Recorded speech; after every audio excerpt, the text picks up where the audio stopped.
Yes एकदम। ठीक है मैम। आप लोगों का? हाँ मैम, हाँ हमारा मैम, तो हाँ। हो गया कुछ कुछ। मुझे तो ऐसे अटका के गए थे, मेरा खाना भी नहीं उतर रहा, मैंने सोचा पहले कर ही दूं क्या होगा।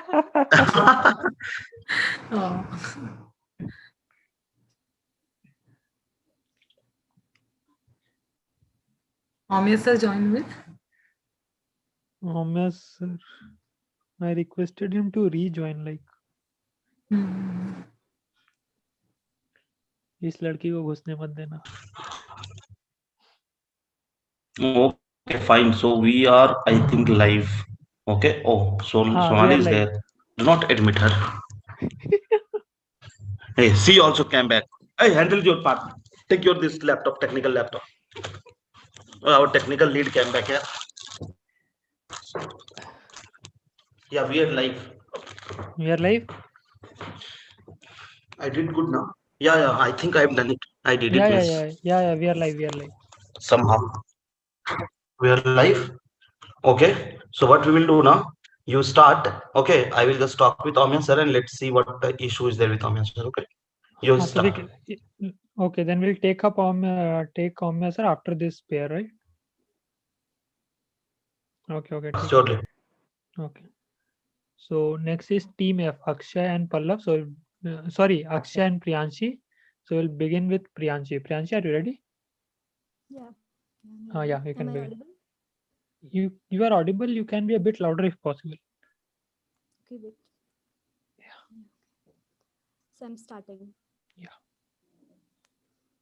I won't say media controls the minds because the reality is media makes the minds. Hi, I'm Priyanshi Bhandari and here we are talking about regulation or censorship of OTT platforms. And I say yes. Yes, there's a need to regulate this khula sound which otherwise will not ruin greenfields but the whole society. OTT platforms airs its content directly through online streaming. That is opposite to the content we are getting through mobile networks, satellite networks, or cables. Which simply means this is not regulated by PCI, CBFC, NBA, or any other body even for that matter. According to TechArc, a market research firm, there are over 760 million mobile users in India, out of which 502.2 million users have smartphones, which account for nearly 68%.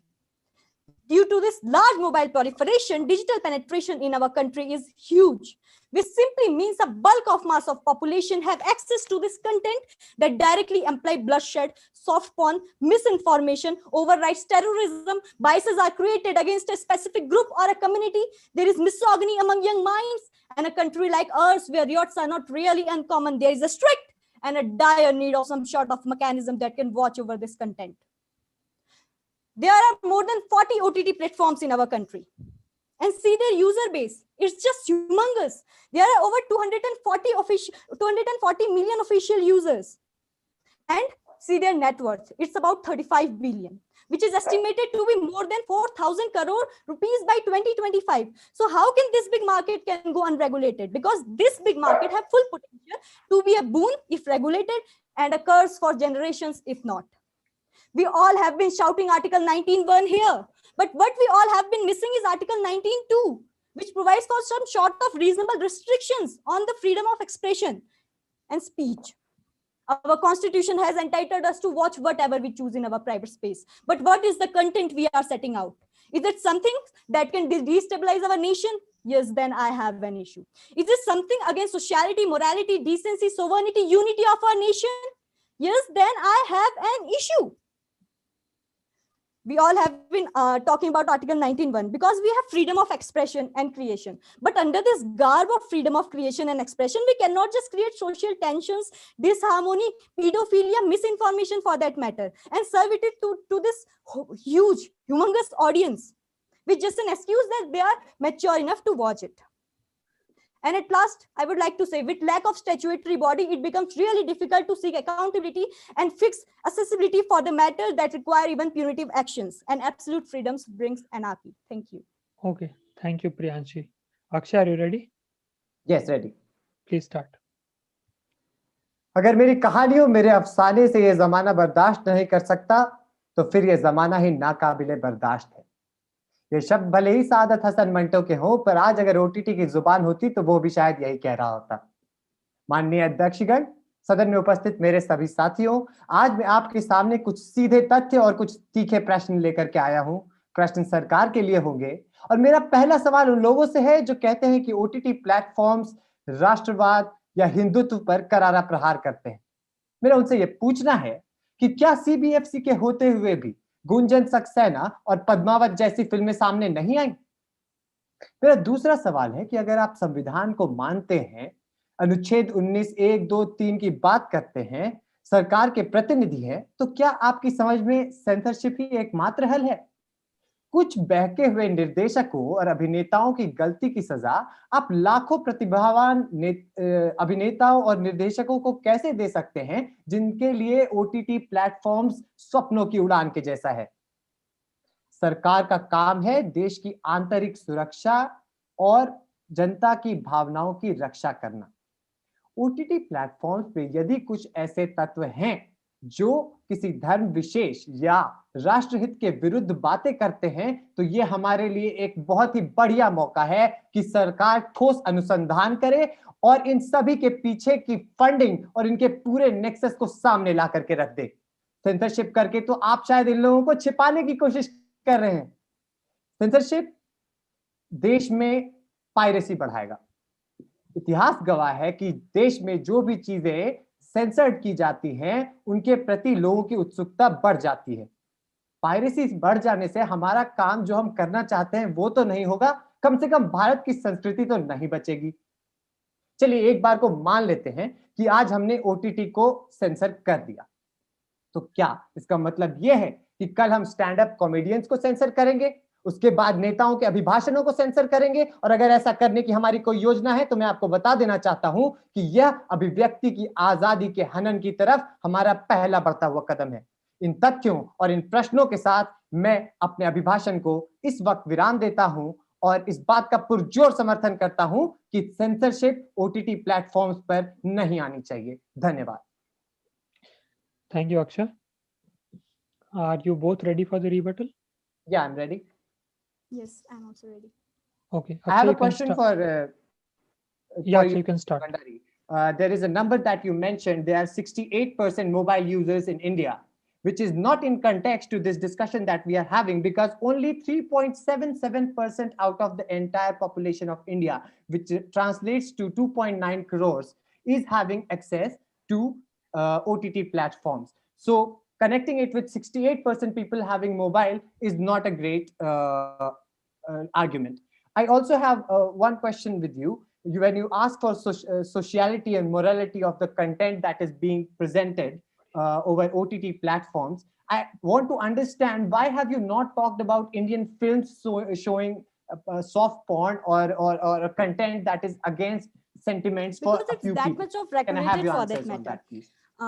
Actually, the data you tell is right, but what we have to see is there are several OTT platforms that give subscription, and that is available to more than single person for that matter. But First only of all, 2.9 crore but people in this country have access. that's the subscription. That's the subscription. But a single subscription can be shared by more than 4 or more than 5 persons. That is piracy. That is exactly what I'm saying. That is piracy. That is content being transferred from person to person without the legal. That is not content being transferred. That's simple. Like a single subscription can be shared by more than 4 or 5 person, and you are telling about subscriptions. Correct. So I'm just talking about multiply subscriptions just multiply the number you are telling by 4 or 5.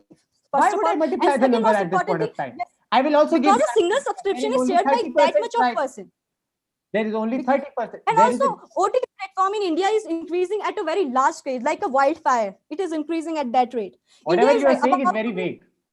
Whatever you are saying is vague. I need numbers from you. We have numbers in front of us. Yeah, I'm telling you, just the number you are telling, just multiply it by 3 or 4. Why should I? In the very first line. Because that's the reality. That's the reality. See, that is future. That is apprehension. By more than a single person.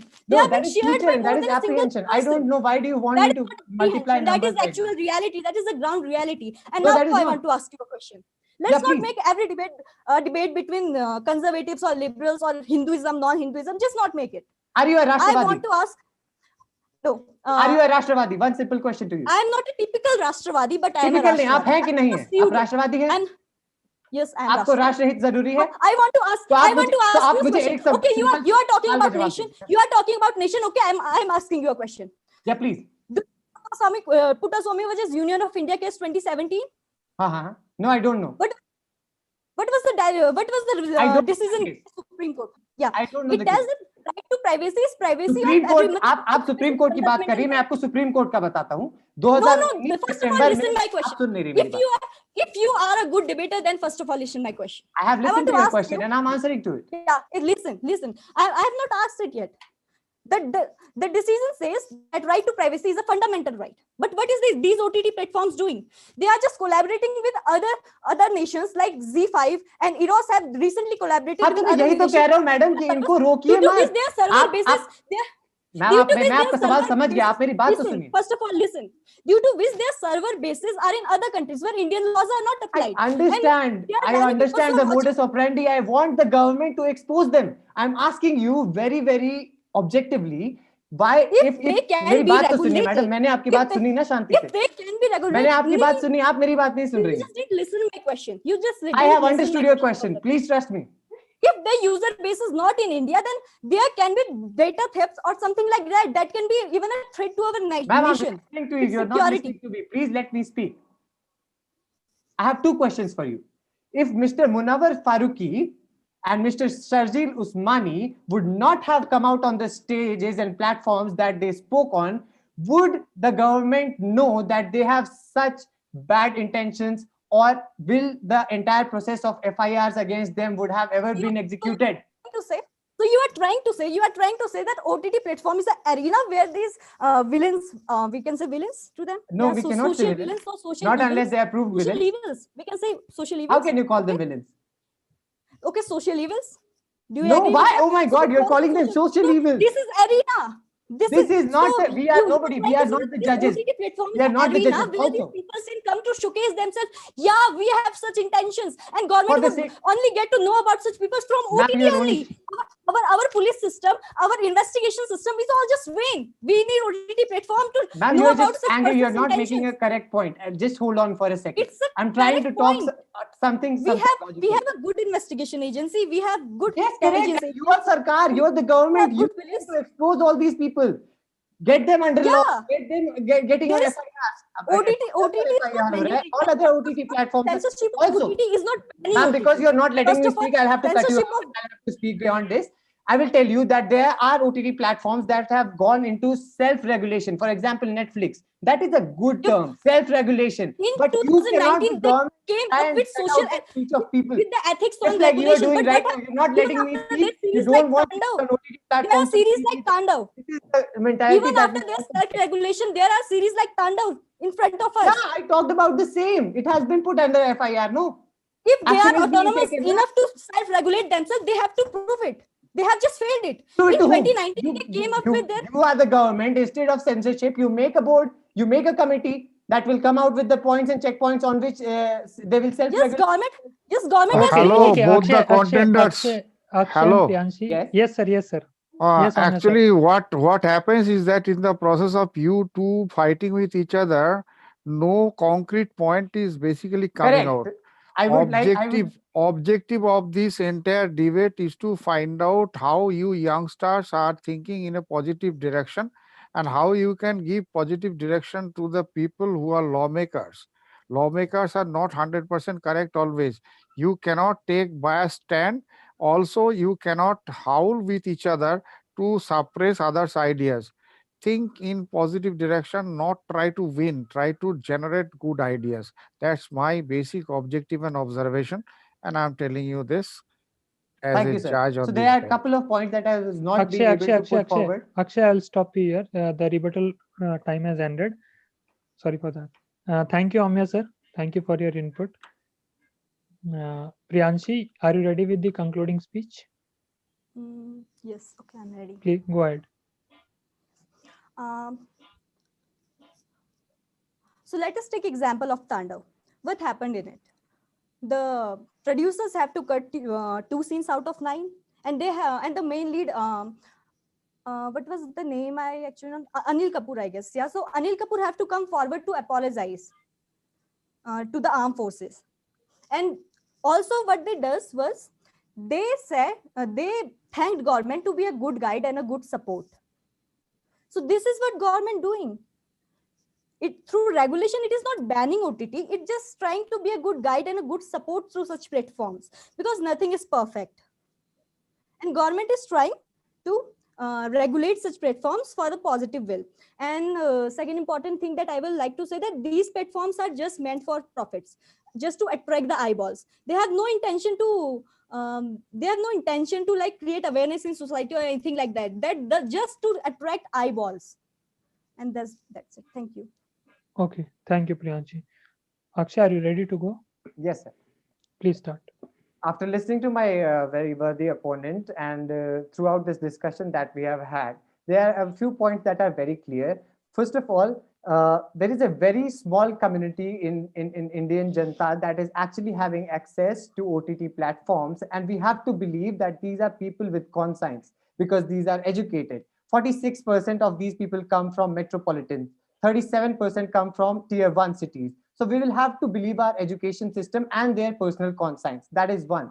Two, the high courts of Delhi and the high courts of Karnataka have already rejected a couple of pleas who asked for the ban or censorship of OTT platforms in 2019. So anybody who's talking about constitution should always believe in the judiciary. I conclude my speech with this. Thank you. Thank you, Akshay. So judges, that was Team F, Akshay and Priyanshi. Hello. Yeah. So before we move forward now, as Omya sir is fine time for us, so I would like to take some time. Hello. Sorry to take sorry to interrupt in between. First of all, Omya sir, thank you so much for taking out the time. And as you always used to contact me in WhatsApp messages. That's believe me, guys. From the morning he was there in my continuous. He was doing the message that Ankit, I'm trying to find out time and all. And sir, thanks for all the support. Sir, if you want to say something now, you can take the stage, and then we will move forward to someone else, sir.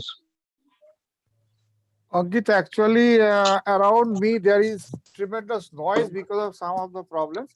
So I will not speak much. I'll just tell one thing, that in every debate, give chance to your opponent to actually give her or his ideas on the platform, and then you try to prove your point on the ideas of the other party. Okay, don't try to suppress anybody's ideas.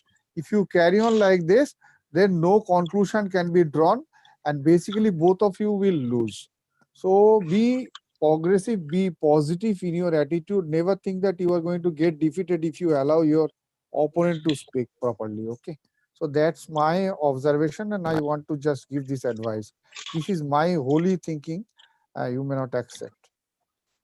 Carry on. Yeah, thank you, sir.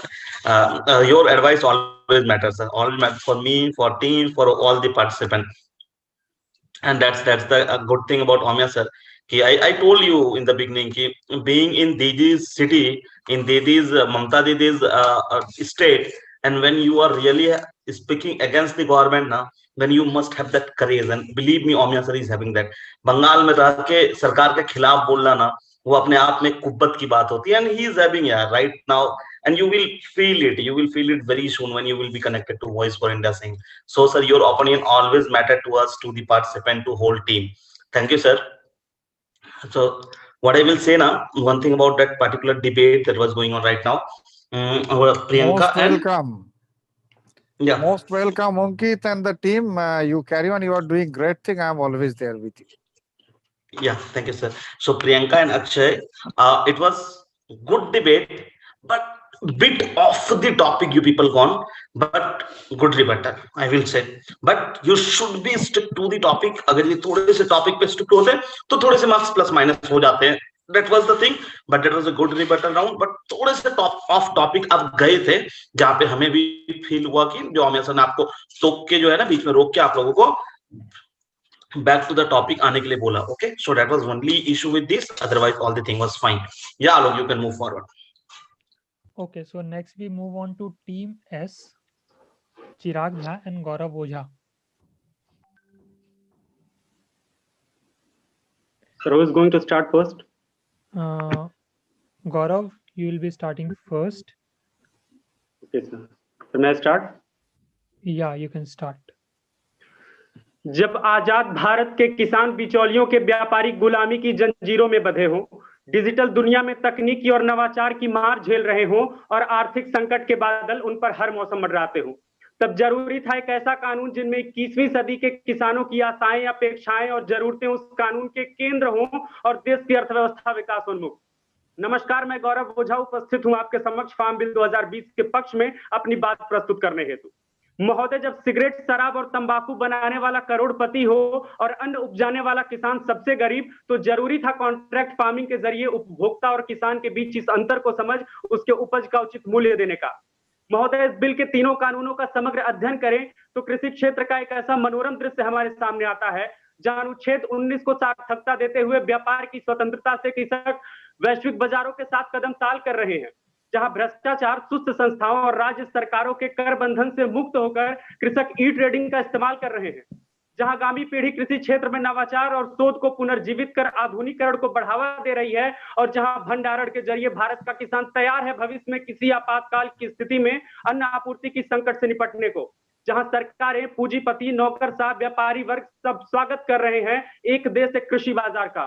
किसानों की दुगनी आय से लेकर भयमुक्त व्यवसाय तक, सतत विकास से लेकर आत्मनिर्भरता के विश्वास तक, उनके उपज के उचित मूल्य का, प्रशासन से मिलती न्याय का, भूख मिटाती मिट्टी का, जीवनदायिनी नदियों का और अपने महत्वता के लिए लड़ते उस पेट का, प्रतिस्पर्धा का, सम्मान का, विज्ञान का, नवाचार का और अपने अस्तित्व को तराशते लघु किसानों के भाग्योदय का, सबका समावेश है इस कानून में। बहरहाल मैं अभी काफी ओपोनेंट्स का तर्क सुन रहा था, वे सभी इस कानून की कमियों को एपीएमसी और एमएसपी की गलियारे में ढूंढने की कोशिश कर रहे हैं, सब बेबुनियाद तथ्य और गुमराही की राह देख रहे हैं और आज के कातिल दंगों से, दरारों से, लहू से और लोहे से आज की तारीख लिखते जा रहे हैं। महोदय, इस कानून का पक्ष लेते हुए मैं विपक्ष की हर तनकीद भी सुन लूंगा और हो न हो यह संवाद भी हार जाऊंगा, मगर यदि हम मासूम किसानों की गुमराही पर चुप्पी साध लिए और अपने स्वार्थ और स्वस्ति राजनीति को जीतने के चक्कर में इस देश की एकता, अखंडता और संप्रभुता की अक्षुण्णता हार गए, तो सभापति महोदय मेरा सम्मान कराह उठेगा। मैं कृषि प्रधान देश का बेटा हूं, एक आजाद देश का आजाद नागरिक हूं, यह हार मुझे कतई बर्दाश्त नहीं होगी। धन्यवाद। धन्यवाद गौरव जी। चिराग, क्या आप तैयार हैं? जी बिल्कुल। मेरी आवाज आ रही है सही से? जी बिल्कुल, आप शुरू करें। धन्यवाद। तो पिछले कुछ वक्त में हमारे देश में कृषि व्यवस्था और किसानों को लेकर जो विचार है उसमें एक बहुत बड़ा बदलाव आया है, और उसी पर प्रकाश डालते हुए मैं दो पंक्तियां कहना चाहूंगा कि मरता है किसान तो मरने दो, मरता है किसान तो मरने दो, कोई अभिनेता थोड़ी है, उजड़ते हैं खेत खलिहान तो उजड़ने दो, किसी अभिनेत्री का मुंबई का मकान थोड़ी है, किसी अभिनेत्री के मुंबई का मकान थोड़ी है। नमस्कार, मैं चिराग झा कृषि कानून पर अपने विचार प्रस्तुत करने उपस्थित हूं। सबसे पहले मैं उस दावे का जिक्र करना चाहूंगा जिस दावे में सरकार कहती है कि इस नए कृषि कानून के आने से बिचौलिए खत्म हो जाएंगे, वही बिचौलिए जो दलाली खाते हैं। वहीं दूसरी तरफ इस कानून के दूसरे अध्याय में अनुबंध खेती यानी कॉन्ट्रैक्ट फार्मिंग और प्राइवेट मंडियों का जिक्र है। मैं एक आंकड़ा प्रस्तुत करना चाहूंगा इस मंच पर। संयुक्त राष्ट्र के आंकड़े बताते हैं कि भारत के 82% किसान छोटे किसान हैं, यानी वो 2 हेक्टेयर से भी कम की जमीन पे खेती करते हैं। क्या वो छोटा किसान उस बड़ी प्राइवेट कंपनी के साथ समझौता कर सकेगा बिना बिचौलिए के? यह असंभव है। बिचौलिए की जरूरत पड़ेगी ही पड़ेगी। और अगली बात कि जब बिचौलिए की जरूरत पड़ेगी तो फिर बिचौलिए कहां जाएंगे? बिचौलिए तो यही है। और अगर बिचौलियों की जरूरत नहीं पड़ती है, किसान खुद उस प्राइवेट कंपनी के साथ समझौता करता है, तो इस बात की प्रबल संभावना है कि वो प्राइवेट कंपनी जिनके पास बड़े माहिर न्यायिक सलाहकार होते हैं, वो समझौते के तले किसानों को दबा देंगे। और अगर भविष्य में किसानों के हक का हनन होता है, तो क्या सरकार ने इस कानून में कोई ऐसा प्रावधान किया है जिससे किसानों के हक को बचाया जा सके, या फिर उस किसान को अदालतों के बाहर छोड़ दिया जाएगा तारीखों के धक्के खाने के लिए? ये तो हुई पहली बात। अब मैं आना चाहूंगा न्यूनतम समर्थन मूल्य की बात करने। पहले भी एमएसपी पर कोई कानून नहीं था और अब भी इस कानून में एमएसपी का कोई जिक्र नहीं किया गया है, लेकिन यही तो समस्या है, यही समस्या है। साल 2015 में भारतीय खाद्य निगम ने एक रिपोर्ट तैयार की और वो रिपोर्ट के आंकड़े में प्रस्तुत करना चाहूंगा कि भारत के 94%, जी हां महोदय, 94% किसान ऐसे हैं जिन पर एमएसपी का लाभ पहुंचता ही नहीं है उन तक, और जिन 6% किसानों तक पहुंचता है वो पंजाब, हरियाणा और पश्चिमी उत्तर प्रदेश के हैं, और ये वही किसान है जो आज किसान कानून के लिए अपनी आवाज बुलंद कर रहे हैं आंदोलन करके। तो क्या सरकार का यह दायित्व नहीं बनता था कि एमएसपी को कानून में लाएं और उन 94% किसानों तक भी एमएसपी का फायदा सीधे तौर पर पहुंचाएं? माननीय प्रधानमंत्री कहते हैं कि एमएसपी थी, है और रहेगी, तो ये एक पंक्ति उस कानून में डालने में क्या आपत्ति थी आपको? किस बात का भय था कि उस एक पंक्ति को आपने कानून में नहीं डाला? वो डाल देते, सारी समस्या वहीं समाधान हो जाती। अगली बात मैं करना चाहूंगा इस कानून के 3रे अध्याय की, जिसमें कहा गया है कि जमाखोरी को अब लीगलाइज किया गया है। मैं एक बात को ये कहना चाहूंगा कि जमाखोरी और स्टोरेज में अंतर है। स्टोरेज अलग चीज है, जमाखोरी अलग चीज है। जमाखोरी हरदम गलत नियत के साथ की जाती है और जमाखोरी के पीछे मकसद ही यही होता है कि बाजार में उस खाद्य पदार्थ की कीमतों में आग लगा दी जाए। नुकसान किसान पे होता है। जब किसान वही फसल अगले सत्र में बेचने जाता है तो प्राइवेट कंपनियां उसे कहती हैं कि ये फसल हमारे जी पास चिराग पहले जी, से आपका आपके पास समय है, अब हम अब समाप्त होता आपको है। उतनी रकम नहीं दे सकते हैं। यही वो कमियां है इस चिराग कृषि जी, कानून आपका समय समाप्त होता है। जी धन्यवाद। क्या आप दोनों रिबटल के लिए तैयार हैं? जी मैं सर आलोक सर, हमें 30 सेकंड का शायद समय दिया गया था, उस 30 सेकंड का मैं किसी और तरह से उपयोग करना चाहूंगा।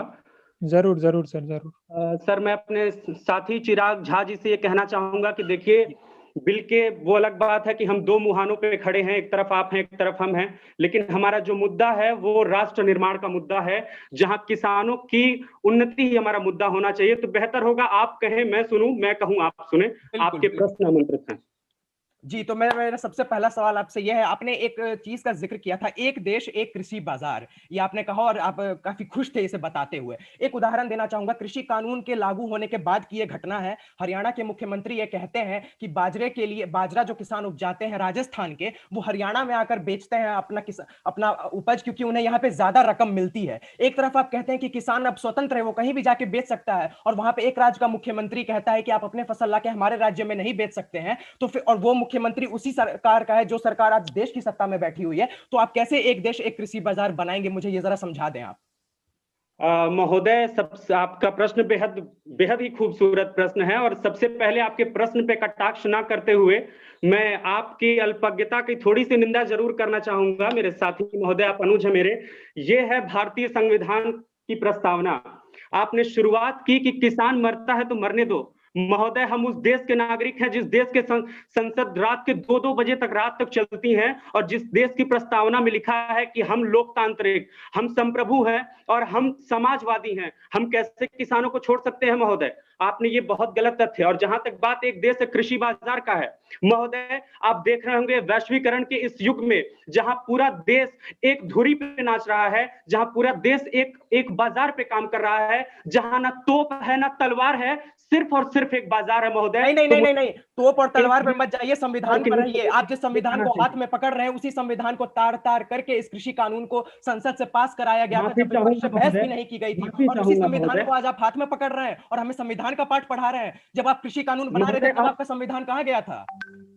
आप एक तर्क दीजिए जिस तर्क से इस कानून के द्वारा इस संसद भवन में, या फिर इस जो कॉन्स्टिट्यूशन है हमारा, इस कॉन्स्टिट्यूशन के कौन से पॉइंट को खारिज कर रहा है और कहां तार तार कर रहा है महोदय? नहीं, जब एक मिनट, कोई भी कानून आता है तो उस पे ये बहुत चीज है, कीजिएगा इस पे महोदय, बहस होनी चाहिए। क्या इस कानून पे बहस हुई थी? क्या इस कानून पे बहस हुई थी? मेरा ये सवाल है, इस कानून पे बहस हुई थी या नहीं? इस कानून पे बहस हुई थी या नहीं? और तू इस मशीन पे बहस है, मशीन नहीं, आप अपने आप को इस मशीन का पुर्जा नहीं, मशीन मान रहे हैं महोदय। बहस हुई थी या नहीं? इस कानून पे बहस हुई थी या नहीं? इसका जवाब दीजिए। बिल्कुल हुई थी महोदय। नहीं हुई थी। नहीं, आप लोकसभा ही देखते हैं ना, आप कोई और सभा तो नहीं देखते हैं ना। आप प्रश्न चिन्ह खड़ा कर रहे हैं, इसका मतलब आप संसद को गलत ठहरा रहे हैं महोदय। और आप लोकतांत्रिक देश में रहते हैं और संसद के कॉन्स्टिट्यूशनैलिटी पे कैसे आप प्रश्न खड़ा कर सकते हैं? ये तो वही बात है महोदय कि जैसे आपातकाल के दौरान लोगों ने सुनना बंद कर दिया था और ये मान के बैठे थे कि ये जो पूरा मशीन है वो उस मशीन के पुर्जा नहीं, वो एक मशीन है। महोदय, ये बहुत गलत बात है, आप संविधान का सवाल नहीं उठा सकते। और जहां तक बात रह गई महोदय, आपने कोर्ट का जिक्र किया कि कोर्ट को हटा दिया जाएगा। आप एक बहुत ही प्रचलित मूवी है इस समय कागज उठा के देखिए, जहां पे एक लघु किसान, एक छोटा आदमी पूरा जीवन खपा देता है और उसके कागज में वो मृत आदमी जीवित नहीं हो पाता है। उस कोर्ट से आप ये उम्मीद करते हैं जहां लाखों लाख पेंडिंग है, वहां पे आप ये उम्मीद करते हैं कि किसान जाएगा। कॉन्ट्रैक्ट फार्मिंग में बिचौलिए नहीं आएंगे? कॉन्ट्रैक्ट फार्मिंग में बिचौलिए नहीं आएंगे? कॉन्ट्रैक्ट फार्मिंग में बिचौलिए आएंगे, लेकिन वो एग्रीगेटर्स होंगे। और एग्रीगेटर्स बिल में साफ साफ कहा गया है कि वो ऐसे एग्रीगेटर्स होंगे, वो ऐसे एग्रीगेटर्स होंगे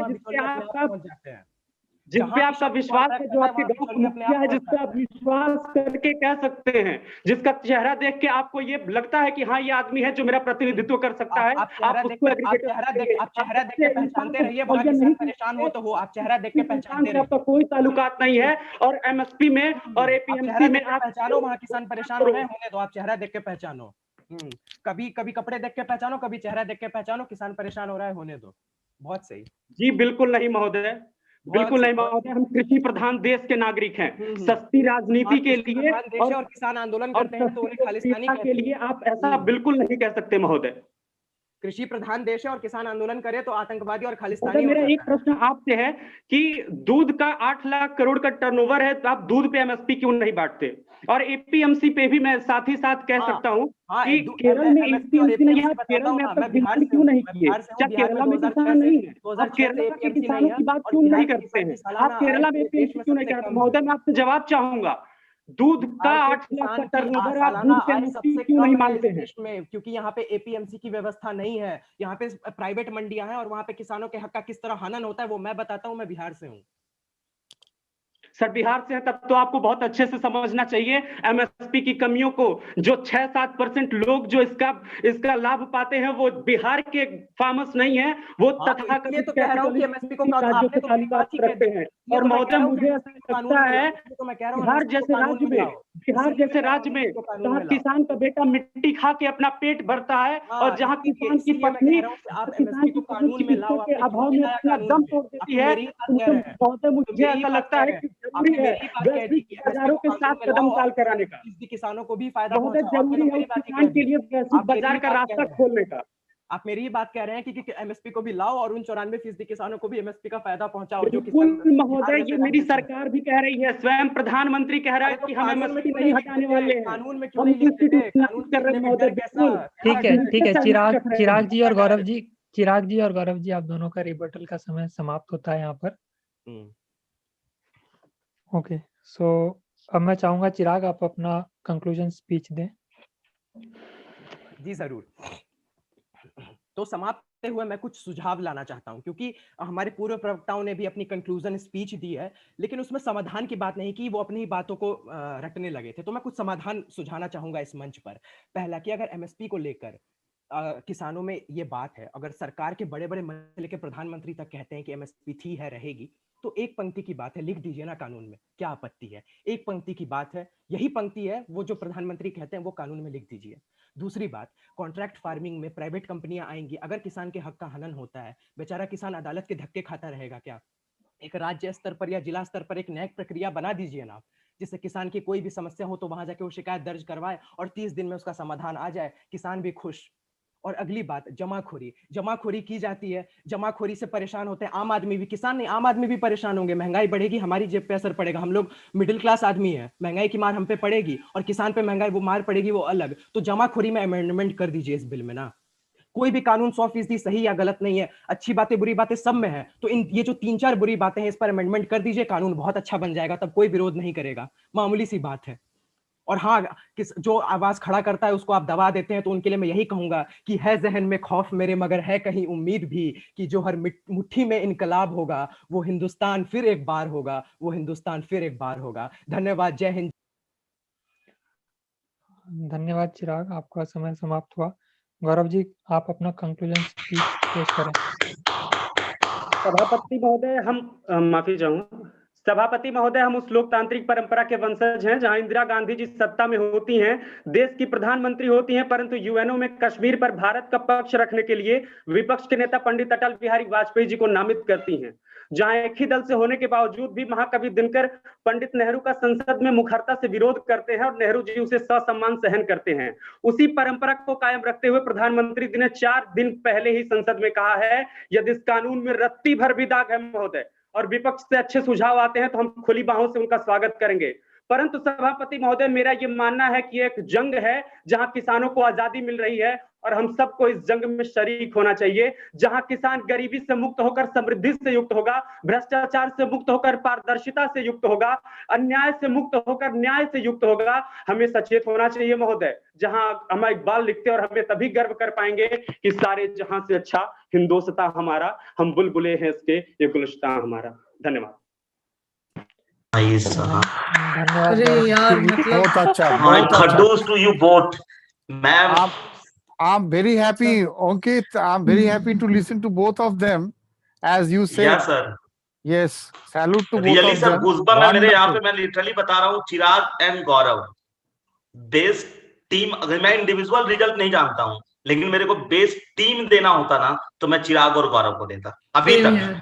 आई हैव नॉट लिसन, अभी और 15 बाकी है, लेकिन अभी तक का मेरे को बेस्ट टीम देना होता ना, तो मैं श्योरली चिराग और गौरव को देता। क्या स्पीच था, फुल बहुत ऑफ अच्छा। वो। हाँ, वो मतलब जो है ना सर, एक वो होना चाहिए, लहजा होना चाहिए, वो एक दूसरे हाँ, को और कॉन्ट्राडिक्ट करना और चाहिए। सबसे अच्छा बात ये है, महत्वपूर्ण बात जो मैं देख रहा हूँ, ये लोग एक्चुअली देश का हित में सोच रहे के बात किया है। ऐसा नहीं है हम जीतेंगे नहीं, देश जीतेगा भाई। देश को सोचो, देश को पहले रखो। ये अच्छा ये लगा जो सर किया कि है, आप बहुत सरकार में अच्छा हैं, लगा। एक सरकार में बोल रहे हो एंड एक विपक्ष में बोल रहे हो, लेकिन कहीं पे ये बात नहीं आई कि कहीं आप किसी चीज को फेवर कर रहे हो। You both work on the topic, on the spot, and really very good work, very good team work. Believe me, rebuttal was till now, अभी तक के रिबटल के one of the best rebuttal. Believe me, very good यार, commendable job. मैं पुराना rebuttal नहीं सुना, लेकिन ये रिबटल मेरे को बहुत अच्छा लगा। प्रीवियस रिबटल ही सिर्फ मैंने सुना, लेकिन ये चीज जो मैंने अभी देखा है, अगर इस ढंग से सब लोग बोलते रहेगा, तो our standard of this voice for India's debate will be really defeating all other standards of any other debate competitions. Okay, carry on. This tempo should be there. I have a question for both of you. आप लोगों की इससे पहले बात हुई थी debate से पहले? मैम मैं अनम्यूट कर दे रहा हूँ, एक second. Ask both of them to unmute. नहीं, हमारी कोई बात नहीं हुई थी। मतलब मैं सच बता रही हूँ, जो अंकित सर ने बात नहीं हुई, लेकिन अब निश्चित रूप से बात होगी, क्योंकि चिराग जी से मुझे बहुत कुछ सीखना है अभी। नहीं, आप लोग दोनों सही में टीम बना लीजिएगा अपनी, बिकॉज इंडिविजुअल का जैसे अंकित सर ने बोला, क्योंकि वो मार्किंग्स अलग होती है, राइट? उसका तो मैं कुछ नहीं बोल सकती अभी के लिए, मैं डिस्क्लोज नहीं कर सकती, बट इतना बेहतरीन प्रेजेंटेशन मैंने मतलब रेयरली देखा। मेरे को अभी तक आपके कंपटीशन में पद्मजा और रतन का वो एक टक्कर लगा डिसेंसी में, और इतना डिसेंट था ना आप दोनों का। जैसे चिराग ने जब कंक्लूजन में बोला कि मैं सुझाव देना चाहता हूँ, एंड मैं सच बताऊं, from the first debate itself I was looking for someone जो कंक्लूजन्स देगा एक्चुअली, बिकॉज डिबेट कोई जीतता नहीं है, because a man convinced against his will remains of the same opinion still, पर वो सुझाव की जरूरत थी, एंड आप लोग दोनों ने बहुत ही सुंदरता से उसको रखा, and I am really proud of you both. And मेरे को लगता है चिराग, शायद आपसे मेरा बात हुआ था इस टॉपिक पे ना, कि what point to be improved something, किसी से तो बात हुआ था। मैंने ये चीज बोला था कि जब आप में भी हो सकता चिराग नहीं हो, दूसरा कोई हो, लेकिन किसी से मेरा हुआ था, जब मैंने ये चीज बोला था कि जब आप कंक्लूजन दे रहे हो ना, तो ये बात पे नहीं दो कि आप क्या पॉइंट रख रहे हो, बात ये होनी चाहिए कि आप क्या सोचते हो, आपके तरफ से देश के लिए क्या इनपुट है। तो दोनों ने ये बहुत सही काम किया कि जो आप conclusion, this should be the conclusion, really I am telling you. Conclusion देने का मेन मतलब ये नहीं है कि आपका वो रिबटल पॉइंट उठाओ जो छूट गया। कंक्लूजन का मतलब ये है ना कि आप कुछ रिजल्टेंट लेके आओ। बीइंग द यूथ लीडर, आप क्या समझते हो कि आपकी तरफ से सॉल्यूशन होना चाहिए, ये 4 पॉइंट डाल दो and law will be perfect law. तो that was good from both of you. And शायरी तो आप दोनों कम यूज के, 2-3 यूज के, लेकिन टू द पॉइंट होता ना, दिल को छू जाना। द टाइम जब मारना चाहिए और अच्छे से मारना चाहिए, वो अच्छे किए हो यार, very good, keep it up, great work. Ankit, finally, I want to tell you one thing, or rather tell the entire team and entire set of members in the competitors table. Actually, our objective of this debate and our objective of being in India as a citizen of India is to make sure that India improves, India goes to the top of the world. And if the attitude of the opposition and attitude of the ruling party is of the one which you have shown, then India will certainly go to the top. Thank you very much. Thank you, Amya sir, for that input, and we really hope to that. Okay, so judges, we move on to our next team, that is Team G, Isha Bhatia and Naini Mishra.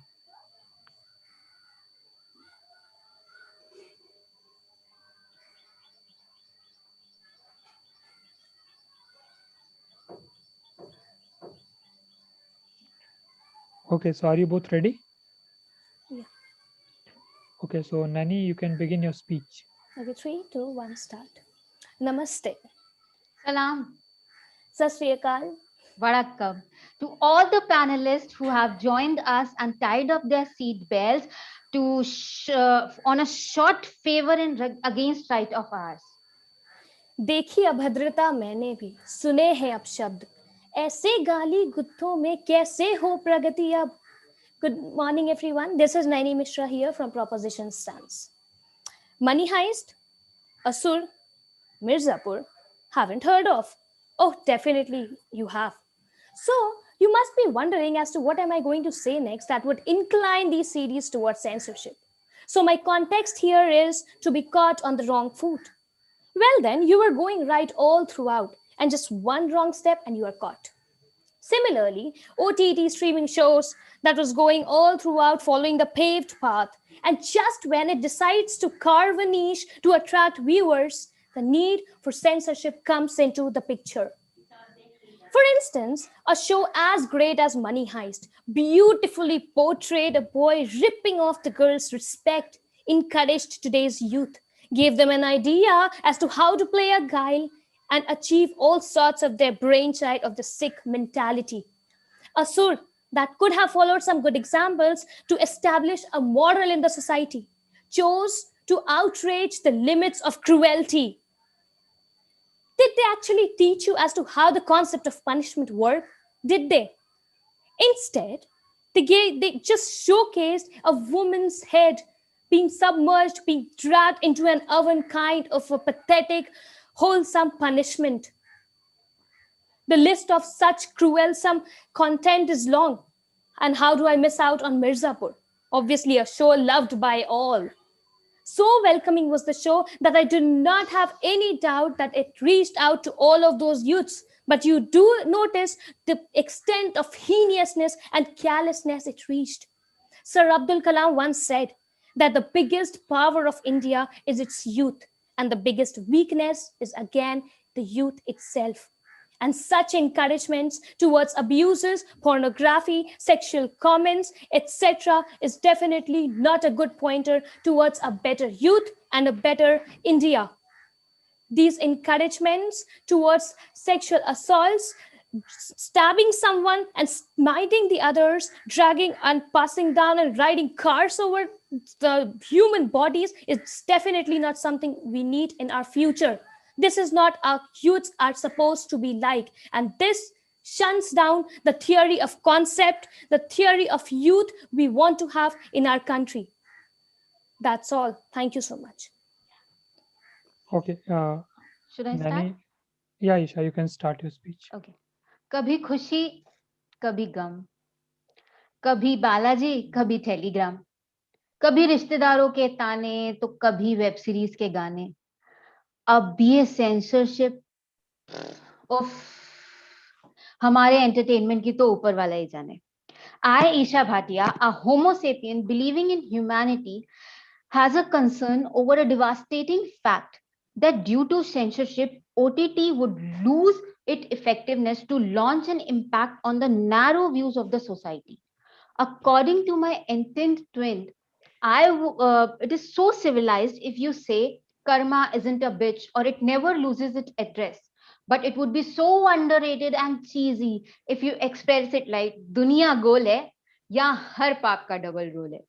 Means like living in India and even being proud of it, it's so healthy. It's so healthy. But we should also follow the fact that we Indians love to express ourselves by in a twisted or a torted manner. And yes, we can't deny this fact that we can't deny this fact that we understand it much far better in this manner. तो भैया भारतीय हो और अलंकारों से वाकिफ नहीं हो, होश में तो हो. So the way this OTT platform contents are screened are the best, are bestest in their manner. And this is what they are bringing forth. I give a huge applaud to this OTT content because they are bringing forth the human values that due to censorship or bars or restrictions, movies and serials couldn't cast. गे हो, lesbian हो, transgender हो, जब तक हम औरत और मर्द के तक सीमित रहेंगे ना, तब तक हम इंसानों वाली बातें नहीं सोच पाएंगे. OTT provides you the reality और फैंटेसी वर्ल्ड में बहुत डिफरेंस है. रियलिटी और फैंटेसी से बहुत ही ज्यादा रूड होती है, and this makes you much more stronger and let you witness the correct thing. That is it is a bridge where shyness and boldness or broadness, in a correct manner if I say, should be bridged up, isn't it? And I would conclude this introduction by that जोखिम तो market में तभी है ना जब हम जोखिम ना लें. Thank you. Okay. Thank you, both of you. Are you both ready for the rebuttal? Yes. Yeah. Okay, Isha, please start. Okay. Censoring OTT according to youth, my dear. Oh, my dear, will you poll on my side or what? No, I look. Polling on your side would definitely not be my side. Thank you for the invite, but I would just like to say that, yeah, I do second your thought, but just for second's sake.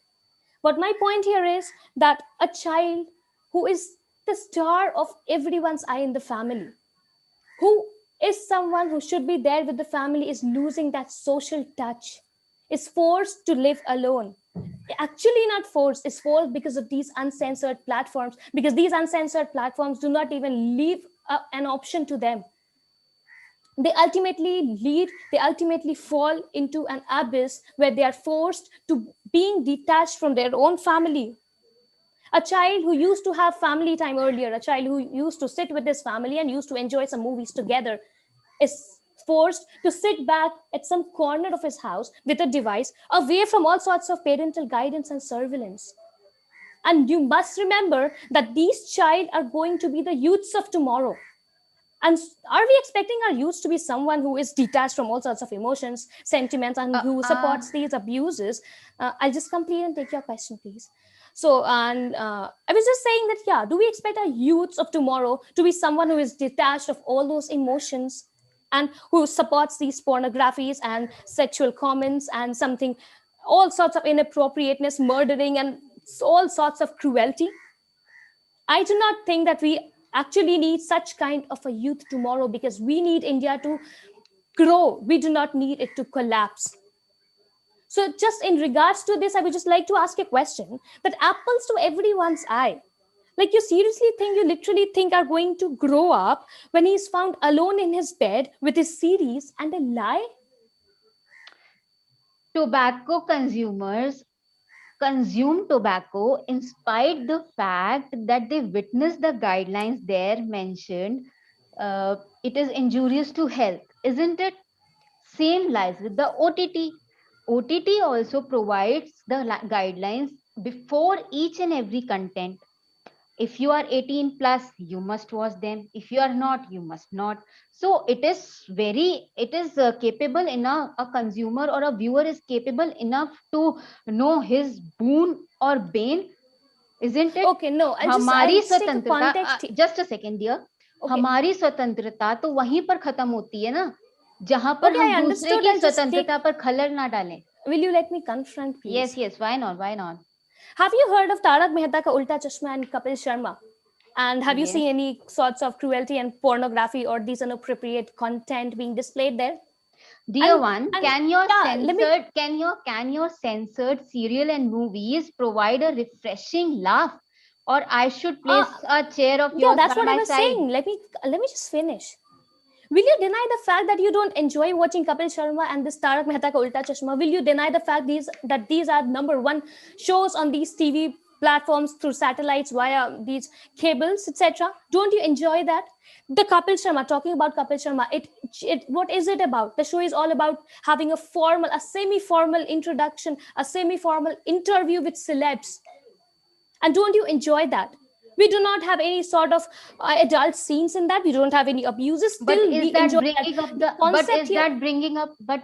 bringing up the content that OTT are bringing so that the narrow views could be broaden up or the point could be here should be widen your up. entertainment. It should not be promoting these inappropriate things, promoting sexuality, etc. We do not teach sexuality or these abuses to entertain ourselves. Like, do you support?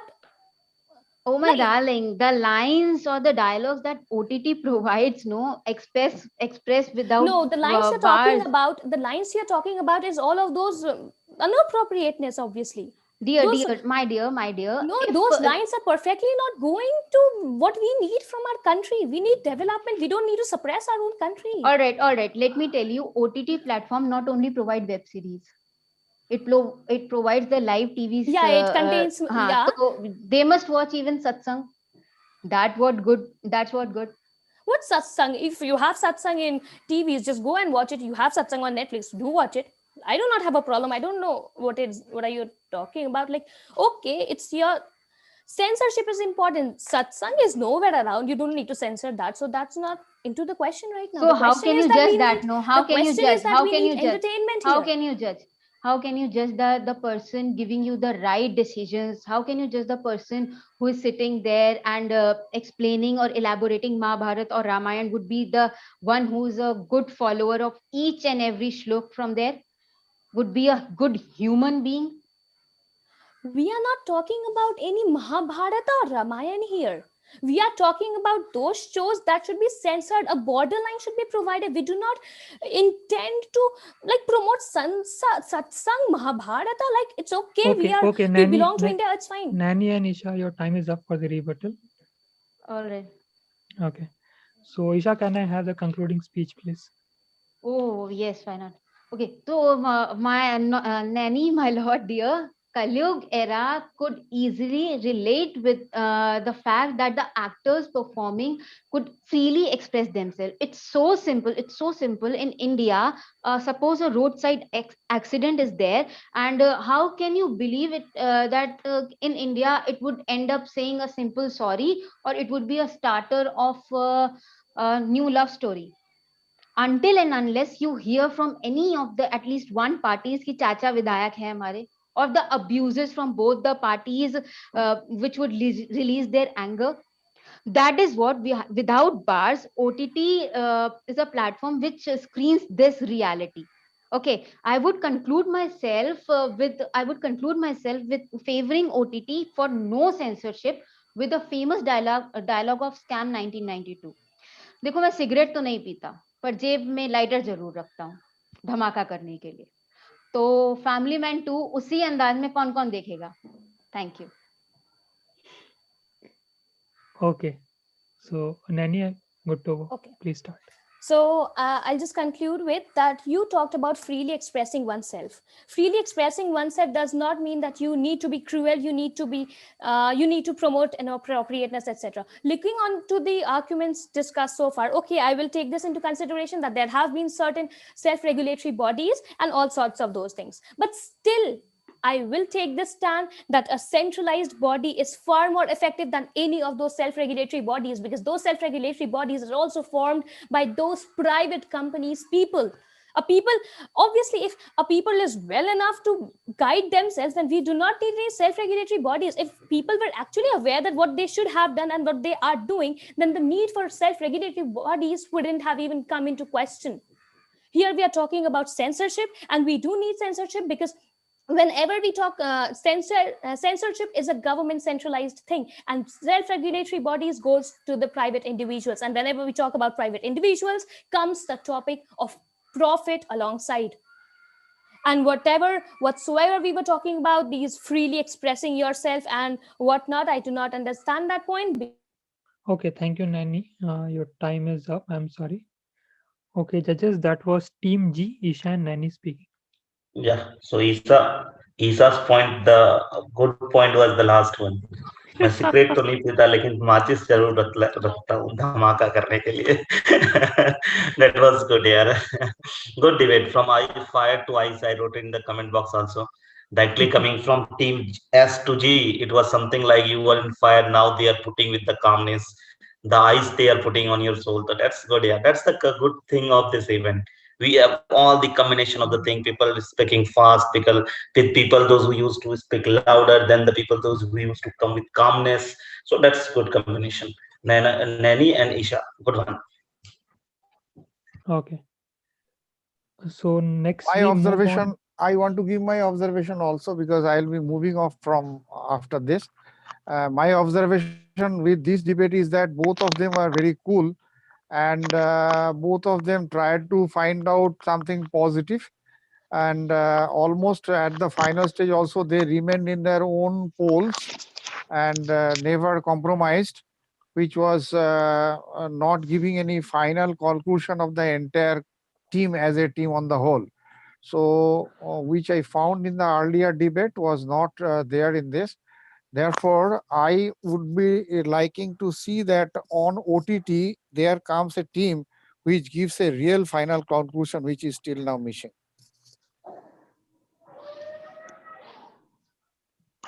Okay, sure, sir. I guess we'll have more teams speaking on OTT. Okay, so Divya and Gaurav, are you both ready? Just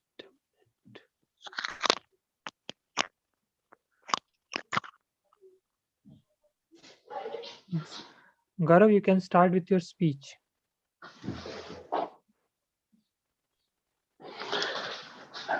Sir, am I audible or visible? Yes.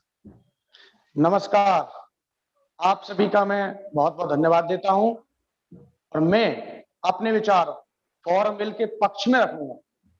हे भोले किसान, तू फंस मत जाना, वो जाल बिछाए बैठे हैं, ये कानून है तेरी उन्नति के, वो इन्हें हटाने बैठे हैं। महोदय, लगभग 7 दशक के बाद सरकार ऐसे क्रांतिकारी कानून लाई है जिसके द्वारा अन्नदाता आत्मनिर्भर बनेगा। वो किसानों को एक ऐसी स्वतंत्रता देगी, किसान अपनी फसल के दाम खुद तय कर पाएगा। महोदय, तीनों के तीनों कानून क्रांतिकारी बदलाव लाने वाले हैं। अगर पहले कानून की बात करूं, कॉन्ट्रैक्टिंग फार्मिंग, ये किसानों को न केवल 21वीं सदी के नए दौर के साथ तकनीकी इंफ्रास्ट्रक्चर और नए नए उपकरणों से जोड़ेगी। ये किसानों के लिए बहुत ज्यादा मददगार साबित होगी, क्योंकि महोदय, किसान जब खेती करता है तो उसे जिस समय समुचित लागत, समुचित उपकरणों की आवश्यकता होती है, वो नहीं मिल पाते हैं। अगर किसान व्यापारी या कंपनी के साथ कॉन्ट्रैक्ट करेगा तो जो अब इस कानून में प्रावधान है उसके द्वारा किसान के लिए फायदेमंद है। दूसरा महोदय, एपीएमसी मंडी एक्ट, अभी और हाल ही क्या ही मेरे वक्ता साथी कह के भी गए थे पहले कि हमारे देश के लगभग 80% किसान सीमांत किसान हैं, जो अपना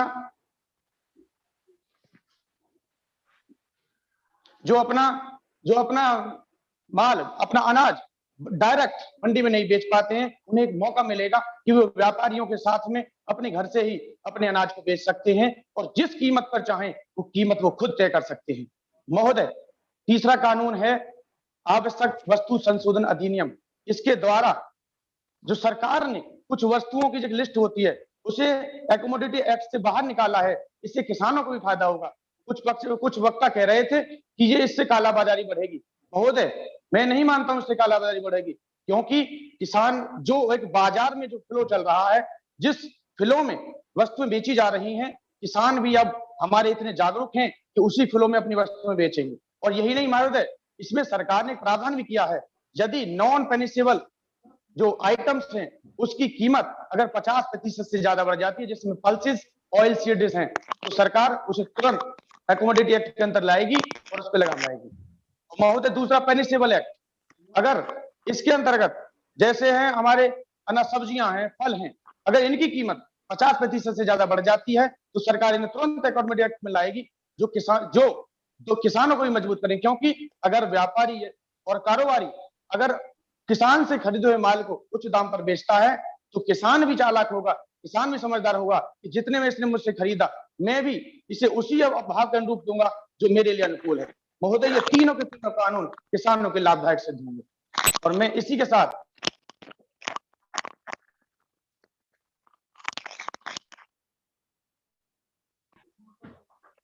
Am I audible and visible? Yeah, Divya, you're audible, visible. You can start. कर रहा साजिश अंधेरा सीढ़ियों में बैठकर, रोशनी के चेहरे पर क्यों कोई हरकत नहीं, क्यों कोई हरकत नहीं। एक और हमारे देश में इस बात पर प्रश्न उठाया जाता है कि किसानी का जीडीपी में 17 से 18% ही क्यों योगदान है, तो वही कुछ ऐसे बिल लाए जाते हैं जिससे किसानों की कठिनाइयां और भी जटिल हो जाती हैं। मैं आप सभी का ध्यान कुछ बिंदुओं पर आकर्षित करना चाहूंगी। सबसे पहला, जैसे कि मेरे कई मित्रों ने समझाया कि इस बिल से पूंजीपतियों द्वारा किसानों का शोषण बढ़ जाएगा। दूसरा, इस बिल में किसानी की डिजिटलाइजेशन की बात की गई है। तो महोदय, मैं यहाँ एक बात कहना चाहूंगी कि हमारे देश में 50 वर्ष होने के बावजूद 70 से 80% ऐसे किसान हैं जिन्हें अभी तक एमएसपी के बारे में नहीं पता। तो हम इस बात का पूरा अंदाजा लगा सकते हैं कि कितने ऐसे किसान होंगे जो डिजिटल वर्ल्ड से रूबरू होंगे। तीसरा, इस बिल में आश्वस्त किया गया है कि किसानों को वेयर हाउस का सृजन कराया जाएगा। महोदय, एफसीआई की हालत देखें तो उन्हें स्वयं 1.36 ट्रिलियन का कर्ज लेने की आवश्यकता है एनएसएसएफ से। तो हम ऐसे में कैसे मान लें कि सरकार अपना वायदा पूरा करने में सक्षम होगी। चौथा और सबसे महत्वपूर्ण बिंदु, चलिए मैं अपने विपक्षी दल की बात मान लेती हूं कि ये किसान किसानों के लिए हित में है, किंतु उन दलालों का क्या जो एपीएमसी में बैठते थे, वे तो बेरोजगार हो जाएंगे। मेरे एक विपक्षी सिद्धांत टीम एन, उन्होंने ये कहा कि यही समय है, उचित समय है बिल को लागू करने का। तो मैं पूछना चाहूंगी कि लॉकडाउन के बाद रोजगार को कम करने की आवश्यकता है या बढ़ाने की? यही नहीं, यहां तक कि कई विशेषज्ञों ने भी कहा है कि अमेरिका जैसे देश, जहां हर वर्ष हर किसान को 42 लाख रुपए की सब्सिडी मिलती है, तो वहीं कनाडा में यह 11,44,000 और जापान में 7 लाख है। जब वहां ये बिल लागू किए गए तो परिणाम क्या हुआ कि किसानों का मृत्यु दर 2 गुना हो गया। तो भारत जैसे यदि देश की बात करें, जहां हर वर्ष हर किसान को मात्र 15,600 कुछ रुपए की ही सब्सिडी मिलती है, तो ऐसे में मुझे यह कहने में कोई अतिशयोक्ति नहीं होगी कि यदि ये बिल निरस्त नहीं किए जाते हैं तो आने वाले दिनों में किसानों की हालत विभत्स होगी। अंत में मैं यही कहना चाहूंगी, न आंसू अलग हैं, न आहें अलग हैं, न मंजिल अलग है, न राहें अलग हैं, मगर सोचती हूं कुछ सिर्फ फिरों की जन जन के लिए क्यों निगाहें अलग हैं। धन्यवाद। धन्यवाद दिव्या। क्या आप दोनों रिबटल के लिए तैयार हैं? जी। Yes. Divya, you can start. जैसा कि मेरे विपक्षी दल ने विपक्ष ने यह कहा कि इस बिल से किसान आत्मनिर्भर हो जाएगा, तो मैं पूछना चाहूंगी कि क्या तरीका है, किस तरह से वे आत्मनिर्भर हो जाएंगे? जी, मैं जवाब देना चाहूंगा। जब कॉन्ट्रैक्टिंग फार्मिंग के अंतर्गत व्यापारी किसान के साथ में समझौता करेगा तो उसके साथ में प्राइसेस एश्योरेंस जो बिल में भी बताया गया है वो तय होंगे। और जब प्राइस एश्योरेंस तय होगा, सबसे बड़ी जो समस्या है किसान के साथ वही यही है कि उसे अपने अनाज की कीमत तय करने का मौका नहीं मिलता है, लेकिन ये मौका इस बिल के द्वारा मिलेगा। तो मैं कहता हूं इसके साथ किसान आत्मनिर्भर बनेगा और मैं पूर्ण समर्थन करता हूं। मैं आपसे एक प्रश्न पूछना चाहूंगी। आपने कॉन्ट्रैक्ट फार्मिंग की बात की, तो आपको नहीं लगता है कि हमारे देश में 82% ऐसे किसान हैं जो छोटे छोटे हैं, तो उन्हें ग्रुप में आना पड़ेगा? और इतिहास गवाह है कि जड़, जोरू और जमीन पे हमेशा लड़ाई हुई है, यहां तक कि भाई भाई में भी जमीन के लिए लड़ाई होती है। और जब कोई भी कंपनी किसी किसान के साथ करार आएगी तो एक अकेले किसान से तो करार रखेगी नहीं, पूरे इकट्ठे एक ग्रुप में करेगी। तो इस चीज के लिए कोई सरकार ने प्रावधान बनाया है या नहीं बनाया है? मैं आपको बताना चाहूंगा कि ये जो समझौता होगा वो किसान की फसल के साथ होगा, ना कि जमीन के साथ। अभी जब भी कह रही थी कि जमीन जोरू इनका कोई नाता नहीं है, क्योंकि समझौता फसल के साथ होगा, जमीन की कोई बात नहीं है। इसलिए किसानों को इस मुद्दे पर भटकाया नहीं जाए, केवल फसल की बात है, जमीन की कोई बात नहीं है। अगर जमीन कोई बात है तो आप उसका सबूत दें, तर्क दें और प्रमाणित। मैं इसका देना चाहूंगी कि आप पंडित जवाहरलाल नेहरू जी को तो जरूर जानते होंगे। जब शुरुआत में जब हमारा देश आजाद हुआ था तो उनके दिमाग में ये ख्याल आया था कि हमें सामूहिक फार्मिंग लानी चाहिए जिसमें भी कॉन्ट्रैक्ट होगी। तो तब हमारे जो माननीय महोदय हैं चौधरी चरण सिंह, उन्होंने बताया था, उन्होंने कहा जवाहरलाल नेहरू जी को कि नहीं सरकार, ऐसा नहीं हो सकता, क्योंकि हमेशा जमीन जो है एक विवादित बात रही है, इसमें भाई भाई में लड़ाई हो जाती है, तो क्या किसानों में लड़ाई नहीं होगी? बिल्कुल नहीं, क्योंकि पहले बता चुका हूं, कॉन्ट्रैक्ट फसल का होगा, जमीन का नहीं। और उस समय जो जवाहरलाल नेहरू जी के समय में प्रधानमंत्री जी हमारे समय, और चौधरी चरण सिंह ने उनको सलाह दी थी, ये दी थी कि आप केवल जमीनों को लेकर किसानों को मजदूर ना बनाएं, उन्हें बराबर उन्हें मौका दे, उन्हें अवसर दे कि वो कुछ इसमें डिसाइड कर पाए। इसलिए उन्होंने कहा था कि किसान अपना मानकर ही अपनी जमीन को अच्छी तरह से करता है, और यही प्रावधान है कि कॉन्ट्रैक्ट फार्मिंग फसल की होगी, जमीन किसान की ही होगी। और जब किसान को बराबर मदद मिलेगी तो किसान के लिए एक अच्छा मौका है कि किसान को समय समय पर पैसे के लिए मुनाफे होना पड़ता है, वो नहीं होगा, वो मजबूत होगा और उसे बहुत फायदेमंद होगा। चलिए, मैंने आपकी एक बात मान ली कि इससे मतलब लड़ाई नहीं होगी, किंतु अब मैं एक मुद्दे पे आती हूँ जो एमएसपी का मुद्दा है। सरकार कह रही है कि हम लिखित आश्वासन दे देंगे कि एमएसपी मिलेगी, किंतु वो इसे लॉ क्यों नहीं बना रही है, जबकि हमने देखा है कि पिछले 17 सालों में किसानों को 45 लाख करोड़ का घाटा हुआ है, क्योंकि जो खरीदी है वो एमएसपी से नीचे के प्राइस में हो रही है। तो क्यों सरकार हिचकिचा रही है इसे कानूनी जामा देने में? मैं आपको बता दूं, हमारे देश की भौगोलिक जो दशाएं वो हर जगह अलग अलग हैं, और सरकार बार बार कह रही है एमएसपी है, एमएसपी था, एमएसपी रहेगा। और इसकी गारंटी मैं खुद से प्रैक्टिकली बताता हूं, मैंने अपनी फसल एमएसपी के अंतर्गत एपीएमसी मंडी एक्ट में बेची और उसको मुझे पूरा उसका फायदा मिला, 3 दिन के अंदर पेमेंट हुआ। बिल्कुल कौन कहता है कि एमएसपी नहीं मिल रहा है? एमएसपी मिल रहा है, केवल जरूरत है एमएसपी को लेने की और एमएसपी को अपनी फसल को बेचने के लिए जागरूक होने की। हाँ, एमएसपी है, सरकार यह बोल रही है कि हम लिखित आश्वासन दे देंगे। तो चलिए, अगर वो कह रहे हैं कि एमएसपी रहेगी, तो उसे कानून क्यों नहीं बनाया जा रहा है? उसमें क्या प्रॉब्लम है, मुझे ये समझाइए।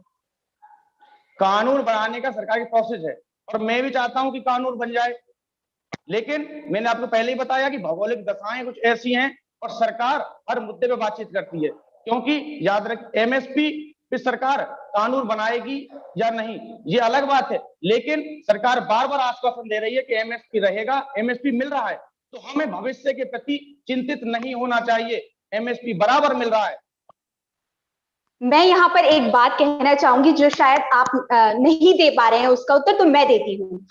बात यह है कि WTO वर्ल्ड ट्रेड ऑर्गेनाइजेशन के साथ सभी राष्ट्रों ने 2001 में संधि की थी कि धीरे धीरे सब्सिडी और एमएसपी को धीरे धीरे हटाया जाए।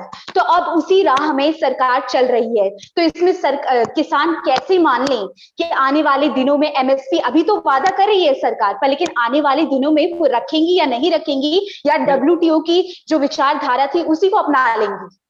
नहीं, सरकार ने ऐसे कई कानून देशवासियों के हित में बनाए हैं और बराबर सरकार सब्सिडी दे रही है।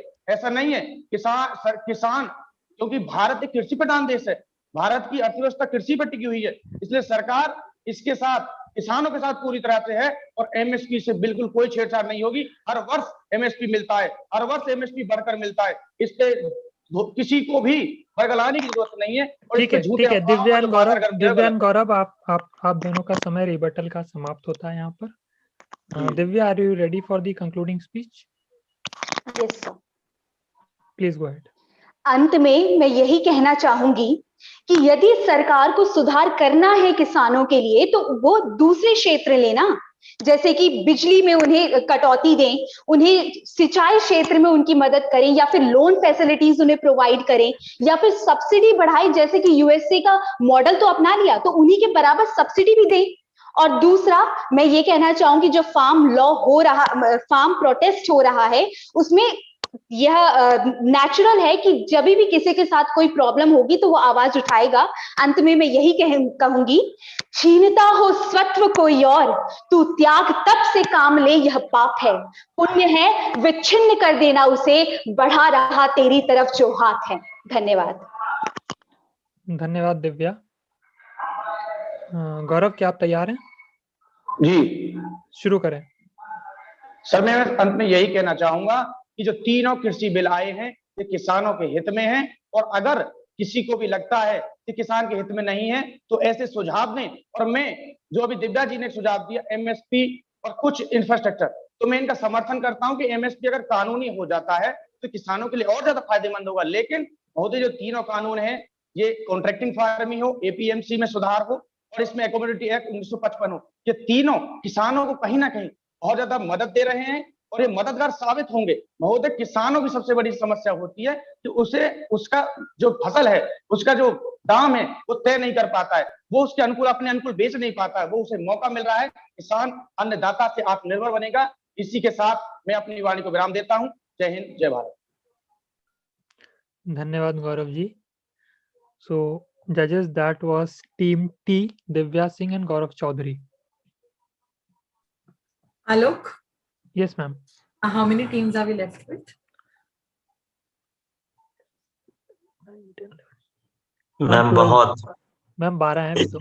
12 है ना, चलेगा चलेगा। एक मस्त ट्रेल लगाते जाओ एंड मजा ही आ रहा है वैसे तो, बट कैसे टाइम पर एकदम खत्म करेंगे। अंकित सर, ऑल द बेस्ट। हाँ मैम, वही तो मैं सोच रहा हूँ, ऑल द बेस्ट का ही जरूरत है अब तो। ओके गाइस, मतलब मैं तो बता रही हूँ ना कि आधे आधे स्पीच होने के बाद मैं मार्क्स चेंज कर रही हूँ कई बार। मेरे तो भाई मार्क्स आप भी, मेरे भी वही हाल है मैम। हाँ, all the best to further coming teams. या मैम, सेम टू यू। जी सर। ओके, सो नेक्स्ट हम लोग चलेंगे team H, Aditi Pandey and Vanshika Anand. Okay, so I guess both of you are ready? Yes. Vanshika, you can begin your speech. Okay, am I audible and visible? Yeah. लोगों की भावनाओं को ठेस पहुंचाने का फितूर पल रहा है। लोगों की भावनाओं को ठेस पहुंचाने का फितूर पल रहा है। ये मनोरंजन का कारोबार खूब चल रहा है। Freedom and democracy are the two words on which the foundation of our country is laid, but undue cost for the same must not be paid. My fellow contestants must have told that what OTT is, and today why we are debating on the topic whether censorship is necessary for OTT platforms or not. We have Press Council of India, Central Board of Film Certification to provide regulations for such movies and print media. But for digital content, we do not have any regulatory body. So how does it affect the country and the people of our country that we are moving towards getting a censorship or a regulation for the same? So let's come up with the explicit content that they display. Many experts believe that the content displays is highly explicit, abusive, and the visuals that are obscene, they inflame negative passions in the minds of the young generation. They also believe that they perpetuate sexual crimes and soft porns. Now, moving ahead with the creativity aspect of the same. So the content that is being displayed is not at all creative because the creativity is channelized in a very negative way. The use of abusive words, sexual scenes, this leads to the infame of the web series, and actually the directors are selling them. They are not displaying something that is very creative, but they are just adding up abusive words, sexual scenes, and they said like, boom, the web series is a total hit.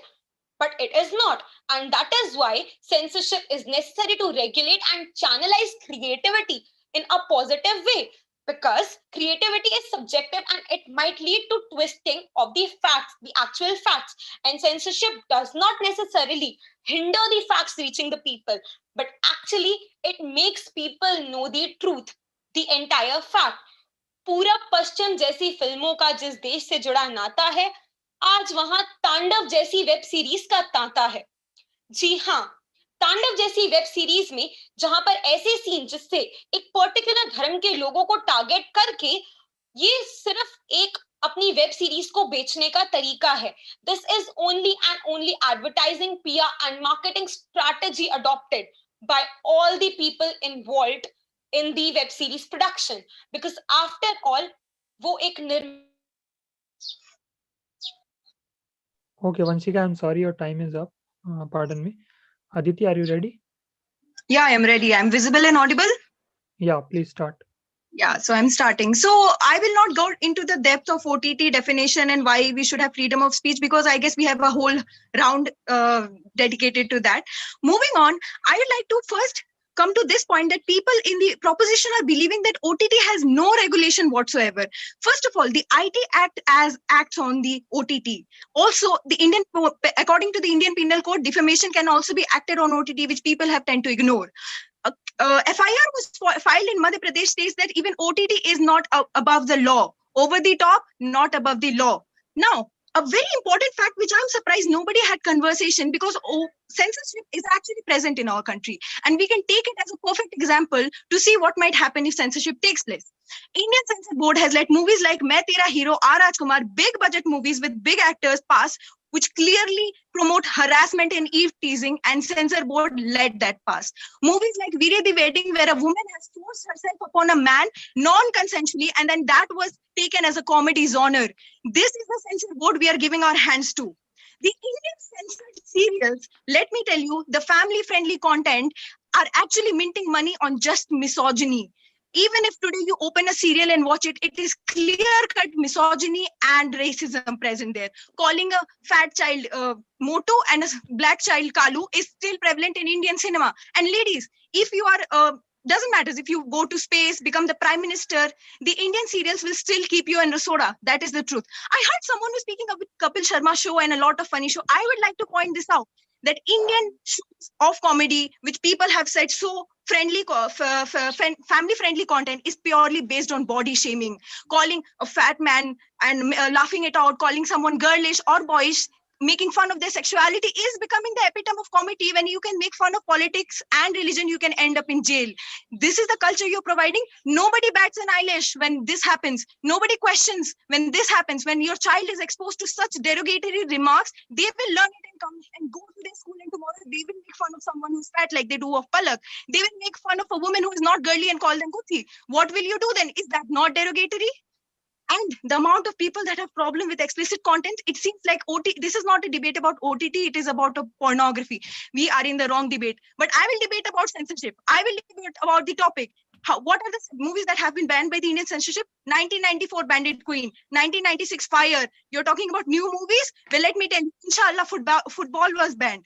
Good movies were banned, and they are acclaimed movies. And anyone who's talking about creativity, I'll tell you what happens when British documentary makes. Aditi, your time is up. I'm sorry, your time is up. Stating that India has much more potential than this, and these small movies in India don't get the appropriate chance because of the big budget movies, and OTT gives them the chance. Thank you so much. Okay. Are you both ready for the rebuttal? Yes. Okay, Aditi, you can start. So I'd like to ask you a question that you talked about creativity. We all know जब India में कोई creative film बनती है तो उसके उतने screens नहीं मिलते हैं जितने एक stupid film को मिलती है, और जब सालों बाद वो किसी film festival में सुनाई जाती है तब हमें उस film के बारे में पता चलता है. OTT में दोनों चीजों को बराबर राइट दिया जाता है. इस चीज को हम कैसे नकार सकते हैं? पहली बात. दूसरी बात, जो कि आपने एक्सपर्ट की राय हमें बताई थी कि वायलेंट कंटेंट देखने से बच्चों में डेवलपमेंट अच्छा नहीं होता. I would like to know the source of it. Okay, yeah. So first of all, I'll be answering your first question that about the creativity. So creativity की अगर हम बात करें, आप जितनी भी वेब सीरीज उठा के देखिए, for the sake of creativity and content, what they do is add 2 sexual scenes, add 4 abusive words, target a particular area of UP, and yeah, the web series gets hit. The web series is all description and watch some good quantity movies are also there. Yeah, you weren't audible. You weren't audible. I think there's a network glitch at your end. Yeah, so please let me complete my answer. Yeah. So this is nowhere getting to creativity, right? Because people, like, they know that what stuff they can sell over there. When we see Tandav, if the eradication of these scene we talk about that, बिना scene के भी उसकी story पर कोई फर्क नहीं पड़ता. But they have put that scene legitimately. उन्होंने वो जानबूझकर they put that deliberately to sell it in the market to earn money. The motive behind this is not to do something good for the culture, for the community, for the society, but the whole and sole motive is to sell, and it is in fact hindering their creativity. And coming to your second question, that is the source. So the source of that study was that 10% of the crimes that are committed. Like all this happens due to seeing violent content, and the source is the report that was given by Harvard University. Yeah, so I would first like to point out that OTT does not have only violent and sexual content. The second thing that I want to say, in movie Kohli #1, there was a Navy officer that was dancing in the background of the dancers, which the censor board failed to cut. This is another thing that I would like to point out. Also, coming to fact, I would like to ask you that creativity, actually did not answer me, that OTT is giving creative freedom to people who did not have enough promotional money or screen time that they could do it in theaters. How can you deny that? And the second thing, coming about violence and explicit content, is existing everywhere, every country in the world. India was violent even before OTT. You cannot blame it on OTT. So I would like to answer the question that you asked, that OTT platform में जो भी censorship होता है, there is also good content. I agree, good content है, but the debate is not about the censorship or banning the entire OTT platform.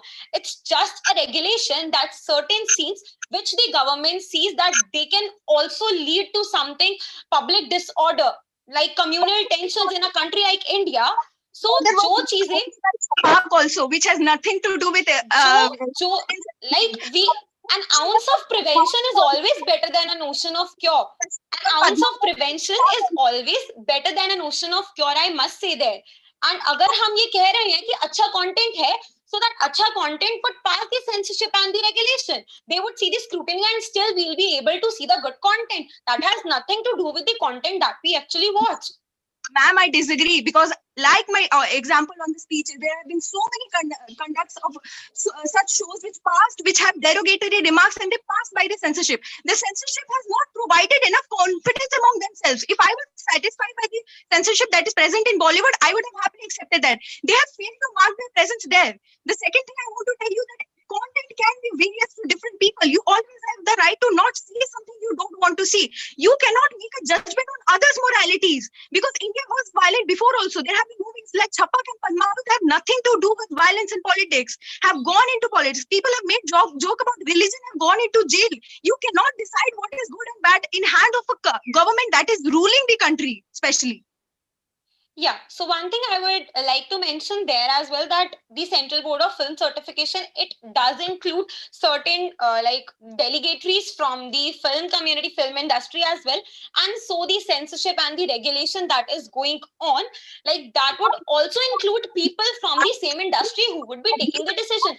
And it's not a matter of choice. If we talk about a matter of choice, then people would have the choice to see what they want to see.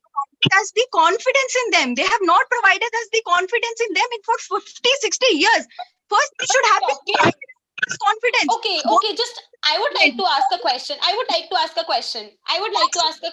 Ma'am, I would like to ask you a question, if you would allow me to, yeah. So the web series that was most talked about recently was Tandav, right? And after the protests, after the public disorder, civil disorder, the scene was finally eradicated. So what was the harm if it was regulated in a certain way that did not lead to all that political debates and all that civil disorder that happened? And who takes the accountability if a child commits something heinous after seeing these web series? Who takes the responsibility for that? To commit something heinous, there are a lot of sources, but let's not debate on that. The thing which I want to tell you, you cannot take away the right to promotion from someone. A film industry will do everything to promote their content. People have done, that's what I said, Chapak was promoted even when it had no political agenda. How, if someone would have gone into wrong side. So let me come up with a point. Crossing creative boundaries is not always necessary. Crossing creative boundaries is not all. Aditi and Vanshika, I am sorry, your time is up for the rebuttal. I'm sorry, guys. Sorry. Okay, thank you.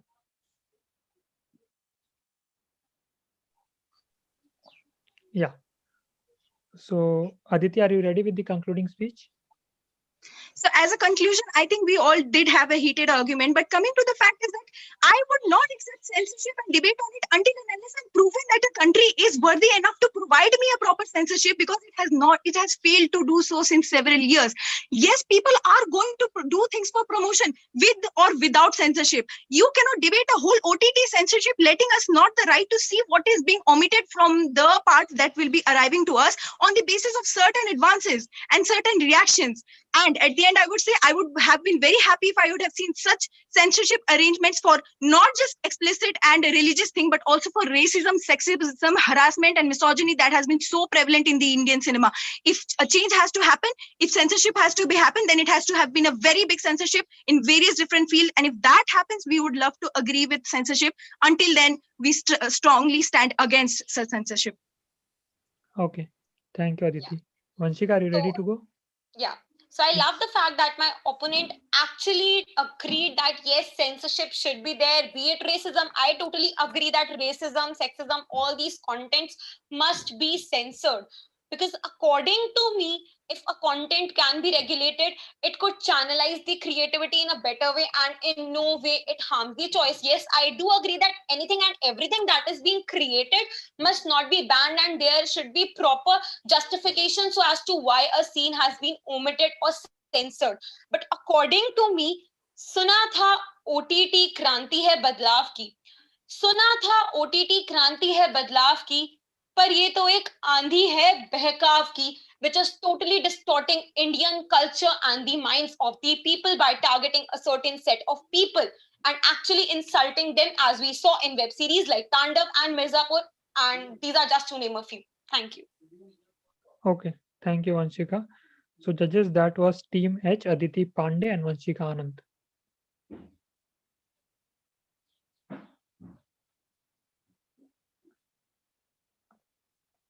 Okay, next we move on to Team U, Chaitanya Ranade and Saurabh Suman.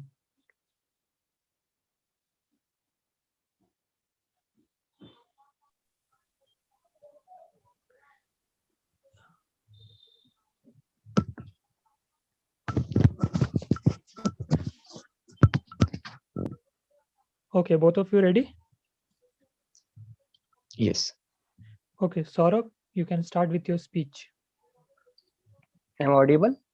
Yeah, Saurabh, you're audible. Please start. Yes, good to go. An entrepreneur invests his or her money, and the entrepreneur invests his or her money, manufactures a product, and looks for maximum profit from it. The travesty in this country is that a farmer who also invests his money, his energy, and produces a crop has not to look for the maximum profit price, but for the minimum support price. Until now, the farmers in several states did not have the option to sell their produce outside the APMC Mandi or the MSP regime. The agriculture reforms brought about by the Modi government has the freedom to the farmers to sell their produce and have the freedom to sell their produce in whatever manner they can, and they have given the freedom to the farmers. The fundamental crisis in the agriculture sector is that the size of the farmlands are shrinking day by day and from generation to generation. Shrinking means the amount of the marginal small farmers are growing day by day. So what small farmers means less produce. Less produce means the small farmers have no power no power in the market to have their own say, to have their own feelings that I will take this much of money. The reform, once these agriculture reforms usher in the grassroots levels, what it will do, that it will usher in a new creation of jobs in the rural sector, which is much needed. And the reforms brought about, the today reforms, it is a set of progressive and also forward looking. Thank you.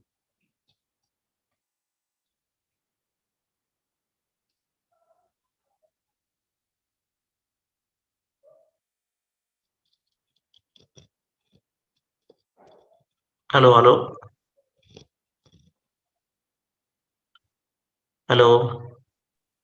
Audible, Co-host, visible. please. Wait. Alok, we need to make co-host. He is not able to unmute. Alok, done. Thank you. Okay, so Chaitanya, are you ready? Wait, I'll just unmute you.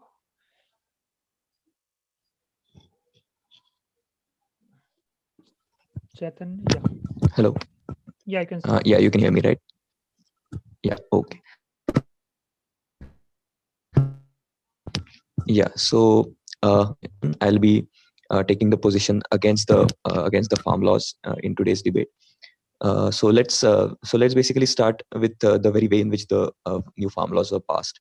All of those who followed the procedure which was followed to pass those laws knows that the correct democratic procedures and protocols were not followed. The opposition in the House was asking for division, which basically means that the opposition there should be an open vote on the bills, which was not allowed by the government, and they were basically just pushed through without the proper procedure. So that is where the very problems with these laws starts, in my opinion. So some laws which concern almost 60% of the country's population, most of them extremely poor and marginal, is something that should not have been passed in this way.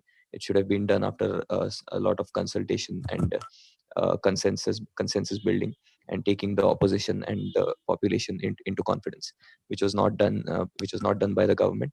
And hence we are seeing all the protests and all the trust deficit that we see in the country today. Now coming to the laws themselves, the laws basically open a big Pandora's box for the farmers community. It basically, one of the provisions is for contract farming, where we know that the people who will enter the contract farming sector will include big corporates and big money bags, which basically small and marginal poor farmers will not be able to get adequate redressal in the case of any disputes or grievances. So the farmers will just be left at the mercy of the big capitalists. So basically the government has been talking about removing the middlemen so that the farmers get good price. But here what will happen is that the middlemen will not be eliminated. They will just be replaced by middlemen wearing Gucci watches and Armani suits, as as some agricultural experts are putting it. So it is, in fact, that may make the situation of the farmers even worse than before. So that these are a few of the problems in the farm laws. Another one is the third farm law is about the storage limits, where the government has removed all the storage limits on the godowns, and which may lead to hoarding of agricultural produce and may lead to the consumer suffering as well. So it is not just a farmer. The consumers may have to pay higher prices because of artificial scarcity created by certain godown owners, which may hoard certain products to increase the prices uh, uh, in an artificial manner in the markets. So I would like to conclude by saying that the government should have followed the proper procedure in passing them, should have done adequate consultations, and then by taking everyone along, should have come out with the best possible versions of the farm laws, which basically affects a majority of our country's population. Thank you. Okay. Thank you, Chaitanya. Are you both ready for the rebuttal? Yes. Okay, yes. So Chaitanya, you can start. Yeah, okay. Yeah, so I would just like to continue with the points which I made in my short speech. I would like to ask my opponents what he thinks about the procedure in which the laws were passed, and was it right? Shouldn't the government have taken the confidence of the House along while passing the bills? बिल्कुल, law पास किया गया था बहुत अच्छी तरह से, और लोकसभा में पूरी डिबेट हुई, राज्यसभा में पूरी डिबेट हुई। लेकिन आप जब जो उत्पात मचाया गया कुछ सांसदों द्वारा राज्यसभा में, वो सबने देखा, माइक तोड़ा, कागजें फेंक दी उपसभापति की ओर, तो वॉइस वोट से उसको पास करना पड़ा अंतिम तौर पर। लेकिन वो स्थिति नहीं थी कि आपको उसको पास करना पड़े, मतलब कि आपको डिवीजन करके वोट करना पड़े। ये स्थिति बना दी गई थी कि हमको वॉइस वोट से पास करना पड़ा। इसलिए मैं कहना चाहता हूँ। But I can मैं पूछूं, मैं सवाल पूछ सकता हूँ? हाँ, प्लीज गो अहेड। मान्यवर, आपने बड़ी विनम्रता से मैं पूछना चाहूंगा कि आपने बोले थे कि वॉचेस, बड़े बड़े वॉचेस आ जाएंगे, जो मिडिल मैन को हटाकर वो बड़े बड़े इंडस्ट्रीज आ जाएंगे। मान्यवर, मैं कहना चाहता हूँ 1988 में सबसे बड़ा आया था पेप्सी, वो कॉन्ट्रैक्ट फार्मिंग कर रहा है पंजाब के साथ। महाराष्ट्र में भी आज तक कॉन्ट्रैक्ट फार्मिंग आज भी चल रही है, बस उसी को एक हर स्टेट में बांटने के लिए कहा गया है। तो आप वो बड़ा वाला कुछ नहीं किया अभी तक, उससे कोई दिक्कत नहीं हुआ पंजाब में। ये जो महाराष्ट्र में चल रहा है उससे कोई दिक्कत नहीं हुआ, लेकिन छोटका वाला है वो लूट लेगा इन लोगों को। कैसे लूट लेगा, जरा बताइएगा हमको। नहीं, I mean, you have to go into a little deep into it. Like, you can just take one or two stray examples and conclude that this will not happen. Maybe if there is a large scale influx of corporates and big capitalists into this sector, which is not allowed right now, you never know that this could lead to a lot of exploitation of the farmers and there could be in fact cartelization among the big corporates themselves. Like they could come together and decide to exploit the farmers to get the best price for themselves, and that could lead to the farmer being left to the mercy of big capital. So यही that is तो something. दिक्कत है, यही तो दिक्कत है जो CA में था, जो अभी भी है, कि जो हुआ नहीं, जो होगा नहीं, उसके प्रति अप्रिहेंशन डरा डरा करके ऐसा हो जाएगा, आपको लूट लिया जाएगा, आपकी खेती ले ली जाएगी।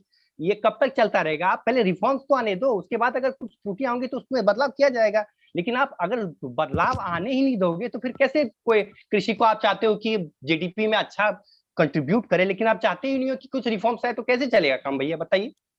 नहीं, रिफॉर्म्स कैसे, रिफॉर्म्स तो जरूर आने चाहिए, उसके खिलाफ कोई नहीं है, लेकिन आई थिंक ऐसा जो रिफॉर्म होता है which is like basically affects most of the population, like even 91 के जो रिफॉर्म्स आए थे वो भी ऐसे ही पास हुए थे, उसमें कोई डिस्कशन नहीं हुआ था, कंसल्टेशन नहीं हुआ था।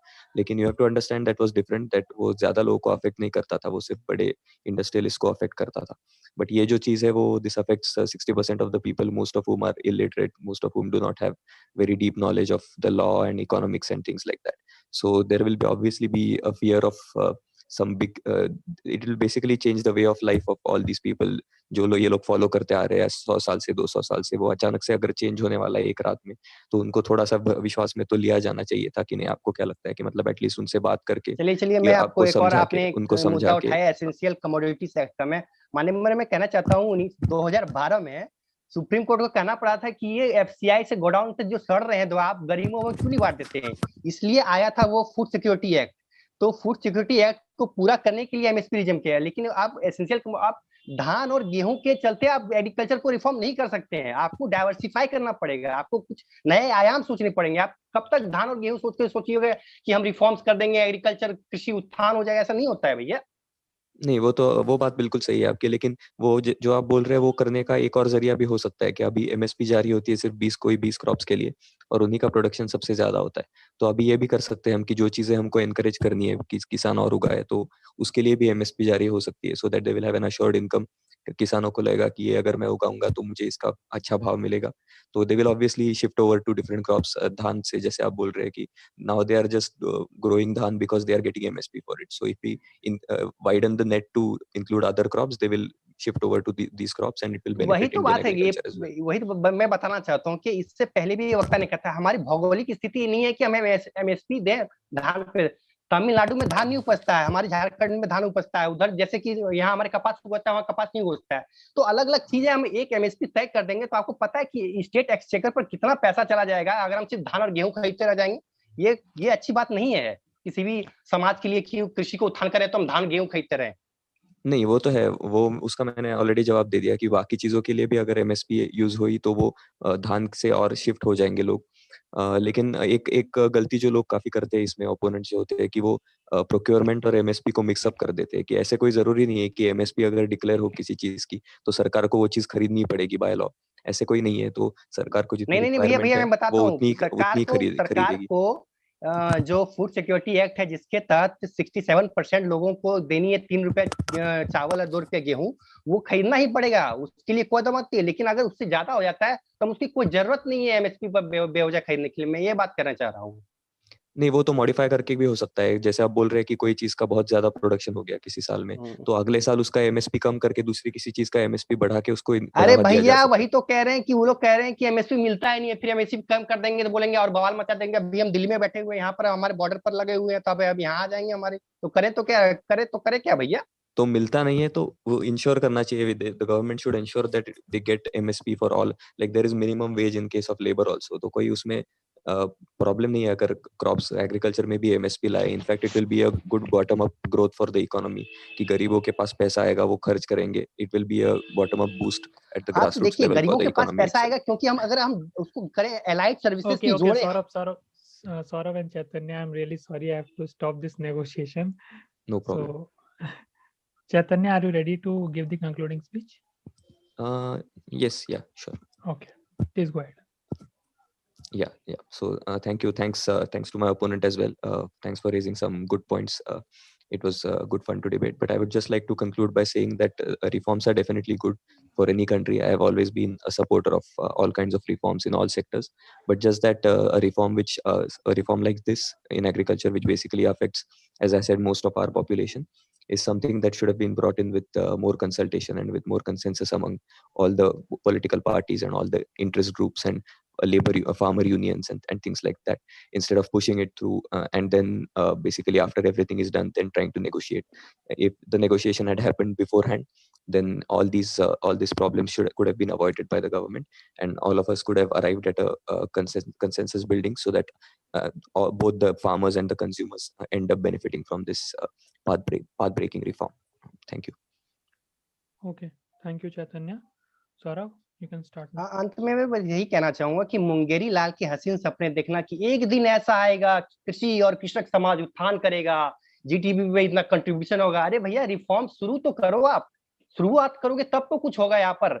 और मैं मानता हूँ कि कुछ त्रुटियां होंगी, लेकिन कोई विष्णु के अवतार तो है नहीं मोदी जी कि कुछ त्रुटियां नहीं होंगी। तो बदलाव तो उन्होंने कहा है कि अगर कुछ होगा तो हम बदलाव करेंगे, तो आप कहीं से शुरुआत करोगे। मैं बस यही कहना चाहूंगा। चलिए, धन्यवाद Saurabh. So judges, that was Team U, Chaitanya Ranade and Saurav Suman.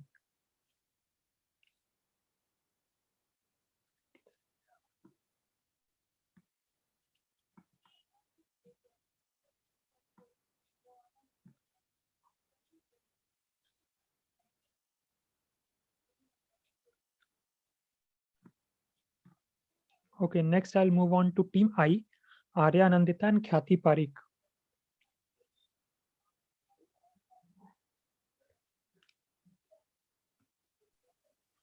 Excuse me, before I begin, can I make a small request, please? Sure. Since we have 2.5 minutes to speak, can there be a warning alarm at maybe 2 minutes? If you could just clap when 2 minutes are done and then stop the time in 2:30. We are not doing that for the other participants as well. So last time also judges said that we won't be allowing it for anyone. So I'm sorry for that. Yeah, no problem. So shall I begin? Let just a minute. Yeah, Khyati, you can begin your speech. All right. So hello, everyone. I am here to speak in favor of the motion, censorship or regulation on OTT platforms. So without any further ado, let me just straight go to the point. I'm not going to use any fancy quotations or poems like some of my fellow participants. Instead, I'm going to give you strong, structured arguments to prove why censorship or regulation is definitely required. So firstly, I'd like to remind all of my participants and everyone that India is a diverse country in every possible way, religion-wise, culture-wise, language-wise, in all shapes or forms, with different communities worshipping different gods and goddesses. For this reason, even our constitution makers tried their hardest to incorporate laws and articles and policies like secularism and equality to maintain harmony between all kinds of communities. And then we have OTT platforms, which are allowed to project anything under the sun that they want without thinking of any of the above mentioned parameters. What makes OTT platforms so special to have this immunity? Why is it that every other thing in this country which people have the access to has to go through a certain number of rules and regulations, but not OTT platforms? Well, nothing makes them so special. And just like everything else, OTT platforms should definitely be subjected to some forms of rules and regulations or censorship to make it appropriate for majority of the audiences. Secondly, I'd like to make it clear that censorship or regulation in no way, shape, or form means that you are going to ban OTT platforms or you're going to lose your access to the movies or web series you like. You can still watch them. So I don't know why people are concerned about that. Secondly, even if you still think that some people might stop watching OTT platforms as much as before due to censorship and regulations, well, then that might be for their good. Think about it. Currently, there are millions of people logging into OTT platforms every day. Individuals who are fully capable of taking this country ahead are wasting their times in front of their screens for no good reason. So, because of censorship or regulation, if they stop watching those OTT platforms, then they might shift to some more productive ways of leisure or passing time, such as reading, writing, or exercising. So, everything here can boil down to something good. And I would also like to quickly address the point of choice made by one of the participants over here. So to that, I'd like to say that it's not just about choice here. A movie or a web series cannot go around spreading misinterpreted content on sensitive topics like racism and sexism, but also say that it's your choice. Dekhna hai to dekho, warna mat dekho. That's not how the things work, because some people not watch it as a part of their choice, but there are a majority of people who will watch it, imbibe those misinterpreted contexts, and then act according to it, which will be absolutely disastrous for the country. So these were my starting arguments, and I'd like to stop here. Thank you. Okay, thank you, Khyati. Arya, are you ready? Yes, am I audible? Yeah, you're audible. You can start. Thank you so much. So the threat to freedom of expression is a major concern, but whose freedom is larger? Like Supreme Court says that freedom of expression can be suitably curtailed. Who suitably curtails it?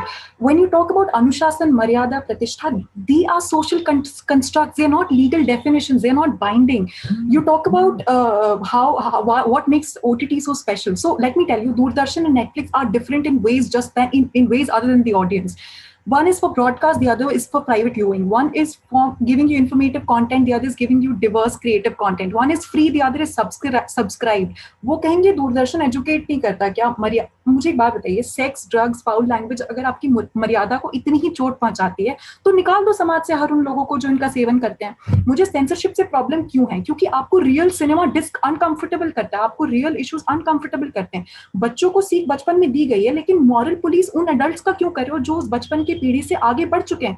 अपने बच्चों को सिखाना एक स्वाभाविक इच्छा है आपकी, ठीक है, मैं समझती हूँ, लेकिन अगर बैंडेड सीन में रेप के सीन्स नहीं होंगे तो वो नैरेटिव आप जस्टिफाई कैसे करोगे? अब देखिए, आप कहते हैं कि उन पे कोई रूल्स नहीं था, वो अपनी मर्जी के मालिक थे, तो मैं बता दूं, स्ट्रीमिंग प्लेटफॉर्म्स पर लगातार उन पे डिफेमेशन केसेस फाइल होते थे, वो PIL भी झेलते थे, वो कोर्ट भी जाते थे और अपना स्टैंड भी व्यक्त करते थे. जब आप क्वेश्चन करती हैं उनकी मेच्योरिटी को, बड़े लोगों की चॉइस को, तो मुझे बताइए, जब आप hate speeches, government hate speeches पर कोई प्रतिबंध नहीं लगाती, प्रोवोकेटिव स्पीचेस, स्टेटमेंट्स दे देते हैं, लोग निकल जाते हैं, पर पोटेंशियल हेटफुल कंटेंट को आप सेंसर कर देते हैं. मुझे एक जन ने कहा था कि उन लोगों का क्या जो बच्चे ट्रॉमेटाइज हो जाएंगे, how can that B undone? मुझे बताइए, अब नहीं तो कब? अगर पेरेंट्स टफ कॉन्वर्सेशंस अब इनिशिएट नहीं करेंगे जबकि डिजिटल स्पेस एक्सपैंड हो रहा है, तो कब? ये तो वही बात होगी ना कि आप टंगड़ी कबाब नहीं खा सकते क्योंकि बच्चा उसको चबा नहीं सकता. मुझे एक बात बताइए, डिजिटल न्यूज प्लेटफॉर्म्स भी जो एक बहुत ही प्रमुख मुद्दा है OTT के सेंसरशिप के साथ ही, जब आप एक लोग की जीभ खींचते हैं ना, तो आप ये सिद्ध नहीं करते कि वो झूठे हैं, आप ये सिद्ध करते हैं कि आपको डर लगता है कि वो कुछ ऐसी बात कह देगा जिससे आपके पावर और पॉलिटिक्स को ठेस पहुंचेगा, हानि पहुंचेगा. मुझे देखिए, प्रॉब्लम इस बात से सबसे ज्यादा यही है कि जब आप ये कहते हैं ना कि लोगों को वॉइस ऑफ ऑपोजिशन को डिसमिस कर देते, अर्बन नक्सल्स, टुकड़े टुकड़े gang, opposition, anti national. Pakistan Ram मंदिर पे डिबेट होती है, unemployment, food security, women health पे डिबेट नहीं होती है. प्रायोरिटीज देख रहे हैं आप गवर्नमेंट की कहाँ है? आर्ट दिमाग को विकसित करता है, आपको एक ऐसी जगह पे रखता है जहां पे आप अनकंफर्ट को झेल सके. वॉयलेंट कंटेंट अगर एक इम्पैक्ट कर रहा है तो आप अपने बच्चों को क्यों नहीं बताना चाहते हैं कि वॉयलेंट अगर है कंटेंट तो वो उससे लर्निंग ड्रॉ करे. आगे आप कहते हैं कि कोई बच्चों पर क्या प्रभाव पड़ेगा, तो मैं बताती हूँ. तो फिर अखबार में जो न्यूज छपते हैं उनको भी छापना बंद कर दो, सिर्फ एड्स को भी हटा दो, एड्स भी इम्पैक्ट. बस एक last, I just finish this, उसके बाद मैं कुछ नहीं बोलूंगी. आप एड्स हटा दो, हर एक के लिए एक अलग अखबार छापो, एक सबके लिए सेम अखबार छापने की जरूरत नहीं है फिर तो. धन्यवाद. Okay, thank you. Are you both ready for the rebuttal? Yes. Arya, you can start. I have a question. You talked about children being exposed to wrong, hateful comment. You talked about morality. You talked about what is right. Can you tell me when is the right time for parents to engage in tough, difficult conversations that they haven't been exposed to before? When is the right age? All right. So thank you for your question. So firstly, I'd like to make it clear that I never talked about specifically children being exposed to hateful comment or pornography. It was not me who mentioned that, firstly. Second thing, definitely parents should talk about all these things to their children, but these things are absolutely a taboo in this country. So there are a lot of parents who do not talk about it. And so as a solution to this, you cannot project things through OTT platforms directly to children without proper facts.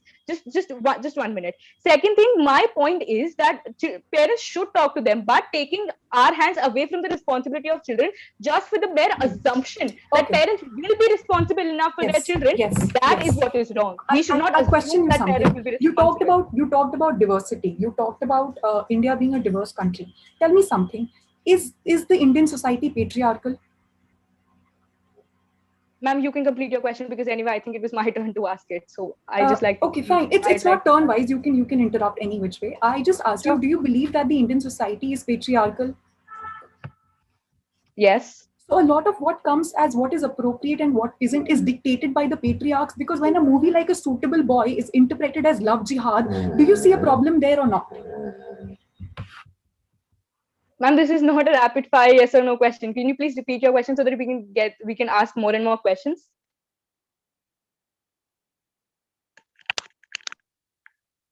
All right, so let me just ask you a question and then you can answer it. No. You talked about freedom of speech. You talked about that you didn't have freedom of speech. No. Listen. My question wasn't complete. I talked about interpretation of art. I talked about how art can be conveniently interpreted by the patriarchs. That was what my question was. What do you have to respond to that?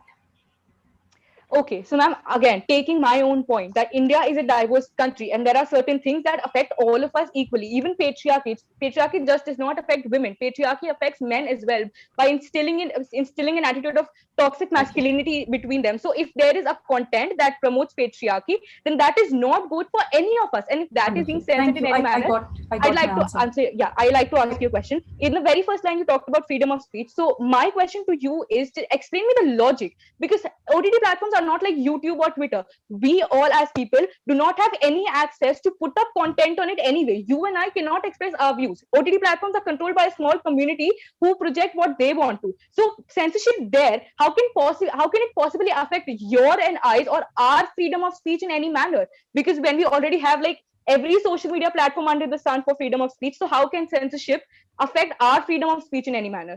Ma'am, when you talked about art being a wasteful hobby, it is very much clear that you do not associate art as an important part of society. When you talked about people engaging in more productive activities, that means you do not consider artists to be a part of the society. If artists are a part of the society and their freedom of expression is being curtailed, that means I, as a member of a society, as a member of a civil society, aware, educated, learned, my freedom of expression is suitably restricted as well. Because let's say if I'm a content creator, I will be subjected to the same rules. Question for you. Do you think that if there is more legal authority that Netflix takes over than YouTube, there is more legal authority that Netflix owners have than on YouTube, the YouTube owners? Is this your complete question, or is there a follow-up to it? Because you can please ask the follow-up as well. Okay, just tell me, do you think there is more authority in the Netflix domain than is on YouTube? Yes or no? You can disagree, that's fine. Ma'am, these questions are not like the question that I can say a black or white. I mean, this is not relevant to the topic great. we're talking about. Fine. Tell me something. If you delegitimize something, if you censor something, do you create more word for it? Do you give more audience to it? Do you demand more demand for it when you create by showing things such as toxic masculinity or sexism or racism in the name of growth so that people come to know about it? That is only correct when you show it in a movie or a web series where it is shown that it is wrong. You cannot glorify it. You cannot show masculinity and lead to a happy ending, calling it growth. Then that is glorifying. Then that is not saying it's wrong. My question to you, ma'am, please, my question to you. There are tons of movies and web series which show sexual contact without proper information, without proper discretion, which leads to unrealistic expectations of people from their loved ones, from their partners. Women are shown as sex objects. So don't you think that these situations, that scenes like these will deteriorate situation for women in rural areas and might also lead to aggression or curiosity to an extent which might lead to increased amount of rapes? Ma'am, I think you're talking about porn. OTT platforms are not producing porn. They are very different from porn websites. Thank you so much. My question for you is, you don't need to show the private parts of people. You can still show sex without showing the private parts. Do you think there'll be international censorship? Do you think there'll be international censorship, or will it just be restricted? Ma'am, again, this is not a rapid fire yes or no between you and me. Fine. Okay, I'll give you a perspective. Yeah, there's not an international censorship. There is just a nationwide censorship. The same content can be accessed through VPN and torrent. Do you think that is good for your digital wealth, digital well-being, digital health? Could you repeat the question? Your voice wasn't audible. There is no international censorship. There is a censorship only in the national periphery. So the same content is being produced and consumed online internationally. So in that case, VPN and torrent can still be a mode of downloading the same content. Is it good for your digital health, security, digital well-being? If we count onto the problems or the different sources of problems wherein ये सारी information वहाँ से भी आ सकती है, then ma'am we'll totally be shifting from the point. That motion specifically talks about OTT platforms. So let's just stick to how OTT platforms are the problem here. ऐसे कर करके तो ma'am बहुत spread हो सकती है debate. Khyati and Arya, your time is up for the rebuttal. Okay, so Arya, you can present your concluding speech. I think that my fellow participant has totally got the concept of art wrongly, because art for me has opened my mind. It tells me of a world that isn't immediately surrounding me. If I live in a small city in Jharkhand, I'm just exposed to those realities. But instead, international realities are as much important to me. And OTT platforms bring that reality to me. If that reality is conveniently censored or presented, that is a very abject state, that is a very questionable state of art. It stirs your thought, it gives you enrages people to think in a particular way. It summons movements as well. A lot of movements have been inspired. I think art, let people choose what art does to them. Do not dictate what impact it will cause to them, because everybody is irrational. Let art be for everyone. Let art be produced and consumed and demanded by everyone. Let the people make empowered choices, choices where they're not schooled or moral policed or shamed for making a choice of a particular genre. Question the art, let it evolve, and just don't outrage because it hurts you. Because when you're conveniently hurt by something that hurts your sentiments. You are in a way sidelining the other vulnerable sections just because you're in the majority. Don't convenience your battles. Initiate tough conversations. Parents have to address these battles now or ever. If sexuality, if explicit concept. Okay, thank you, Arya. So the time is ended. Khyati, are you ready? Yeah, sure. So for my Yes. conclusion, I'd like to clear the misinterpretation of the opposition here, that the problem is not with art. You cannot, or any, not like you, like nobody cannot showcase the sensitive topics in a very wrong notion and call it art. The problem is not with art. You want to show art, you can. The whole point is that if I am a consumer of OTT platforms, then I have a right to get the right information, to have the right notions of whatever is projected in front of me. And when we talk about parents, definitely they should talk. But just assuming that parents will talk to their children and tell them what is right for them or wrong, that is what is wrong. Because disclaimer, let alone children, हम में से कितने लोग उस लंबे लंबे disclaimers को पढ़ते हैं? Do you really think that a child who's very curious to know what sex means or what nudity means will stop by that 18 plus marks when he has no consequences to face? And that is where censorship comes into play. OTT platforms do not show you reality. They show you exaggerated versions of reality. Mirzapur is a very good example. Things are not as bad as shown in the movie. Sex might not be as beautiful and as fancy as it is showed in movies. So there has to be, if the reality is projected, then the reality should be real. It should not be exaggerated, because then it's not reality and that fails the whole purpose. So that was the point, and the arguments boil down to only one thing, that reasonable censorship and regulation will not harm anyone, neither the artist nor the consumer. Thank you so much. Okay, thank you, Khyati. So judges, that was team I, Arya and Khyati.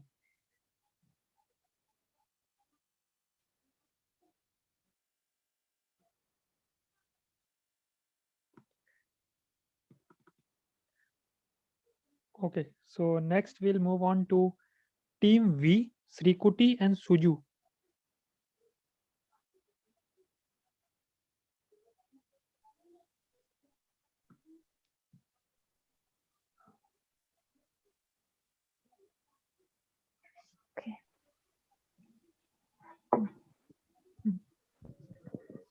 Okay, are you both ready? Yes. Okay, Suju, you can start your speech. Okay, am I audible? Yeah, you're audible. You can start. Okay, good evening. I have got the stance to speak in favor of the topic Farm Bill 2020. I quote Dave Matthews, we can connect ourselves to the farmers, to the land, and to our communities. When we do that, we can change the whole country. The debate over the Farm Bill 2020 has generated heat more than light. It is a big structural change attempted by the government. The idea is to encourage corporate investment in agricultural ecosystem to make it lucrative for farmers. Government believes the Farm Bill 2020 can transform the agriculture and double the income by 2022. As per the saying, if the farmer is rich, then so is the nation. Farming is not just a job, it's a way of life. So we must thank, respect, and appreciate the hard work of the farmers who works hard to give us food. Now, let me explain how it's beneficial for the farmers. It creates open market for interstate and intrastate trade and brings freedom of choice for all the farmers, alternate channels to sell produce, higher income, better market linkages, and efficient supply chain context, and get better inputs, and can engage in direct marketing by eliminating intermediaries for full price realization.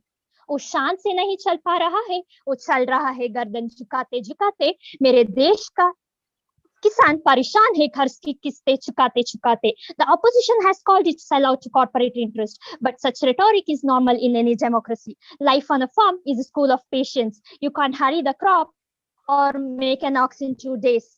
However, people who are misleading the farmers about Farm Bill 2020 should stop doing so. Farming looks might easy when you're far away from the cornfield. So, misleading that if you ate today, thank a farmer.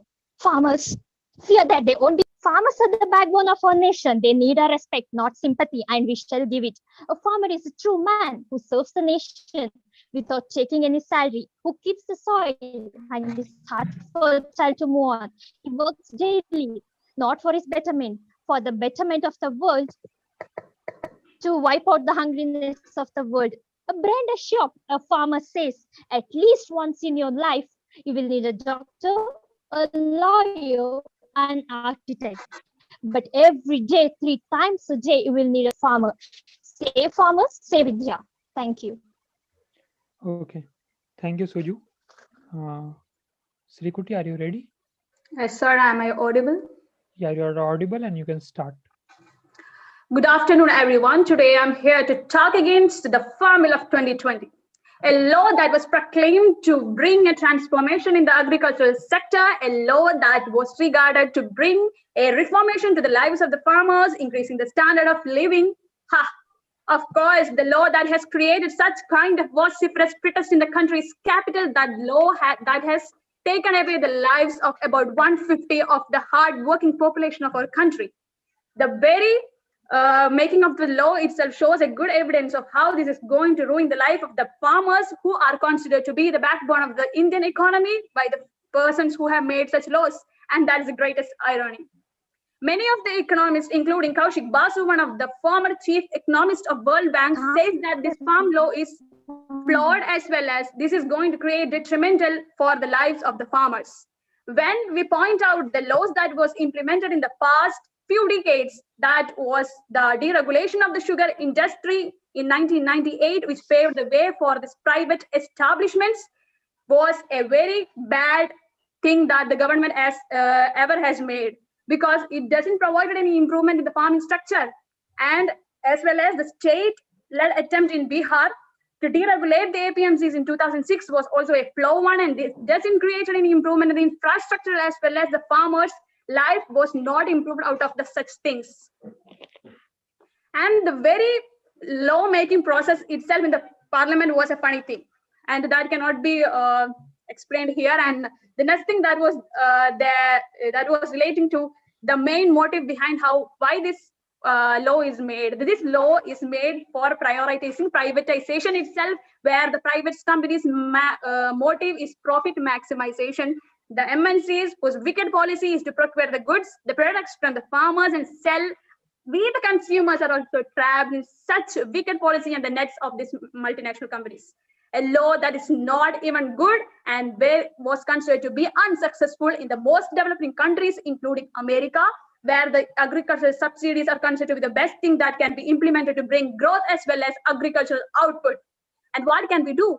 GDP, yes, 0.4% of GDP can be invested in the agricultural sector, according to the Crime Bureau report. About 10,280 people die out of suicide because they are burning with the lawn. And lawn clearances can be made rather than making the things that can new laws could be made that can uplift the condition of the farmers, rather than making the laws that bring. Okay, Srikuti, your time is up. I would request. Thank you. Thank you so much. Are you both ready for the rebuttal? Yes, sir. Okay. So, Srikuti, you can begin. My friend clearly explained the way in which it is going to bring reformation in the agricultural sector, as well as it is going to increase the income of the farmers. And according to my investigations I have done in the last 1 month itself, I have been preparing for this, and I have been investigating that when this first, at the very beginning, this farm bill seems to be very attractive for the farmers, but they are not going to get any desired price when they enter into this new market that is created by the multinational companies. What's your opinion on that? The farmer is allowed to sell the product anyone and anywhere according to their own conveniences. But people who are against them, against the farm bill, are making farmers fear that they won't be having such adequate knowledge to negotiate the best terms. But still, the bill allows the farmers to link with large traders and exporters, bringing agricultural benefits. It also boosts the sectors of agriculture. It also raises the income of the farmers. It provides benefits to small and marginal farmers. No, my friend, there is no such legal guarantee provided by the government relating to any such law is not implemented in the nation that is relating to this minimum support prices as well as the prices that are issued for the farm products. And what about that? No, there is no such point. It provides the freedom of choice for all the farmers. Farmers believes that they could lose rights to own their own land, but there is no such things. It will transform Indian agriculture and it attracts private investments. No, giving more importance to the private sector is the biggest evil the country is ever going to face. Because this private industry's main motive is not helping the socially, making the people aware of everything that is there. But their main aim is profit maximization, my friend. And giving more importance to this private sector, in every sector we can say this privatization. But this bill provides electronic platform trading, which would increase, which would raise transparency and augment time saving.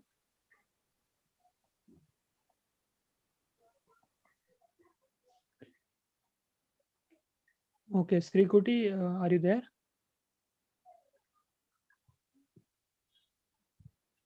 Oh, I guess there's some network lag with Srikuti.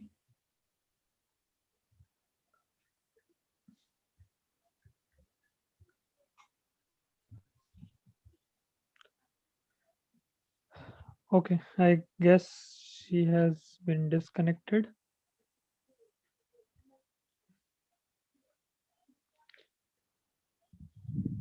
I guess we'll wait. She might be trying to join. We'll wait for some time.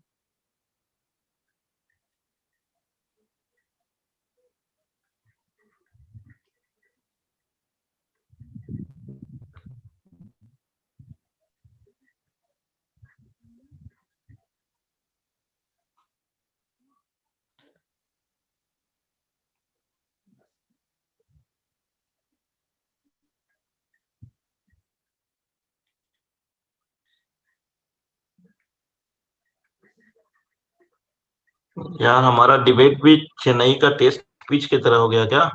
जितना ज्यादा खेलते जा रहे हैं उतना ज्यादा slow होते जा रहा है. हाँ. Bring back the energy.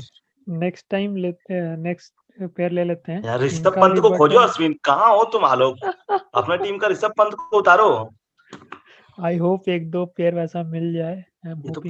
ये तो पुजारा रहाणे का बैटिंग चल रहा है हमारे यहाँ.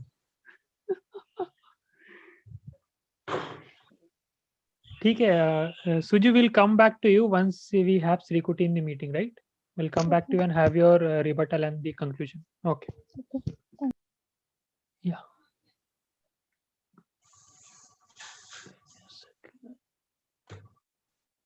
Okay. Next, we'll move on to Team J, Akarshika and Parisha.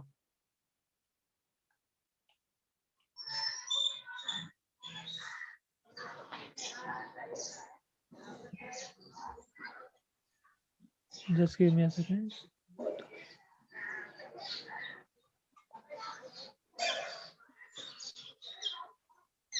Yeah, are both of you ready? Yeah. Okay, Akarshika, you can start with the speech. Digital content, फिर चाहे वो 60 सेकंड का टीवी कमर्शियल हो या कोई film, हमारे ऊपर कितना प्रभाव डालती है इसके व्याख्यान की आवश्यकता नहीं है. हमारे टूथपेस्ट की चॉइस से लेकर लाइफस्टाइल तक सब कहीं ना कहीं इन्हीं से प्रभावित है. इसी डिजिटल कंटेंट का एक माध्यम है OTT platform. Today, digital media enjoys a wide audience. The kind of explicit and derogatory content these platforms exhibit plays a crucial role in shaping our personality traits. In a country like ours with such wide diversity, we need to keep in concern that whenever we put anything in public domain, there should be a certain amount of responsibility. We live in a country where these sanitary pads are sold in wrapped newspapers, where a visible bra strap becomes a matter of concern, and where there is no such thing like sex education. And yet, some of my friends think that these controversial content that incites negativity in the society is acceptable. I would want to put some statistical data over here. OTT emerged as a wave in 2015, and so did crime. India's crime rate has increased gradually over the past few years, and most importantly, Kerala and Delhi have a huge number of filed complaints despite being the most educated states. And talking about self-regulation that most of my opponents are talking about, Center since 2019 has asked OTTs to firm their self-regulation several times. In February 2020, IAMAI released a code of self-regulation of online curated content providers, which was signed by around 15 such digital platforms by September. And again, we have a Tandav in limelight for the same reason. We are the second highest internet subscribers, and our media represents us. Regressiveness is not our culture. Anything that amplifies bloodshed and misogyny is not our interest. We need to understand the difference between freedom and absolute freedom. Sir John Mill in his essay says, किसी कार्य को करने की स्वतंत्रता के में व्यक्तिगत या सामाजिक रूप से हस्तक्षेप करने का इकलौता लक्ष्य आत्मरक्षा है. सभ्य समाज के किसी सदस्य की इच्छा के खिलाफ शक्ति के औचित्यपूर्ण प्रयोग का एकमात्र उद्देश्य किसी अन्य को हानि से बचाना हो सकता है. This completely reflects the Article 19, Clause 2 of our Constitution, and I think it's quite enough to justify my point in favor of existence of censorship on OTTs. Thank you. Okay, thank.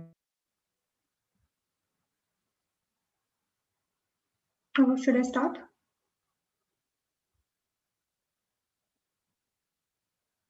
Am I audible?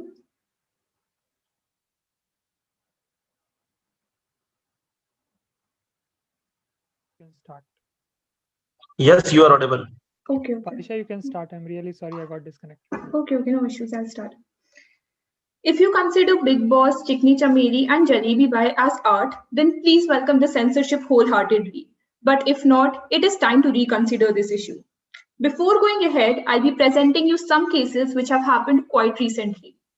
The government ordered Twitter to take down at least 100 accounts which criticize the government. A professor in Calcutta was jailed because he questioned and criticized the government about the rising petrol prices. The Bihar government openly said that anyone criticizing the state government could end up in jail. And ladies and gentlemen, these are not just some instances, but we have a plethora of similar examples. This is the case when the government has absolutely no intervention as in OTT as of now. Imagine what would be the scenario when government actually starts regulating them. It would be safe to say that anything which criticizes or questions the government would not be available in the public domain. The bottom line, we will see what the government wants to show us. As far as hurting of feelings are concerned of people, I just have one answer to that. In a country where we have such a high number of OTT subscribers, where will you draw the line between what is offensive and what is not? In this era where brand logos are affecting people, do you really think there's an end to it and you can mark the line that this is socially acceptable and this is not socially acceptable? Ladies and gentlemen, give it a thought. And also let us not forget that that OTT platforms are only avenues available to filmmakers to express their creative liberties. If not for OTT, we would have never seen the ground reality of our nation. Some series like Delhi Crime, Scam 1992, Forgotten Army portrayed the reality of our nation. What is wrong with that? And why do you think the mainstream media hasn't been able to cover a single issue like that?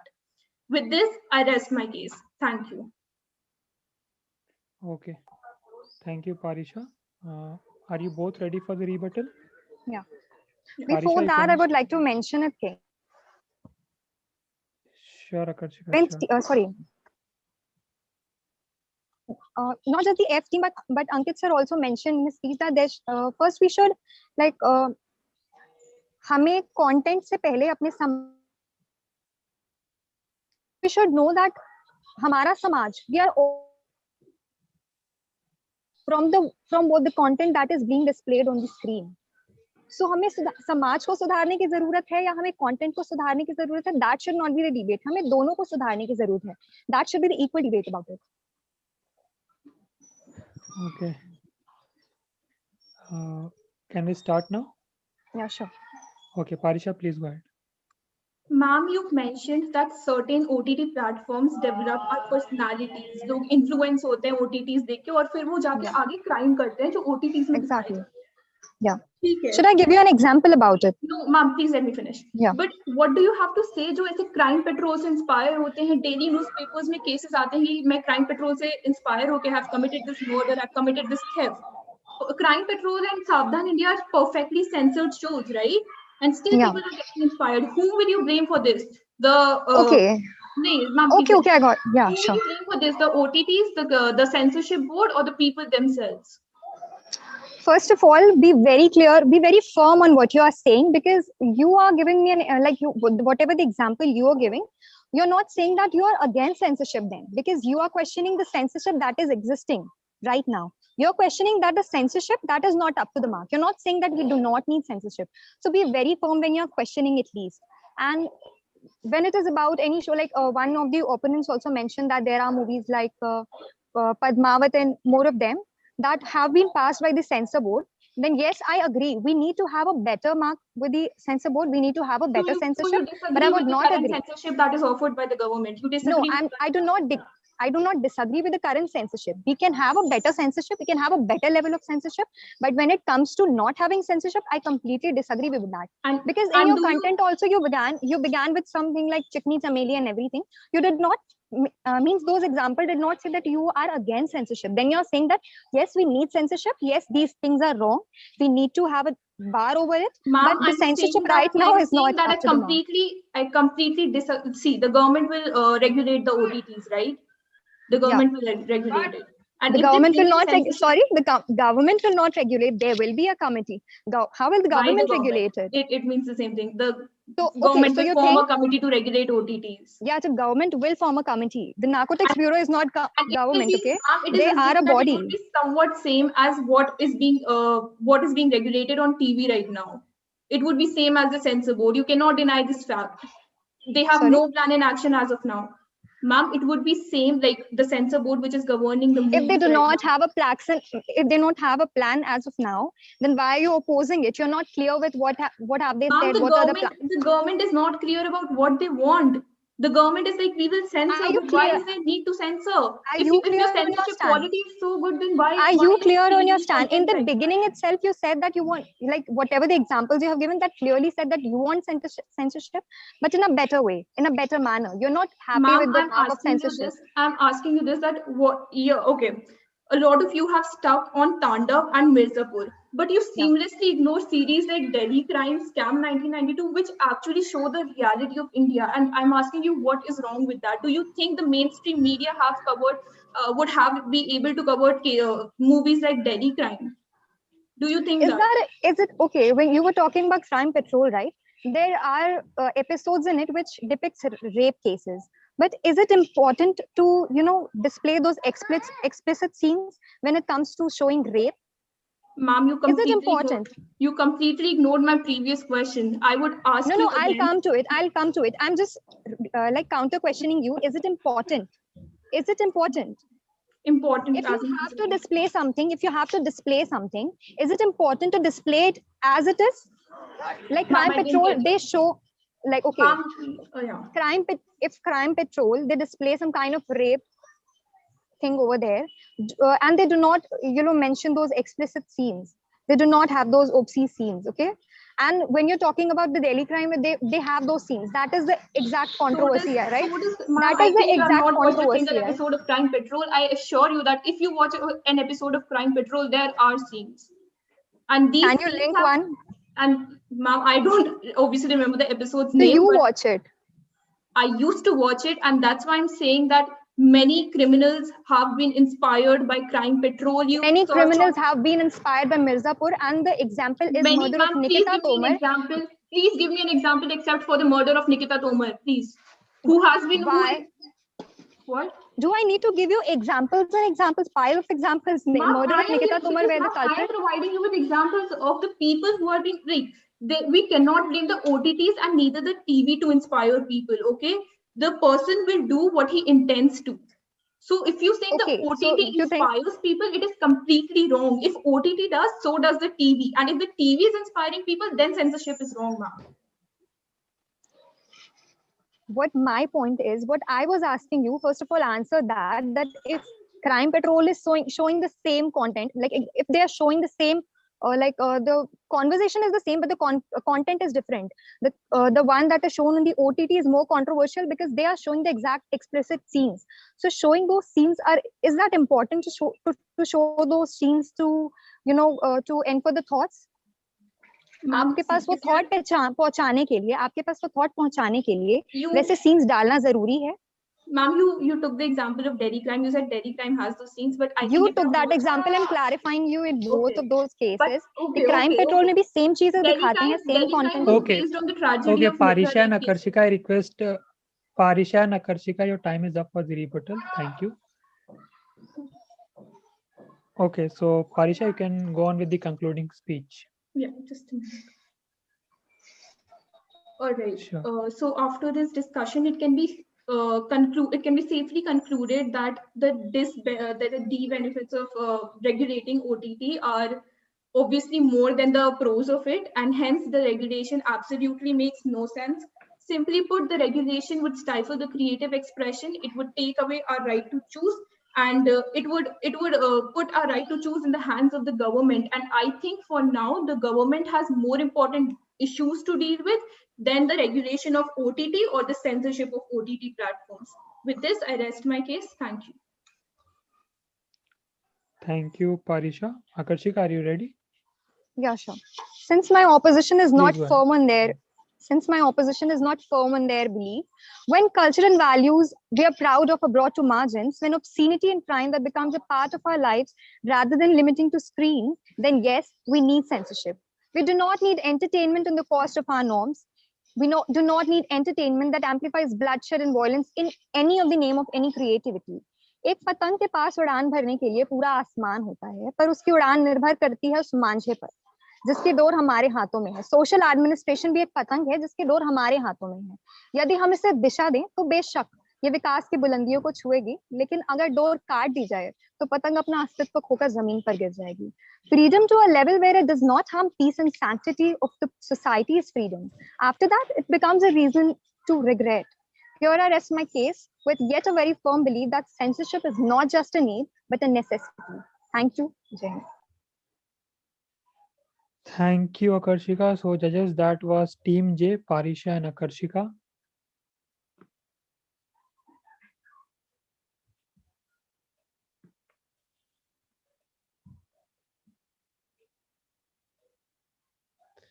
Okay, so judges will move back to Team V. We were left with their rebuttal and concluding speech.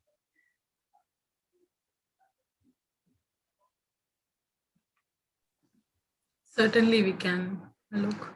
And how much time was left for the rebuttal? Ma'am, 2.5 minutes. Okay, fine. Let's go ahead. Both of you, if you can unmute yourself. Yeah, I guess you have done it. Okay, just give me a second.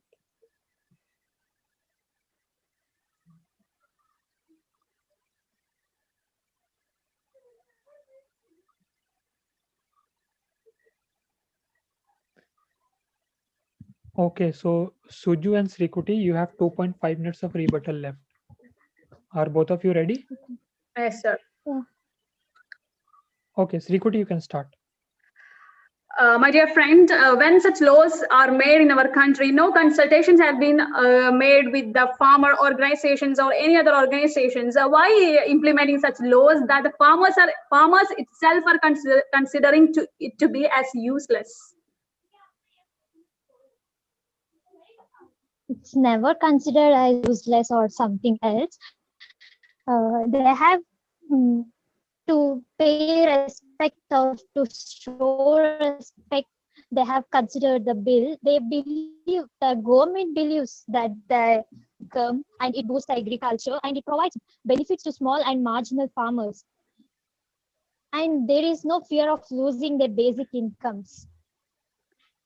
And you said that it is going to double the income of the farmers. But what happens when a new market is going to be created in the country, and people will, farmers will, at the beginning, they consider it to be a fair price that they will be getting from this new market, because APMC mandis is not going to offer such a big amount that these MNCs are going to give, right?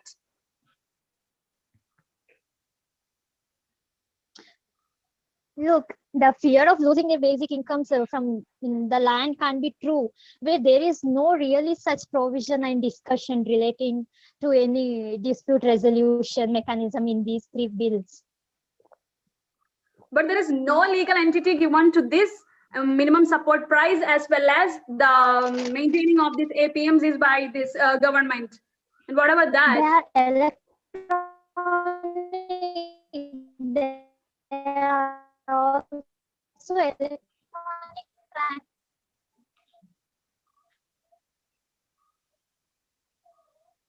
There are many electronic platforms trading, which would increase raise transparency and augment. But most of the people who are farmers in our state as well as our country are uneducated, and they are not very well known about the technical things that are existing here. So the electronic trade is not a possible one, of course, because the electronic knowledge that they have are not that much high like the IT professionals that are here. And even the law that is made for the betterment of the farmers are not reached the common man, and no man of ordinary prudence can understand such laws, and it is made in such a way.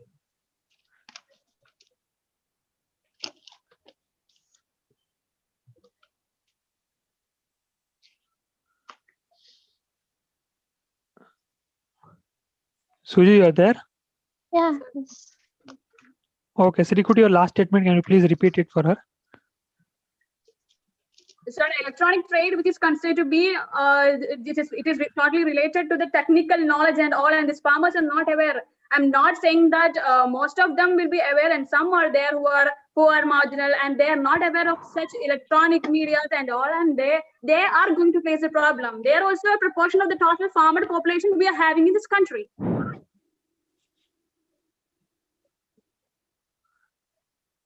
Ma'am. Suji, would you like to answer that?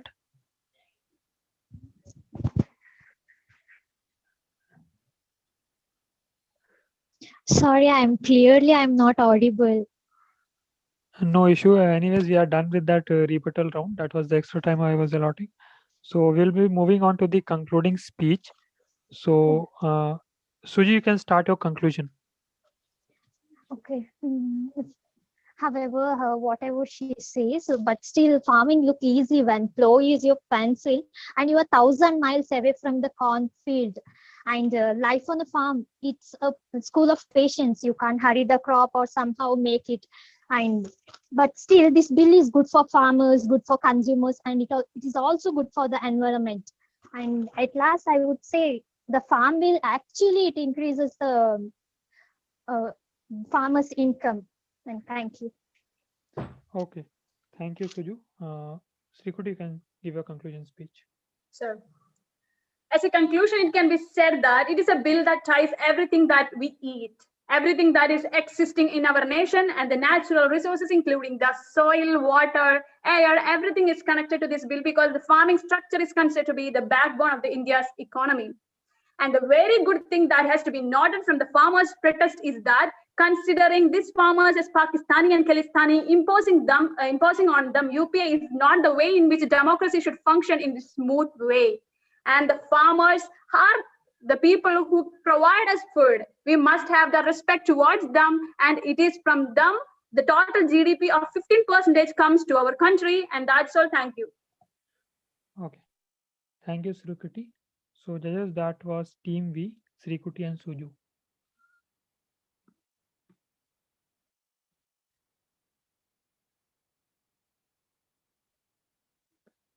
Okay, next we'll move on to Team W, Kajal and Monarch.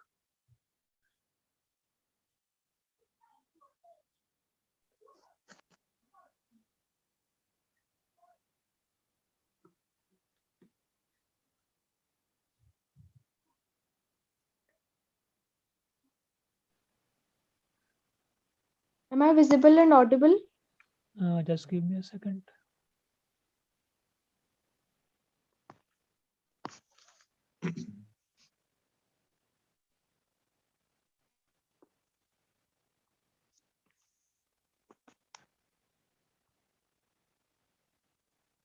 Alok, am I visible or audible?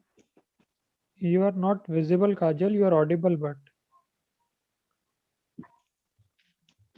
can you try 1 minute, switching up 1 your minute. yeah. Am I visible? Yeah, now you're visible. Yeah. Okay. And So audible too? we'll begin with Monarch. Yeah, Kajal, you are audible, you're visible. Good. Okay. Monarch, you can begin with the speech. Okay. Okay, shall I start now? Yes. Okay. So, the prosperity of a nation lies in its agricultural field, and this statement resonates very well with a nation like India. Good evening, everyone present here. Today, I'll be speaking in favor of the Farm Laws 2020. My argument will revolve around four basic concepts. What was wrong with the system? What do these laws propose? How will they impact the farmers? And what all needs to be done for their proper implementation? Price upsurges, Kisan Atmahatya, cartel formation, waste of produce, and whatnot. My friends, we all are very well aware about these terms, and these terms definitely portray the degraded status of the agriculture sector of the infamous Krishi Pradhan Desh. With this existing system, the farmers are exposed to huge difficulties, primarily being lack of proper marketing channel, lack of mechanization, lack of awareness, and whatnot. And here, my friends, arises the need for new legislations, which have been passed by the Parliament in September 2020, acquainted with clauses that could prove to be a boon to the farmers. And still, I can't understand why is the opposition making it a contentious issue. Trade and Commerce Act, Empowerment Act, Essential Commodities Act, all three provide tools that could help us get away with the lacunas of the existing system. And my worthy opponent might ask, how are they beneficial to the farmers? Well, let me tell you.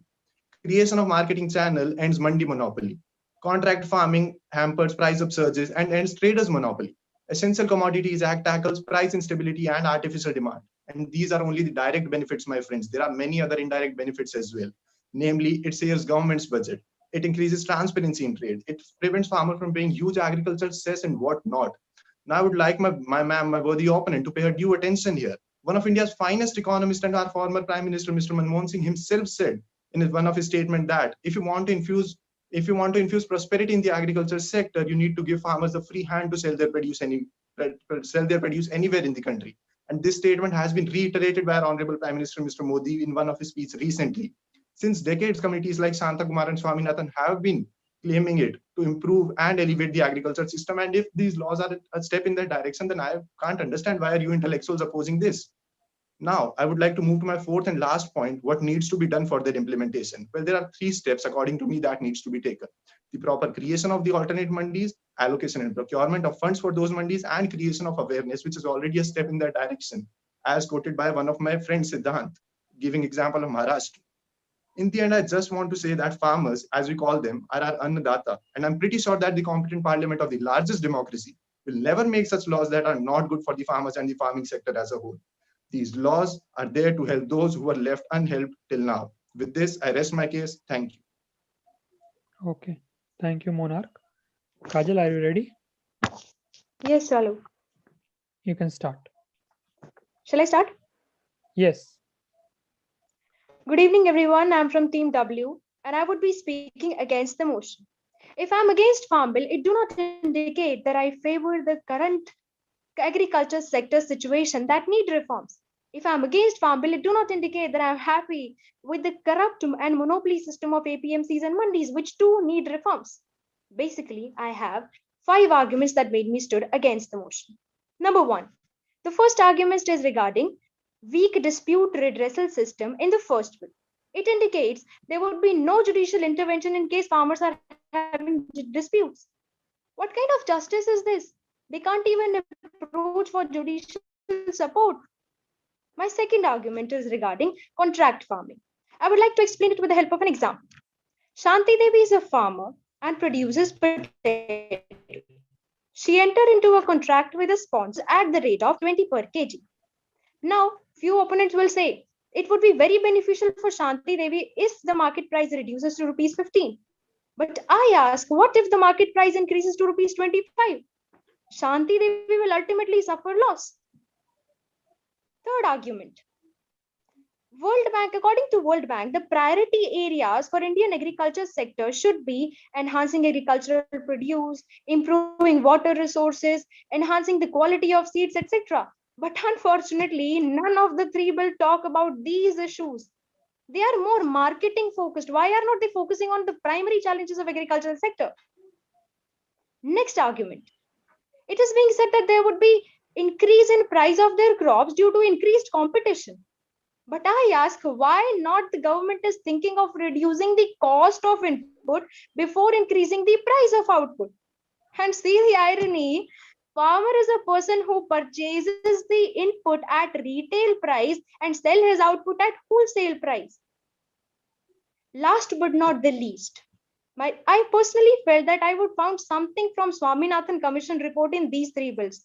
But unfortunately, not even a single recommendation, not even a single suggestion was taken from Swaminathan Commission report. And at the end, I would start the end of my speech by saying that agricultural sector no doubt need reform, as my opponent said. But these three farm bills are having few things missing, few things incorrect that need to be taken into consideration. Thank you so much. Okay, thank you, Kajal. Are you both ready for the rebuttal? Sure. Kajal, go ahead. Yes. Monarch, I want to ask you, तुमने कहा कि ये free hand cell कर सकते हैं कहीं भी अपने प्रोड्यूस को पूरे इंडिया में, ठीक है।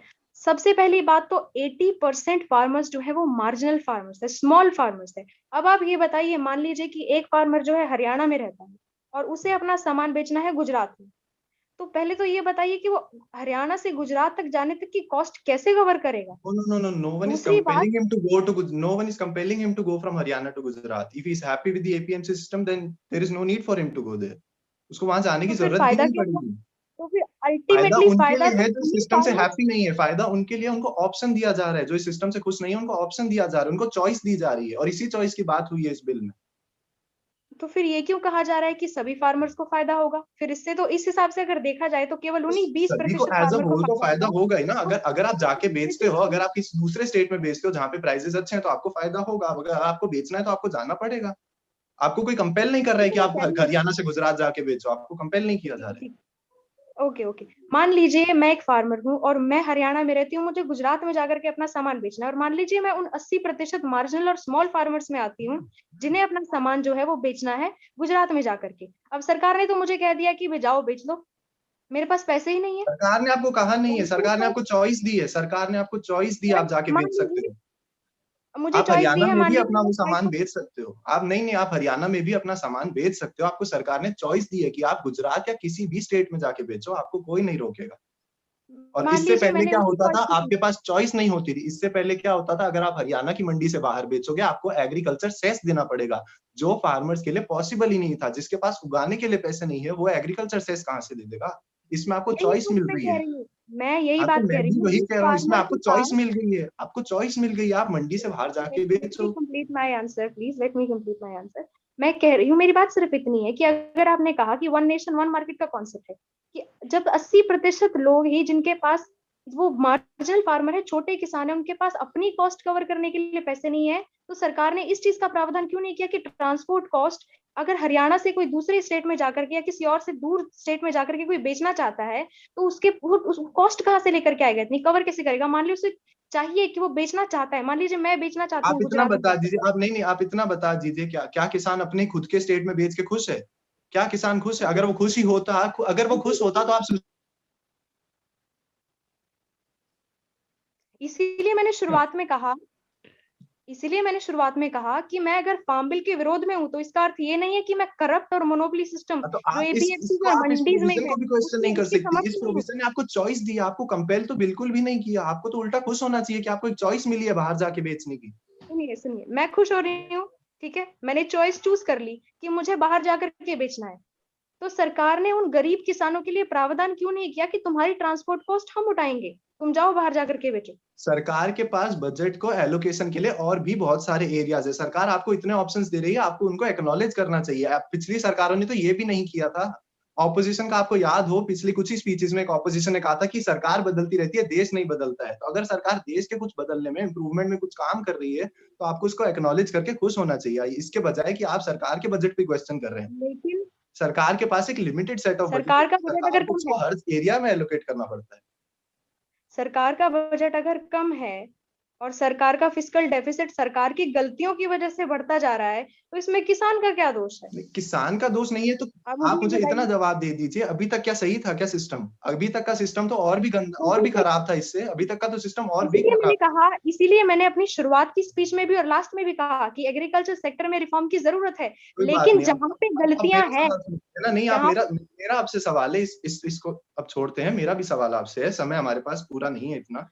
जी आपने अपनी पूछिए। प्रिलिमिनरी स्पीच में भी कहा था और आपने वही पॉइंट इसी स्पीच में कहा है कि अगर कॉन्ट्रैक्ट फार्मिंग करते हैं तो उनको मार्केट प्राइस अगर बढ़ जाती है तो उनको लॉस होगा। आप मुझे इतना बता दीजिए, अभी तक के सिस्टम में जहाँ पे कोई कॉन्ट्रैक्ट्स नहीं थे, वहां पे कितने फार्मर्स ऐसे हैं जो अपने मार्केट प्राइस पे सामान बेच पाए हैं? मार्केट प्राइस पे नहीं बेच पाए हैं, तो उस सिस्टम को करेक्ट करने की जरूरत है, ना कि प्राइवेट। अब सवाल नहीं एपीएमसी समझे, गलतियां आप हैं, सवाल नहीं समझे। आपने एपीएमसी क्या कहा था? ने आपने कहा था अगर कॉन्ट्रैक्ट्स आ जाएंगे और उसके बाद मार्केट प्राइस बढ़ती है तो फार्मर्स लॉस में जाएंगे। आप मुझे इतना बता दीजिए, जब कॉन्ट्रैक्ट्स नहीं थे तब कितने फार्मर्स ऐसे थे जो एग्जैक्टली मार्केट प्राइस पे अपना प्रोड्यूस बेच पाए थे? इसी प्रॉब्लम को तो ठीक करने की जरूरत है। मान हाँ, तो लीजिए तभी एपीएमसी तो और कॉन्ट्रैक्ट मंडीज में, फार्मिंग आया है ना, तभी सुनिए तो मेरी बात कॉन्ट्रैक्ट सुनिए, फार्मिंग। नहीं, मोनार्क, लेट मी नहीं, कंप्लीट माय आंसर। आप ग्राउंड लेवल रियलिटी से वाकिफ नहीं है। आपने नहीं देखा क्या हुआ था। किसान अपना प्रोड्यूस लेके जाता है ट्रेडर्स के पास, ट्रेडर्स के आगे हाथ जोड़ता है कि आप प्लीज मेरे को एक रीजनेबल प्राइस दीजिए। ट्रेडर्स क्या बोलते हैं, नहीं हमारा तो कार्टेल है, तुम इस पे खरीद रहे हो तो खरीदो, नहीं तो और भी फार्मर्स बेचने के लिए रेडी हैं। अब फार्मर का अब प्रोड्यूस अगले पेरिशेबल 30 नेचर का सेकेंड होता मुझे है, बोलने फार्मर दीजिए, क्या करेगा मुझे बेचारा? आपने सवाल पूछ लिया, late me complete my answer. Please don't interrupt me in between my answer, ठीक है? मैंने शुरुआत में कहा कि एपीएमसी और मंडी में मोनोपोली सिस्टम है और करप्ट सिस्टम है। अब मोनोपोली सिस्टम को और एपीएमसी को सही करने की जरूरत है यार, सारा का सारा हिसाब किताब प्राइवेट एंटिटीज को देने की जरूरत है। मान लीजिए मेरे, सारा मान हिसाब लीजिए, प्राइवेट एंटिटीज को नहीं सुन देना है, लीजिए मैंने यही क्या तो आप कहा नहीं था समझ रहे आपको, हैं। Please alternate let me marketing complete my channel है, answer. Monarch, please let me complete APMC my है। Answer. No, but you're saying the wrong point. Your answer is completely let me baseless. Complete How my can I let you answer complete monarch, the? Please let me complete my answer. मैंने कहा कि But it अगर is मुझे baseless. How बीमारी can है, I let you मुझे complete? You are बीमारी है, definitely portraying the government in a wrong way. अगर मुझे बीमारी है तो इलाज मेरा होना चाहिए या आपका होना चाहिए? अगर एपीएमसी मंडी में खराबी है तो इलाज एपीएमसी का होना अगर चाहिए, आपको प्राइवेट इलाज के लिए एंटिटी को सौंप दिया जाए? अगर आपको इलाज के लिए एक दवाई की जगह दो दवाई दी जा रही है तो आपको किस बात का लॉस है फिर? अगर आपको इलाज के लिए दवाइयां दी जा रही है एक दवाई के बजाय, तो आपको फिर किस बात से दिक्कत है? Okay, Kajal and Monarch. ये भी तो आप देखिए ना। Kajal and Monarch. Kajal and Monarch, your time is up for the rebuttal. I'm sorry. Okay, Are you okay. guys ready for the conclusion speech? Yes, yes. Kajal, please go ahead. मैं at the end में ये conclude करना चाहूंगी, I respect the views of monarch what he said. Ultimately हम दोनों का पक्ष ये है कि हमें चाहिए कि एग्रीकल्चरल रिफॉर्म्स होने चाहिए, लेकिन जो तरीका है, मान लीजिए गलतियां एपीएमसीज में है, गलतियां मंडीज में है, वहां पे करप्ट सिस्टम है, मोनोपोली सिस्टम है, तो उसको करेक्ट करने की जरूरत है। अब जहां पे गलती है उसको करेक्ट करेंगे या फिर कहीं और? मान लीजिए सिर में दर्द है और इलाज पैर का चल रहा है, ये तो कहाँ का जस्टिस हुआ? ये तो वही बात होगी कि एपीएमसी को करेक्ट करने की जरूरत है और सारा कुछ प्राइवेट एंटिटीज के हाथ में सौंप दिया जाए। और दूसरी बात, मुझे इस चीज में गड़बड़ लगी कि जब सरकार ने ये बिल पास किए तो इसमें किसानों का मत क्यों नहीं लिया गया? और मान लीजिए किसानों का मत लिया भी नहीं गया, अब जब किसान एक मत होकर के बोल रहे हैं कि स्वामीनाथन कमीशन रिपोर्ट का कुछ हिस्सा तो कम से कम उसमें इंक्लूड कीजिए, वो भी इंक्लूडेड नहीं है। जब से स्वामीनाथन कमीशन रिपोर्ट आई है तब से किसी भी लोकसभा में इसकी कोई डिबेट नहीं हुई है, कोई इस पे बात नहीं हुई है। क्या स्वामीनाथन जी ने ऐसे ही वो रिपोर्ट जारी कर दी थी जिसके पक्ष में सरकार नहीं है और किसान सारे हैं? मुझे यही कहना चाहती हूं मैं कि एग्रीकल्चर रिफॉर्म्स बिल्कुल जरूरी हैं, लेकिन सही तरीके से तो लाए जाए कम से कम। वो गलत तरीके से उनको लूप होल्स के साथ लेकर के आया जाएगा तो वो बेनिफिशियल साबित बिल्कुल नहीं होगा। Thank you. Okay, thank you, Kajal. Monarch, please present your speech. So before concluding my speech, I would like to express my gratitude towards the opposition member for her good speech and a healthy argument. Heading on towards the conclusion, I would just like to say that these laws are definitely a boon to the farmers, and they are a great step in the direction to take India towards achieving a new height in the farming sector. But alongside, I'm also afraid that if these intellectuals continue to oppose these laws with their baseless arguments, that India might go back to the decade-long zamindari and feudalist system, which will curb its progress in the agriculture sector and a nation as a whole. Therefore, these laws are definitely a boon to the farmers, the farming sector, and the nation as a whole. Just we need to implement them properly and give a time to the government and the officials for their proper implementation, and they'll definitely prove to be fruitful. With this, I rest my case. Thank you, panel members. Thank you, judges, for listening me patiently. Thank you. Thank you, Monarch. So judges, that was Team W, Kajal and Monarch.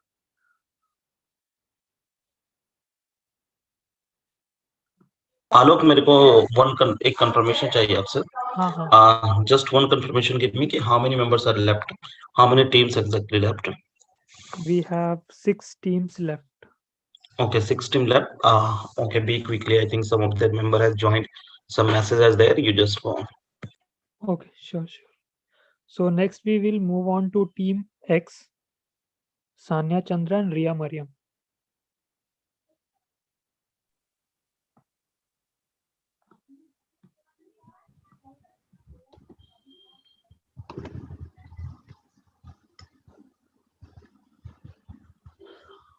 Okay, both of you ready? Yes. Yeah. Am I audible?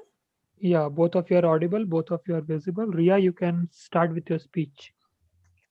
A very good evening, respected.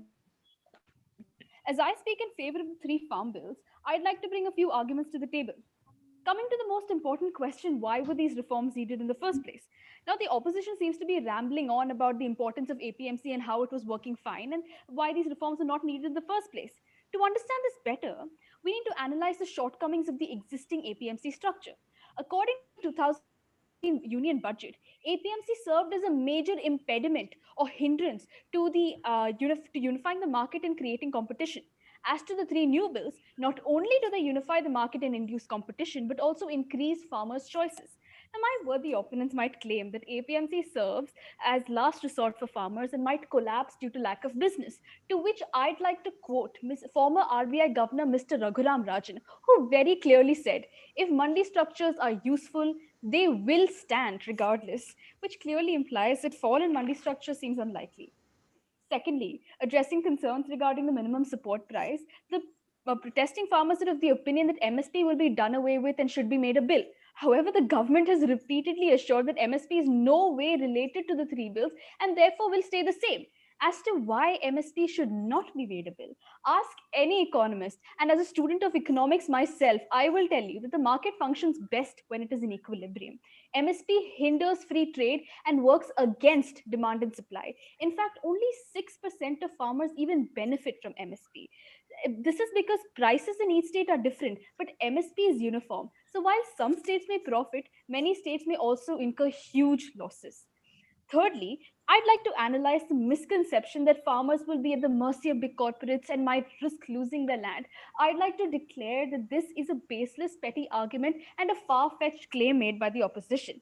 The government has provided enough, more than enough safety nets to ensure that the farmer always comes out on top.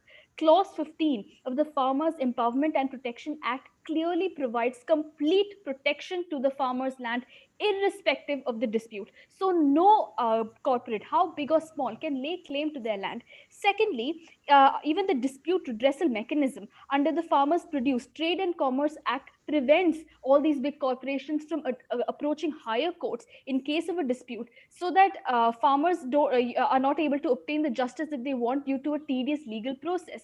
They can settle their disputes at the lower courts within a short span of 30 days. On that note, I'd like to conclude, thus establishing the fact that these reforms will bring development on the agricultural front. Thank you.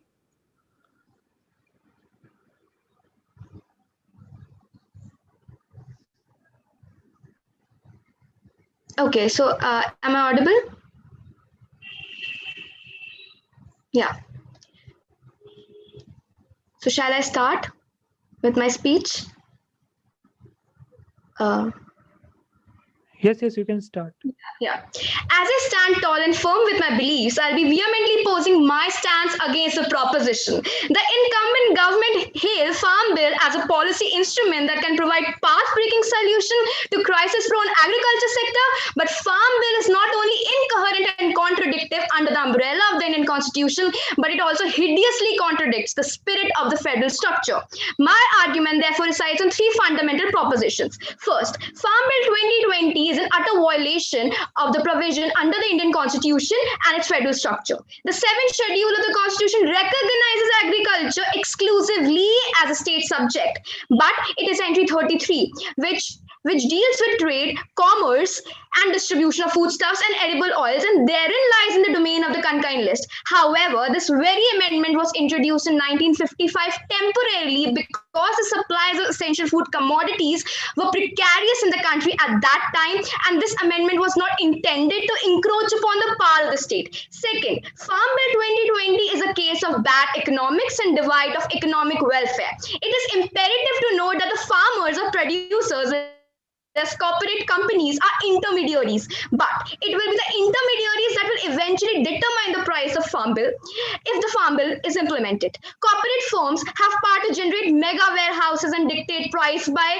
citing quality of farm produce. This also insinuates that the entire agriculture market could be distorted by the big corporate firm by deploying strategies such as overstocking, limiting supplies, and thereby extorting high prices from the buyers. Farm lands are environmental assets, as environmental livelihood of more than 60% of the population and 50% of total workforce in India depends on farmlands. Therefore, they can be acknowledged as public goods because it is directly concerned with the welfare of the majority of the Indian population, and lack of government intervention in public goods could promote negative externalities such as overexploitation of farmland, charging very high price of farm produce, and exploitation of farmers and laborers. Therefore, Farm Bill neither presents itself as a case of good economics nor it favors the interests of the majority of the Indian population. Thirdly, Farm Bill violates the basic tenets of a good bill. The basic tenets of a good bill are it must serve the interests of the people, it must not discriminate, and it must be made known to the people who shall be governed by the law. Farm Bill has been conceded without any wide-ranging consultations with the various states, farmers, and other stakeholders. It abhorrently discriminates between rights of Okay, farm. Sanya, your time is up. Sanya, your time is up. I'm sorry. Yeah, sure. Are you both ready for the rebuttal? Yeah, sure. Yes. So, Sanya, ma'am. please start. Yeah. So, ma'am, you I would like to question you that how would you justify the greedy intention of the corporates when approximately 86% of farmers have small holdings and they are not qualified enough to make contract with the corporates? How in such a situation the issue of contract farming will work? How the contract between completely unequal entities will actually work, ma'am? Okay, coming to that question, how the contract will work. Farmers with small holdings, if they feel it's not satisfactory or working, contract farming is not really working out, they can always resort to APMC structure that they were doing so before, and it was helping them. And secondly, the whole idea of let's see, big corporates, what they want is quality. So no matter if you're holding a small or big, if the quality that you provide is good, then contract farming will happen as a corporate. So, ma'am, you think what is the current income of the farmers and how it can be doubled? Does this new bill in action, which you were talking about, and the proposition wholeheartedly supports this bill, provides a roadmap that after the implementation of this bill, farmers will this condition of the farmers, which is already very deteriorated, will improve? Ma'am, do you suggest that? Because in your entire argument you were talking about economics, that how MSPs, I personally, I as a person, I do believe, I'm against a bill, but I do believe that in a country like India, which sternly the economics and the economical situation doesn't favor of giving MSP to the entire country farmers. I'm not contradicting my own arguments here, but as you have, if you have seen my speech with coherence, you would have seen that, like you were talking about the economic portion, that MSP, that providing MSP, like it spoils the equilibrium of the economy and of the country and of the current situation. So ma'am, like please elaborate about it. I wasn't able to get that. Okay, one sec, sorry. So I'll elaborate. Now MSP, it is uniform throughout the country, okay? And it is not according to the equilibrium price or according to the demand and supply. If you draw the graph and see where the demand curve and the supply curve intersect, you will see that that price is not MSP. MSP is higher than that. So it is hindering the equilibrium, which actually makes sure that producers and consumers both are well off. So, and MSP is uniform throughout the country. So, but these prices in each state are not are different. That is why it is not being followed in all countries. Because even if it were followed by all states, it would not benefit the farmers because prices are different. So, some states may profit while other states may clearly incur huge losses. Like in Kerala. Ma'am, like you are like the way what I can draw the inferences. You are saying that the centralized system, the entire centralized system, centralization of the MSP, uniform mechanism, and all that, that this is basically not for India, because we see that the government has provided a centralized agriculture reform or an act which will uniformly be administered, which will uniformly administer all the farmers. But the need is that we need institutions in the state and not this bill which the government has advocated. We need decentralization, we need individual answer question short and crisp, because it's like I can't understand. It's like a lot of elements that you're bringing into the question. I'll just rephrase that. You are like again advocating this thing that the centralized system, the centralized bill which the government has taken out, this farm bill, is itself problematic, because in a country like India where decentralization is something which works and the federal structure which works, it is unconstitutional, going upside down. As far as I can, I'd like to answer that. So as far as what I can infer from your very huge, long question is that MSP is uniform and centralized, but the bill that is, supposed to be centralized is not going to work in favor. Now, you should understand MSP, which is a price, and the bill, which is a law, are two different things. When you centralize a law, it doesn't mean it applies, in the same way to everybody and all the farmers. Farmers have a choice between the APMC and the... Ma'am, the government, what the bill says and what the government says and what we can infer and what's going on in the country, we just get this inferences that this bill will be a centralized bill which is going to administer upon each and every farmer of the country, and each and every farmer will be under this bill. So how can you say that it's not centralized? It's of course centralized, is by the government. I never said it's not centralized. I never said it's not centralized, but I can't say that, centralization of a law and MSP, which is centralized, is two different. I'm saying that these are two different things and you can't compare the two. And MSP is centralized, it's a fixed price, but prices in each state are different. So you can't, you see the balance, the output balance. That's the entire point. As I am against the bill, I'm against the entirety of the bill. I'm not against this idea. I know that MSP can be problematic, but there need to be other solutions for that. The government needs to work on that, not just throwing the farmers and the government will work on that. But again, this is not. Riya and Sanya, Riya and Sanya, the time is up for the rebuttal. Okay. Okay. So Sanya, you can present your concluding speech. Okay, shall I? Yeah. Okay. Farm bill in the present form is likely to promote oligarchy in agriculture sector, as few big corporate bullies will exercise control over the farm sector. It is also against the very spirit of constitution and federalism. The central government finagled its way into the legislation by misconstructing its authority on food items as a subject in the concurrent list as authority over the subject agriculture. Therefore, various state governments should enact their own farm laws by integrating role of oversight commission. Different states specialize in production of different variety of crops. For example, Kashmir specializes in the production of apple, whereas Punjab produces wheat and maize.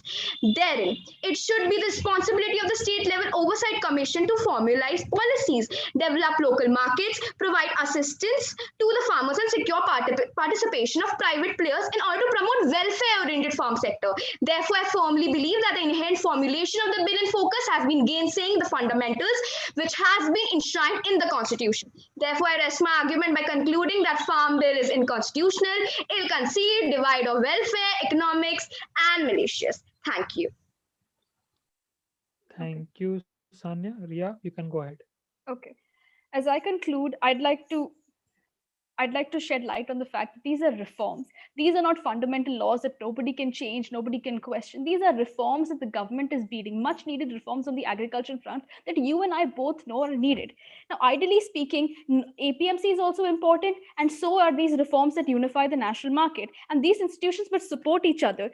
Mandis should be supported. At the same time, you should make sure that competition is maintained, which is an important factor in the better functioning of a market. Competition is maintained in the country. So you need to, and what the government is essentially doing is solving the problems and going ahead. Fixing the same problems in the same horizontal way is not going to help. You need to move vertically upwards. And as to how it challenged the federal system, it did not challenge the federal system. You answered that yourself in your own speech. They did not challenge the federal system. Article 246 of the Constitution clearly states that when concurrent list when the center's legislative assembly makes its decision, it overrides that of the state legislative system. So it does not challenge the federal system. It does, in fact, only exercise its own powers. Thank you. On that note, I'd like to conclude. Thank you. Okay. Thank you, Ria. So judges, that was Team X, Sanya and Ria. Team X. Yeah, tell me one thing. As we are moving forward to the end of the session, are you people have lost the energy? Means like Shania, good energy you were having throughout the session. So after so many of the team, I have seen some energy. So guys, bring back the energy. Yeah, put some energy. The audience also going off the session even in all the platform. So bring some energy back here. That was good impact, Sania. That was a good speech and that was a good rebuttal too. And guys, what we can do, Alo, just see how many teams are available. I think 2 or 3 teams still not available, so we cannot do anything for them. But let's see if they come. If they come now, then that will be good. And bring back energy, यार. वो जोश ला, वो थोड़ा लाओ यार. मैं feeling like कि India का टेस्ट देख लूं. थोड़ा जाके. You bring back, यार. I don't want to see that Indian cricket tasting with England. You just bring back energy. I want to be here. Chalo, Alo. Okay. So Team K, both of you, if you can switch on your video. Yeah. Amazing. I'm audible and visible. Yeah. You. Am I audible and visible? Just a minute, guys. Just a minute. Yeah, you both are audible. You both are visible. And Anamika, you can start your speech. I'm really sorry. Mayank, you will start the speech. Yes, sir. I start in 1, 2, 3. Keep the body, take the mind. This was the mindset of the slave masters because of which slave trade went on for so many years. Exactly the mindset of my worthy opponents today. Ladies and gentlemen, what I perceive of the motion is the difference between the misogyny of Munna Bhaiya versus the misogyny of Kabir Singh. Padmavat versus Padmavati, and one abusive word equals to 50 views, this mindset. To prove this, I present my first premise where I question the House about creative freedom. If the question is about creative freedom, about lack of creative freedom because of censorship, the answer lies in the movie Befikre. Befikre is a world record holder with the highest number of kissing scenes in the world. If the question is my worthy opponent's definition of creative freedom, ladies and gentlemen, the answer is Article 19A, Section 295A, Section 292, Section 298, restrictions on the freedom of speech. Which brings me to my second premise, where, no offense, but I would like to explain the meaning of censorship since most of my worthy opponents are not able to understand the meaning of censorship. Censorship does not mean restriction. Censorship means limitation. Censorship does not mean banning. Censorship means beeping. Erasing the 2 seconds which are controversial, that is censorship. Padmavat is censored, Padmavati is not. The difference of I is censorship. Censorship questions the mindset of one abusive word equal to 50 views. And ladies and gentlemen, this is a bad thing that this is also being defended by saying people want this. Even if people want this, that doesn't make it right. Ladies and gentlemen, partial censorship is wanted by 57% of the men and women in India, which brings me to my last and the final premise, where I encounter the best and the strongest premise presented by my worthy opponents, the question of public discretion. Ladies and gentlemen, we live in a country where crime patrol doesn't teach us how to stay away from crimes. It teaches us how to commit crimes. We live in a country where euthanasia is not legal, but marijuana is legal. We live in a country where Gauri Khan, Uma Khurana, and many like them are mob lynched. Why? Because in India, the best replacement for logic is angst and anger. So standing here and calling out for public discretion, it's not justified. We need a censor board. So at last, I would like to say that absolute freedom is no freedom at all. That's all. Thank you. Okay. Thank you, Mayank. Anamika, you can start your speech. Am I audible? Yes, you're audible. Okay. OTT platforms provide brand new and freshly brewed content in different genres and languages. These platforms consider unique and risky concepts to create video content, but this shouldn't be a factor for censorship. Therefore, I strongly oppose the motion that OTT platforms should be censored due to various different reasons. Firstly, the content may stoop down to the same level as television content, which is the kind of content that's created to everyone. Whereas OTT platforms are paid platforms where you can control what you want to watch. And as it's profusely said, in a country where an 18-year-old is considered sensible enough to vote and make political decisions, I'm sure they're sensible enough to choose what to watch and what not to watch. And this decrease in quality may also discourage investments and nullify employment opportunities, which will in turn affect the GDP of the country, thereby hindering development. Another point of contention is that because of these OTT platforms, the pay gap between film actors and content creators were leveling out, creating a more equal playing field, which will be affected due to this. Thirdly, and most importantly, freedom of expression, freedom of opinion, freedom of choice, all these create the basic framework of what a democracy truly means. But with an upcoming censorship board in OTT platforms, it would just simply mean restricting a citizen to express his opinions in the form of art. Now, even to get like certificate or clearance, sometimes producers are forced to struggle, especially when the content criticizes the government and their politics.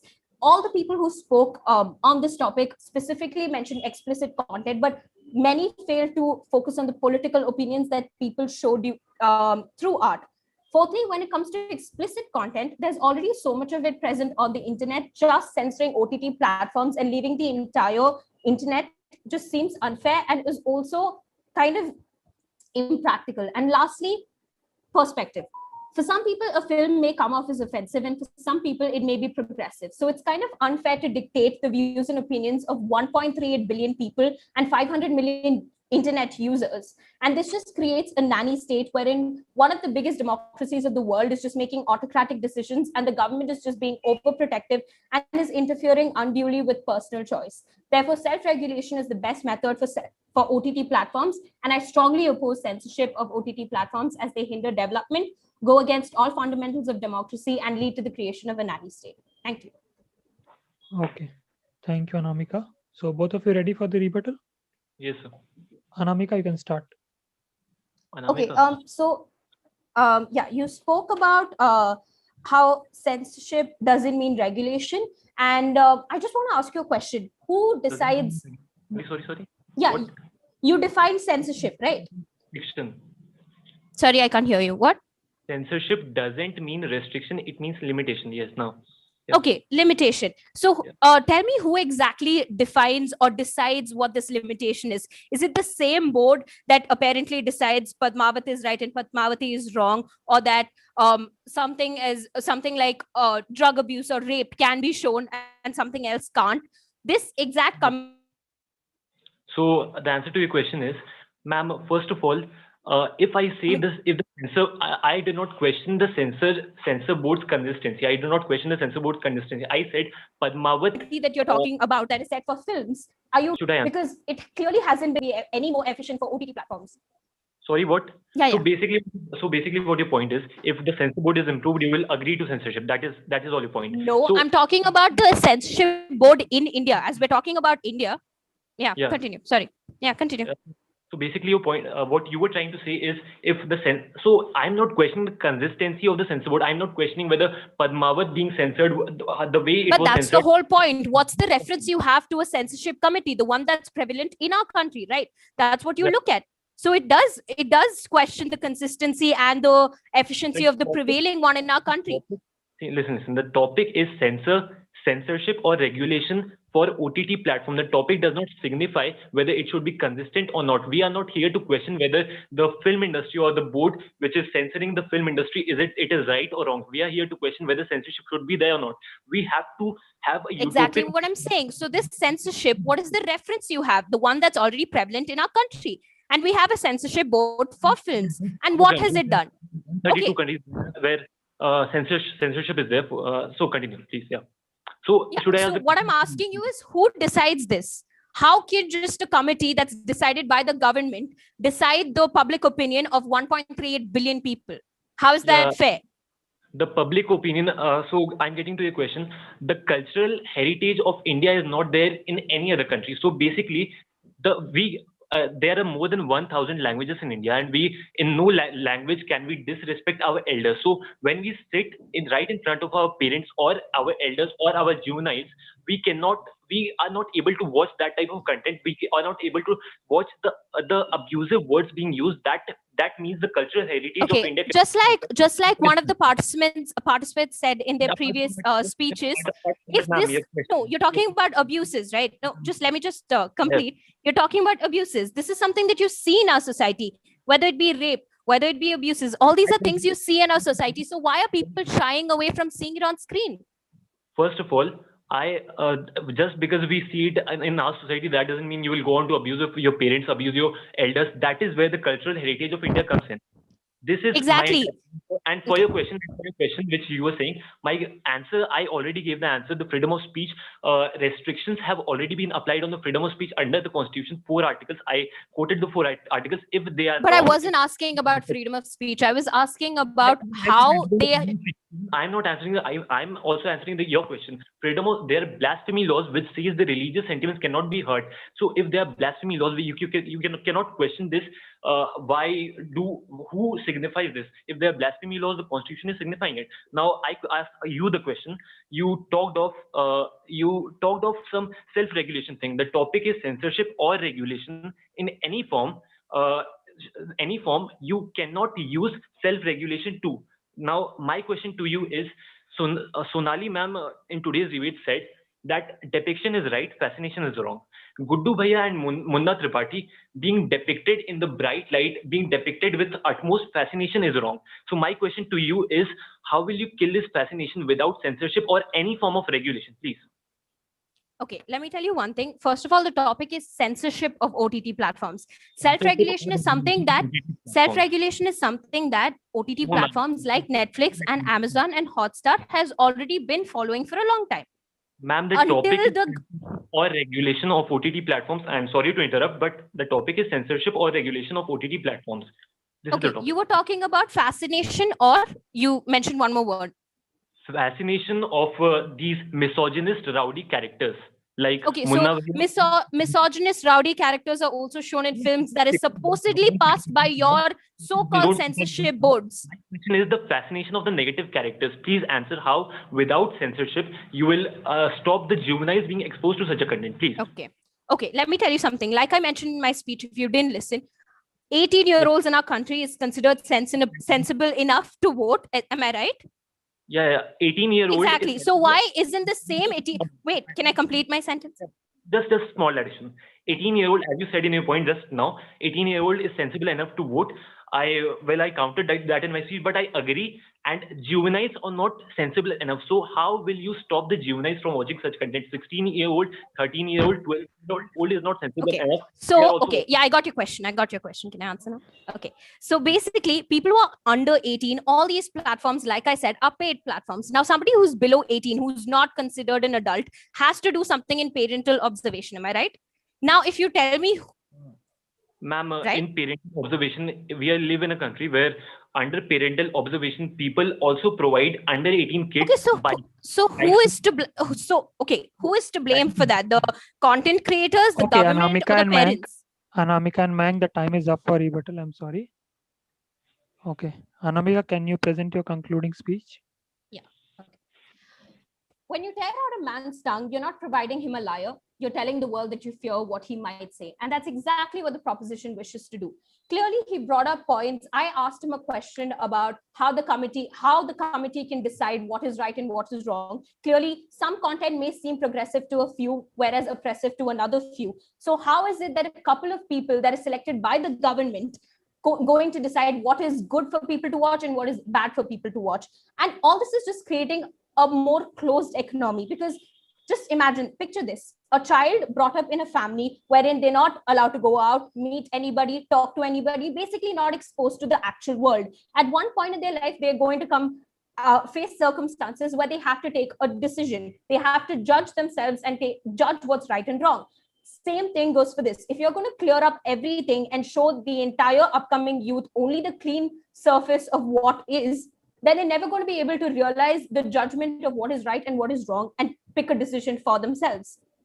Therefore, I like to conclude by that I still absolutely believe that self-regulation is the best method for OTT platforms, and I strongly oppose censorship of OTT platforms as they hinder development. They go against all fundamentals of democracy and lead to a creation of a more autocratic rule. Thank you. Okay, thank you, Anamika. Mayank, please. So I start in 1, 2, 3. So the point raised by my worthy opponent, I would provide the conclusion, but before that, the public discretion is still there. Euthanasia is not legal in India. Marijuana is legal. So we cannot rely on the public discretion, and juveniles cannot be left to their mindset or their parents' mindset. This cannot be a reason. Secondly, I would provide the conclusion by placing the statements on which we both agree. On one of the points on which my worthy opponent and I agree is we live in a country where we have a very rich cultural heritage. We cannot destroy that cultural heritage with the help of any sort of content which is derogatory. Ladies and gentlemen, the vulgarity is not being taught in our country. I still do not believe in talking about my girlfriend with my parents. That may not be open-mindedness, but that is what is believed in India. That is the perception. That is the upbringing of we the people in India. So, if since 1913, a film industry, the second biggest film industry in the world, Bollywood, has censorship presently. If even Hollywood has censorship, if the movie Uncensored is also censored, then I firmly believe that censorship is a very important thing. Press, media, magazine, anywhere the censorship is a very important thing. That's my belief. Thank you. Okay, thank you, Mayank. So judges, that was Team K, Anamika Raj and Mayank Raj.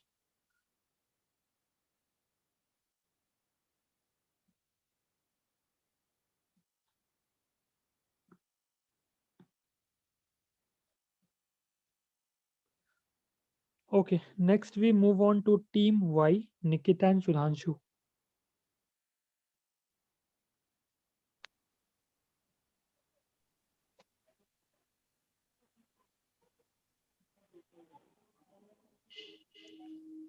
Am I audible and visible? Just a minute, Nikita. Yeah, both of you are visible, audible, and I will request Sudhanshu to start. Am I audible, sir? Yeah. All. 3, 2, 1. With the kind permission of the Honorable Chair, I would like to support Farm Bill 2020. Before starting, let us understand that what is going to be side opposition case. Side opposition is not going to talk about Trade and Commerce Bill 2020, Clause 6, which talks about the idea of exemptions of the taxes on the part of state because it is beneficial for the farmer. Side opposition is also not going to talk about Clause 8, subsection 1, which have the idea of redressal mechanism that if there is any future conflict, government will intervene and tackle the same. Since it is in the benefits of the farmer, they are not going to talk about the same. Side opposition is also not going to talk about Price Assurance Bill 2020, where Clause 3 talks about that, okay, the farmers are going to enter into the contract farming on free or short prices. That will give them the idea of security. Since it is in the benefits of the farmer, side opposition is not going to talk about that. Side opposition will also not talk about the idea of Clause 9, which links the crops with the insurance, which gives them the idea of security and reduces the risk mitigation. Since all of these are in the benefits of the farmer, they are not going to talk about that. They are also not going to talk about Essentials Commodities Act, Section 21, which gives them the idea that, okay, when farmers have this produce, they can store it and sell it whenever they want to get them a better price, Honorable Speaker, which will raise their income and also raise their better standard of living. Since it is in the benefits of farmers, they are not going to talk about that. So what they are going to talk about? Side opposition is mainly going to talk about some cherry-picked misconception that is running in the current status quo, which I am going to tackle it anyhow.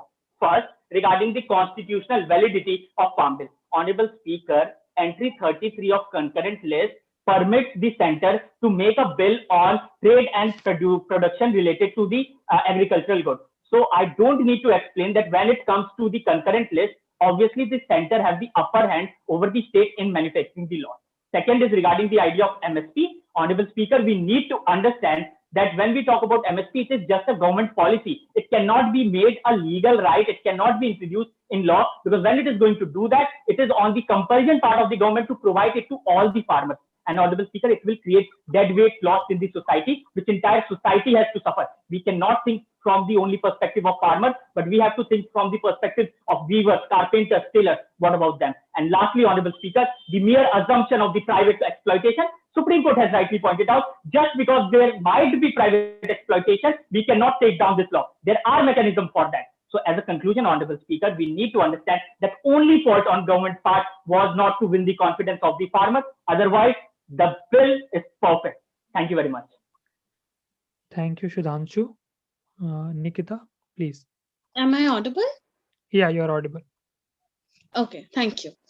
Let us not forget that the cultivation of earth is a most important labor of man. When tillage begins, other arts will follow. The farmers, therefore, are the founders of civilization, to quote Daniel Webster. But the Indian government seems to have forgotten this. The full force and the authoritarian tactics of the Indian government have been showcased as their response to the largest protest in the history of farmers. In the words of Keen Roth, the executive director of Human Rights Watch, the Indian authorities' response to the protest of farmers has focused on discrediting the peaceful protesters and harassing the critics of the government, and now prosecuting the journalists who are reporting it from the scene. A very good evening to the esteemed judges and my fellow participants. My name is Nikita, and today I'm here to express my views against the three detrimental and baneful farm laws that were passed on the Black Day of 24th September 2020. As the farm laws were passed on the floor on the Indian Parliament without a deliberative and a consultative process in a bluntly undemocratic fashion, violating the federal structure, farmers across the country were up in arms opposing them.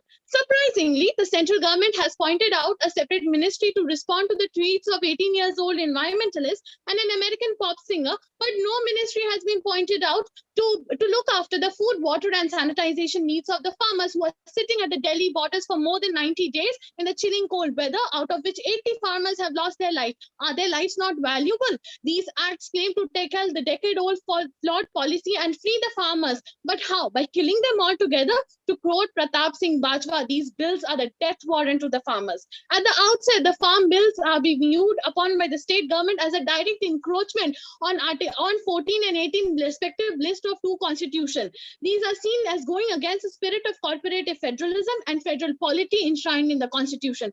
Another concern that has arisen as to why the stakeholders were not taken into affirmation, that is why the farmers, commission agents and state was not consulted prior to the introduction of the farm bill in the parliament. Those who stand to lose from the farm bill the most were not permitted to participate in the discussion on the subject. Despite strong opposition and being unacceptable by the government oldest allies, the Akali Dal, the act was passed. The FPTC Act explicitly promotes the creation of food as a commodity, as a modern welfare state duty bound to ensure that the citizens of the country have the constitutional right to dignified life. The state, by abducting that responsibility and letting the market forces decide and dictate the terms to access to a vital aspect of life, that is food, is travesty of justice in itself. Eminent agricultural scientist M.S. Swaminathan himself was concerned about contract farming. People point out that contract farming is being practiced but was never prevalent in the country.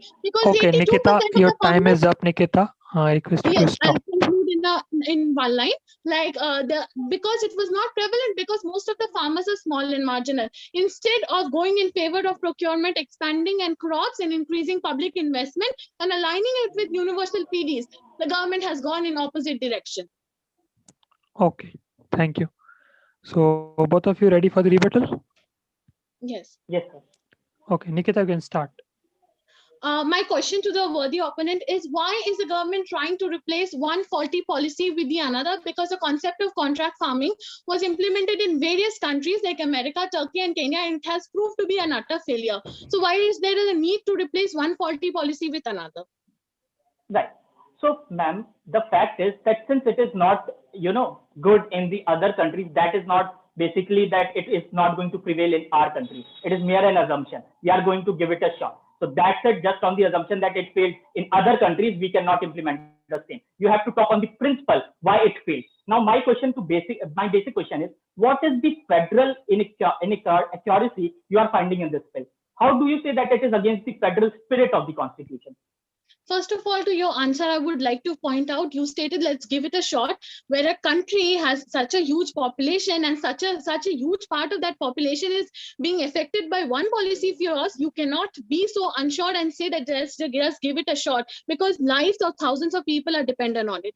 And coming to your question, it affects the federal structure of the Constitution because the list 2 of 14 and 28 clearly state that market and agricultural will fall under the state list. Now you are going to point out the concurrent list, but also I would again like to state that it was a temporary amendment and not a permanent one. It should be on the Supreme Court to decide whether it has to stay or not, but the government has made illegal and has used it on its own basis, because a concurrent list entry was a temporary one and not a permanent one. But now the government is trying to use it on its own basis and use it for its own favor.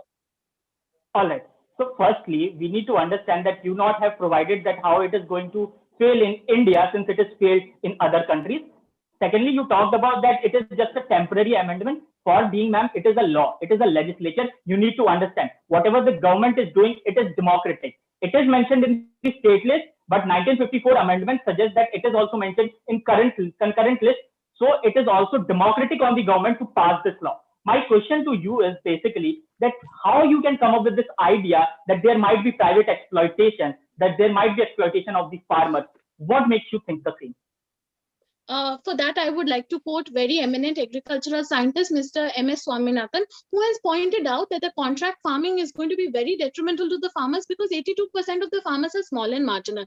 Now, most of the farm bills talk about mutually agreed and remunerative prices, but the question arises, mutually agreed for whom? I like to point this out with an example. For example, I'm a student and there's a principal talking to me. Automatically, principal is at a higher authority and much more stronger than me. Now, if something a principal tells to me, automatically the student will have to agree if it's for her wish or not. In that case, the farmers are small and marginal and the corporate agribusiness firms are much more stronger. Then how could a small farmer, 80%, let me complete please. Please let me complete the answer. So 80% of them being small and marginal, and how are they going to come up with mutually remunerative prices that are going to be remunerative for the corporate houses and not for the farmers? Right. So your binary is that these big industrial are evils. They are going to exploit the farmers when they see them in the new, like small numbers, which is very misconception. You need to understand that 80% farmers exist. They are marginal, but don't you have ever heard of the concept like farmer cooperative society? Don't you have ever heard of concepts like self-help group, where these marginal farmers come into the group and they decide and they bargain on that level? Have you don't ever heard of the same? My basic question is that it is again just an assumption that private players might exploit that. We have the redressal mechanism for that. I have quoted clause 6. I have quoted clause 8. Yes, ma'am, let me finish. Ma'am, let me finish. Clause 8, subsection 1, which talks about that if farmers face any sort of exploitation, they can go ahead, they can file the complaint in the district magistration and they will take care for the same. So just because there might be exploitation, we cannot just take down this law. Please. First of all, you stated that what is the proof that farmers are going to be exploited? It's a mere assumption. I like to bring out a report. There was a report recently made upon contract farming in the areas of Moga, Taran and Taran districts of Amritsar in Punjab, made by Pravneet Kaur and Nargis Singla, who are appointed by the government, which clearly proves the point that India is not ready for contract farming because the neoliberal capitalists who paint the world of clear market equilibrium where every component can come in, that is the capitalist and the farmers are at equal state. It is not so, because the real market is not similar. There are various different indicators that work in the market that prevent the farmers from being equal, and that is why contract farming is not prevalent. And the report given by Pravneet Kaur and Nargis Singla are the clear representative of that. Second, you talked about the redressal forum. The redressal forum has been limited only to the executive of the country and not to the judiciary. The judiciary has not been given the sufficient power to control over these laws. It is only given to the executive hand. However, However, the giving of justice or administration of justice should be into the hands of the judiciary, not in the hands of executive, which has been appointed by this law. Again, it forces the centralization of power into the hands of the government and not decentralization, because power given to the justice will be a problem for these laws. Okay, Nikita and Sudhanshu. Nikita and Sudhanshu, your time is up for the rebuttal. I'm sorry, guys. Nikita, you can present the concluding speech. Okay. And on the 8th day, the God looked down and his planned paradise and said, I need a caretaker. So God made a farmer. God said, I need somebody willing to get up before the dawn, milk the cows, work all day in the fields and milk the cows again, eat supper and go down to the town and stay midnight in a meeting of a school board. Oh, God made the farmers. But Indian agrarian society has often been at the receiving end of the faulty policies of the government. Nobel Prize winning economist Amartya Sen believes that India needs to focus on policies more on human development than pure economic growth. The 3 agricultural farm acts have been discussed without proper grounds or consultation with the stakeholders, implemented in a hurriedly, and outcomes are going to be fallacious and disastrous. The wording and implications and the content of the bill have also seemed to be encroaching upon the sovereignty of a state. A democracy is meant to work with consultation, discussion, and debate, and rushed and hollowed nature of these bills do not represent the values upon which the Republic of India was built. The consequences of the route that the country is about to take will lead to high rise in farmer suicide. And if at any point the farmer suicide rate will fall, it's only because there are no more farmers left in the country. Thank you. Okay, thank you, Nikita. Sudhanshu, you can give. As a conclusion, just need to understand first, is it constitutional? Even if it is temporary, it is constitutional at that part. So government is totally justified on passing this law. Second, we need to understand that there might be private exploitation, which side opposition is continuously chatting about. We cannot curb down this law. We have redressal mechanism for the same.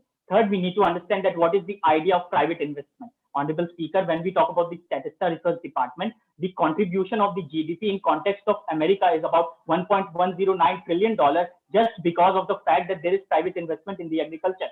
Same doesn't go with that of India. Honorable Speaker, 1991, when we have opened for the idea of privatization, we have seen the economic growth. That is going to be the case. When there is private investment in the field of agriculture, there is going to be improvement in the technology, there is going to be competition, and there is going to be improvement in the quality of product that is going to be produced. So, Honorable Speaker, that is the principle of privatization. I don't know what side opposition was talking about. And lastly, Honorable Speaker, the only fault on our part is not to explain the farmers about the benefits and to not win the confidence of the same. So we are going to do that without compromising with the Farm Bill 2020. Thank you very much. Thank you, Sudhanshu. So, judges, that was Team Y, Nikita and Sudhanshu.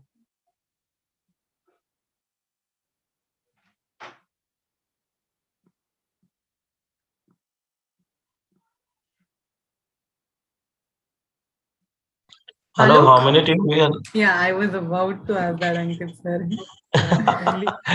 Hello? Only two. So team A is not present? Team A ma'am दोनों participant अलग अलग समय में present थे, अभी कोई present नहीं है। ठीक है, चलिए फिर 2 टीम बची है ना। अरे Mohit and Hasnain, they are not team A. Sorry, team M. Team A already done. हाँ, team M. No. Alok, one issue is there with Hasnan now. He was there in Chandigarh. वो एग्जाम के लिए चंडीगढ़ गए थे and वहां पे कुछ protest हुआ है and government has shut down with the internet connection. Okay, so now the issue is that he cannot connect with the internet. He tried with every SIM. He searched for Wi-Fi and everything. He is not getting any of these thing. Okay, so what he told, sir, if you want, we can go give it tomorrow, but we cannot do that. Okay, so can we do it in phone conference call and put it in speaker? Yes, why not?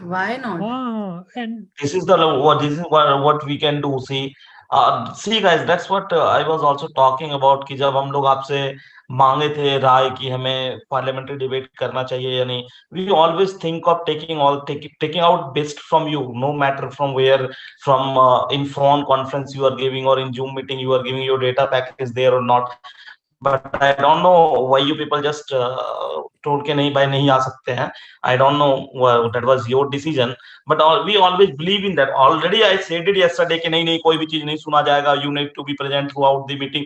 But we didn't did it. It was just a call from us so that you must feel कि organizer थोड़े strict हैं but believe us, we used to try it. So what we will do now, after this team, we will just make a conference call with Mohit and Hasnan both, and you Alok, either you or from this side, anyone can put the phone in speaker and we can have the debate. Okay. ठीक है. Yeah. Okay, so next we'll move on to Team L, Jasmine and Shreyoshi. Jasmine, can you please unmute yourself? Yes, sir. Okay. And switch on your video as well.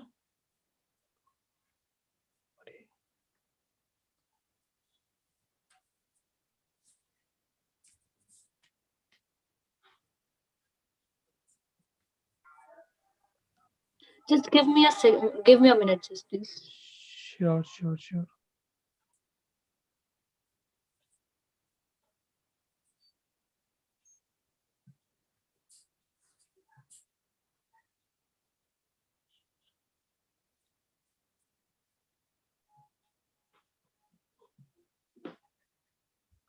Yes, sir. Can you please switch on your video? Sure, sure. Perfect. Ready, both of you? Yes, sir. Okay, Shreyoshi, you can begin with the speech. Okay, am I audible properly? Yeah. Okay, I'll start. Good evening, everyone. Today I'll be speaking for the motion. Our country, India, has nearly 29 million OTT users, which proves how majority of the citizens are active on these platforms. And so there is a need of censorship on OTT for the segregation of content. People against censorship state that censorship will stop the good content and diverse opinions, reality. But who is saying that the intention of censoring is removing good content? But a good content need not have scenes of nudity, violence, drug abuse, use of vulgar language, anti-religious and anti-national content. In this aspect, I'd like to state Section 67, both A and B, Section 67, both A and B, which specifically provides punishment for publishing or transmitting any obscene material in electronic form. The use of foul and abusive language can create an impact on the viewers that it is totally cool and okay to speak such language, just like it is on the show. This is increasing hate speech in the society, which censorship can reduce to some extent. Censorship can also protect children from unhealthy content. There is content everywhere, included items that can slip through parental controls and kid-friendly apps that could lead to harmful encounters in future. People are talking about freedom of speech, freedom of choice, but who will talk about the sentimental freedom of people? People of a community are sure to get offended if their religion is mocked. I'd like to state Section 124A of the Indian Penal Code, which states that whoever by words, either spoken or written, or by signs or by visible representation, brings or attempts to into hatred or contempt shall be punished. In this era of social media, where even a small conflict becomes huge in a short time, so therefore the people who are not even watching this content directly, even they get involved and disturbed. This widens the difference between people on the basis of religion. Many filmmakers are gaining popularity and profit by promoting the flow of negative data and showing anti-national content, which encourages individuals to review the information before coming to a conclusion. Many people are talking about that how the Information and IT Act 2000 is implied on OTT, but I'd like to iterate Section 69A of the IT Act 2000, which gives the union government power to restrict websites that threaten India's defense and sovereignty. And I feel that India's security is being questioned when some shows on OTT are showcasing top crimes and in fact, they're even revealing data, general information to the general public. So censorship will not only protect this, but also protect the rights of artists, inventors, and innovators, because even copyright laws are a form of censorship. Lastly, Okay, I'd like to say, Shreyoshi, yeah, please conclude. okay, I'll just say in one line that lastly, I'd like to say that I'm no one to tell what to watch and what to not, because it is the basis of fundamental right. It has given you the choice, provided you're not harming someone and provided that content is not manipulating or brainwashing, so that can promote tomorrow crime in the country. Thank you. Okay, thank you, Shreyoshi. Jasmine, are you ready? Yes, I'm ready. Am I clearly audible and visible? Yeah, you can start. Okay. Censorship. Okay, censorship limits freedom in a society and causes a severe dearth of innovation and creativity. I therefore strongly oppose the unreasonable use of censorship over the OTT platforms. Adult citizens who are allowed to vote must also be allowed to watch shows of their own choices, to watch what they want to. Certifying content for age is fine, but censoring films and stories is equal to censoring mind and thoughts. OTT platforms are for private viewings, and the viewers have a choice what to watch and what not to. Further, in order to preserve the interest of children, these OTT platforms provide for age restrictions and disclaimers before their every content. So here I ask you a very prominent question, that what exactly is the need for censoring OTT platforms when whole of the internet is left unregulated, when we can easily download any shows through websites such as torrent? In the recent times, censorship has been used as a tool to suppress political opinions, to suppress religious opinions and expressions of sexuality. The supporters of censorship, they demand the boycott of OTT movies such as Leela and Madam Secretary, which try to reveal the hidden face of our society.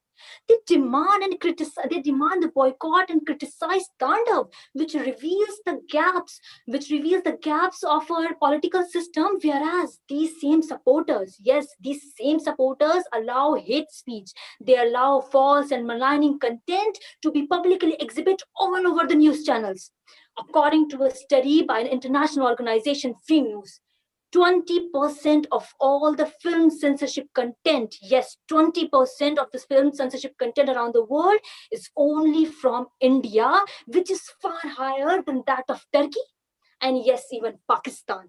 At last, I would like to conclude that all these years, our Indian cinema has curbed down creative freedom by censoring and by banning great movies such as Lipstick Under My Burqa, Bandit Queen, and Urta Punjab. And unfortunately, such would be the fate of OTT platforms if we allow them to come under the shadow, and purview of this censorship.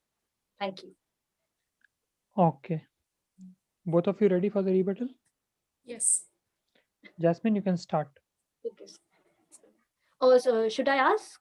Yeah, sure.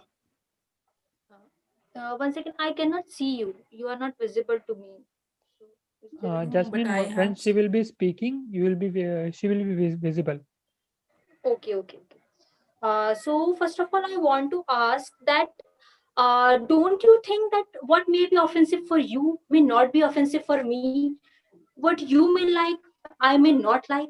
Then is it justified that is it justified to dictate your choices upon me? My viewing choices and your viewing choices may be different. Why are you dictating your viewing choices upon me that I should not watch certain content and I should watch certain content?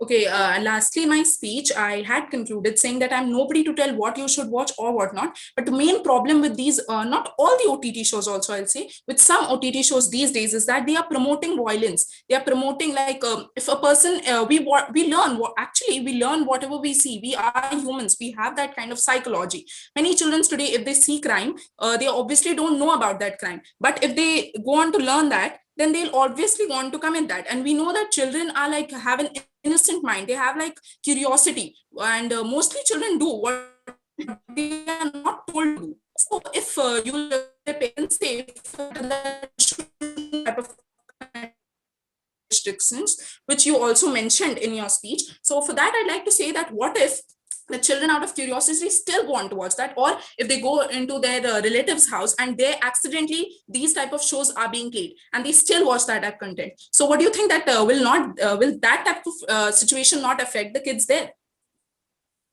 So basically, you are supporting censorship only on the basis that it may spread violence, it may spread hate speech, right? But don't you think that at today's time, the most easiest platform for spreading hate speech and violence are the news channels. Haven't you seen Sudarshan TV's UPSC Jihad show, in which it's that particular show spread hate speech and violence against the minorities of our country, whereas when the judiciary intervened, only then it was unaired, but otherwise there was no regulating platform for it. So aren't you being partial against the OTT platforms? In fact, OTT platform, or in fact, let me complete. In fact, OTT platforms promote unity. You have seen Suitable Boy. You have seen many other series which promote Hindu-Muslim unity. So what are you saying is just opposite of what is the reality. So please clarify why are you being partial towards OTT platforms? Well, for your kind information, I'd like to say that I'm not being partial. And firstly, the topic is censorship. So let's not move on to the topic that what is being showed on television or news. And this fact never ever denies the fact that, okay, censorship, the content on OTTs like this, they can, right? And you were talking about the movie, the shows like Leela. I mean, Leela, it was clearly stated and it was clearly showed how the Hindu, like how in the future, the Hindus will be the ruler. So this thing is kind of also misleading people, right? People won't be able to differentiate what is good and what is bad. So what is your take on that? So you are saying that what is shown in Leela will not ever be fulfilled in future? Alas, but I don't think so, because in the reality, what we see that our ministers, our PMs, our CMs, everyone is sloganing one slogan that we will be making Hindu Rashtra, we will be making Hindu Rashtra, when it is already in reality being spoken, and the same thing is shown in the movies and the shows. Why is it depicted as it is something kind of virtual and it is affecting us? Oh my God, you are not you, but in general, people are killing people over religion. Then the same thing is shown in the series such as Patal Lok, that the minority, a guy from a minority religion was killed. Then there was dua over it. There was in Patalok, it was shown that some upper class group raped the minor class. So do you think is it really a virtual thing? It doesn't happen. Go and see Haryana, go and see in Punjab, go and see in the small villages near you. Go and see the situation there. This is the situation where you and I are residing. That is a situation only for the few, whereas the majority are still living in dirt. So this is my point. And if you want to ask me something, yes. So in my speech also, yeah. So I state that I also mentioned in my speech that yes, you were talking about Patalok and that yes, these are actually the content that are widening the differences between people on the basis of religion. Even if people don't know what is happening between like Hindu and Muslims today, so when they go on to watch that, they actually get promoted. Like, okay, yes, they think that okay, maybe this religion is bad. This religion is actually doing something unfair to that religion. So I should start supporting that. And India is a secular country, so if you want to tend to do something like that, then obviously people will get offended. And one more thing I'd like to say that you were talking about own viewing choices. One thing I'd like to say that if a person he is seeing the disclaimer that it has some kind of violent content or like that, but he just watches that one show. But you know how artificial intelligence works. It will start it will start showing you those type of contents over and over. It will suggest you to, if you want to watch that, and that is, I think, which will kind of start brainwashing and affect your mind. It will change the thought process of your mind. So what do you like to say about that? In our life, all these years, you may be 22, 23, you may be 21. Once a time, you may be heard someone abusing. Even for once a time, you may be seen someone slapping someone, you may be seen someone kicking someone, and seen someone mistreating someone on the basis of religion, caste, color, creed. So the same thing is shown in these shows, not for entertainment person. Yes, these are commercial movies, of course, but through commercial movies, okay, Jasmine and Shreyoshi, your time is up for the rebuttal. I'm sorry, time is up. Okay. So Jasmine, you can go ahead and present your conclusion. Okay, can you give me 10-20 seconds? There was a time. Sure. Okay, I need. Shreyoshi, do you want to go first? Yeah, I can. Please go ahead. Okay, I'm also fine. I'm ready. I can. Okay, Shreyoshi will move with you. Okay, I'll start. Okay, so basically, whether censorship should be implied on OTT or not, we have had that long debate, and I think this was the last round. But I'd like to conclude by saying one thing, that the whole concept of good content is whether it can be shared and watched together by people alike, and whether because that is the whole concept of content across the board. We need not include scenes of nudity, sex violence, or for that matter, curses, foul language, etc. And that for every problem there goes a saying that prevention is better than cure. But I'd like to say here that in the case of OTT, that if that problem is totally eradicated, then that will be a better thing. Thank you. Okay, thank you, Shreyoshi. Jasmine, you can start.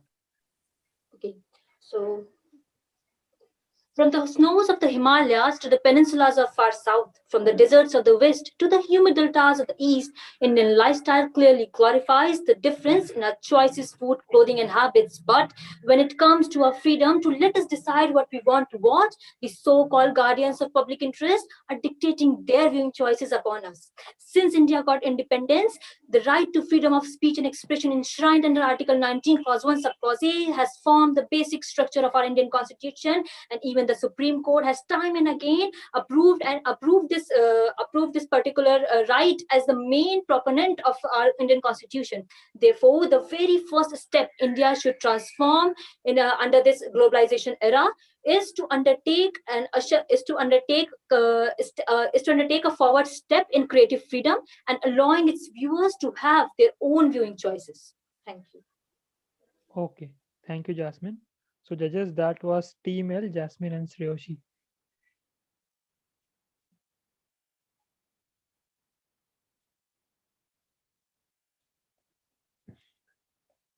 Next, we'll move on to Team Z. Wait, Alok, wait. What we will do now? Hasnan and Mohit is there in line. I made the conference call. Okay, so we are taking Hasnan and Mohit because both of them have the busy schedule and both are there in the city where they have the issues with the network and all. Okay, so all of the you people can hear them. Okay, right? Hasnan, are you there in line? Yes, I'm there, sir. Okay, and Mohit, are you there in line? Okay, so हाँ, दोनों की आवाज clear आ रही है. आप लोग मेरे को बताओ, आलोक सुन पा रहे हैं लोगों की आवाज? हाँ, मैं सुन पा रहा हूँ. ओके, तो आलोक, हम लोग क्या करते हैं ना कि आप मेरे को ये बता दो, मोहित और हसनैन में कौन से अगेंस्ट में, कौन से फॉर में है? हसनैन अगेंस्ट में है, मोहित फॉर में. मोहित बोलेंगे पहले. ओके, आप आलोक टाइमर देख के स्टॉप जैसे बोलोगे ना 2.5 मिनट में, मैं स्टॉप करा दूंगा. ओके, ओके, ओके मोहित, आप स्टार्ट करें. या आप 3, 2, 1 बोल कर. 30 seconds. या श्योर टेक योर 30 सेकंड. हाँ भैया, क्या हुआ? तो यार 2 मिनट आ जाए, ठीक है ना? तो मेरा कट हाँ, अंकित भैया आवाज आ रही है? या ये आ रही है. Go on please start. 3, 2, 1.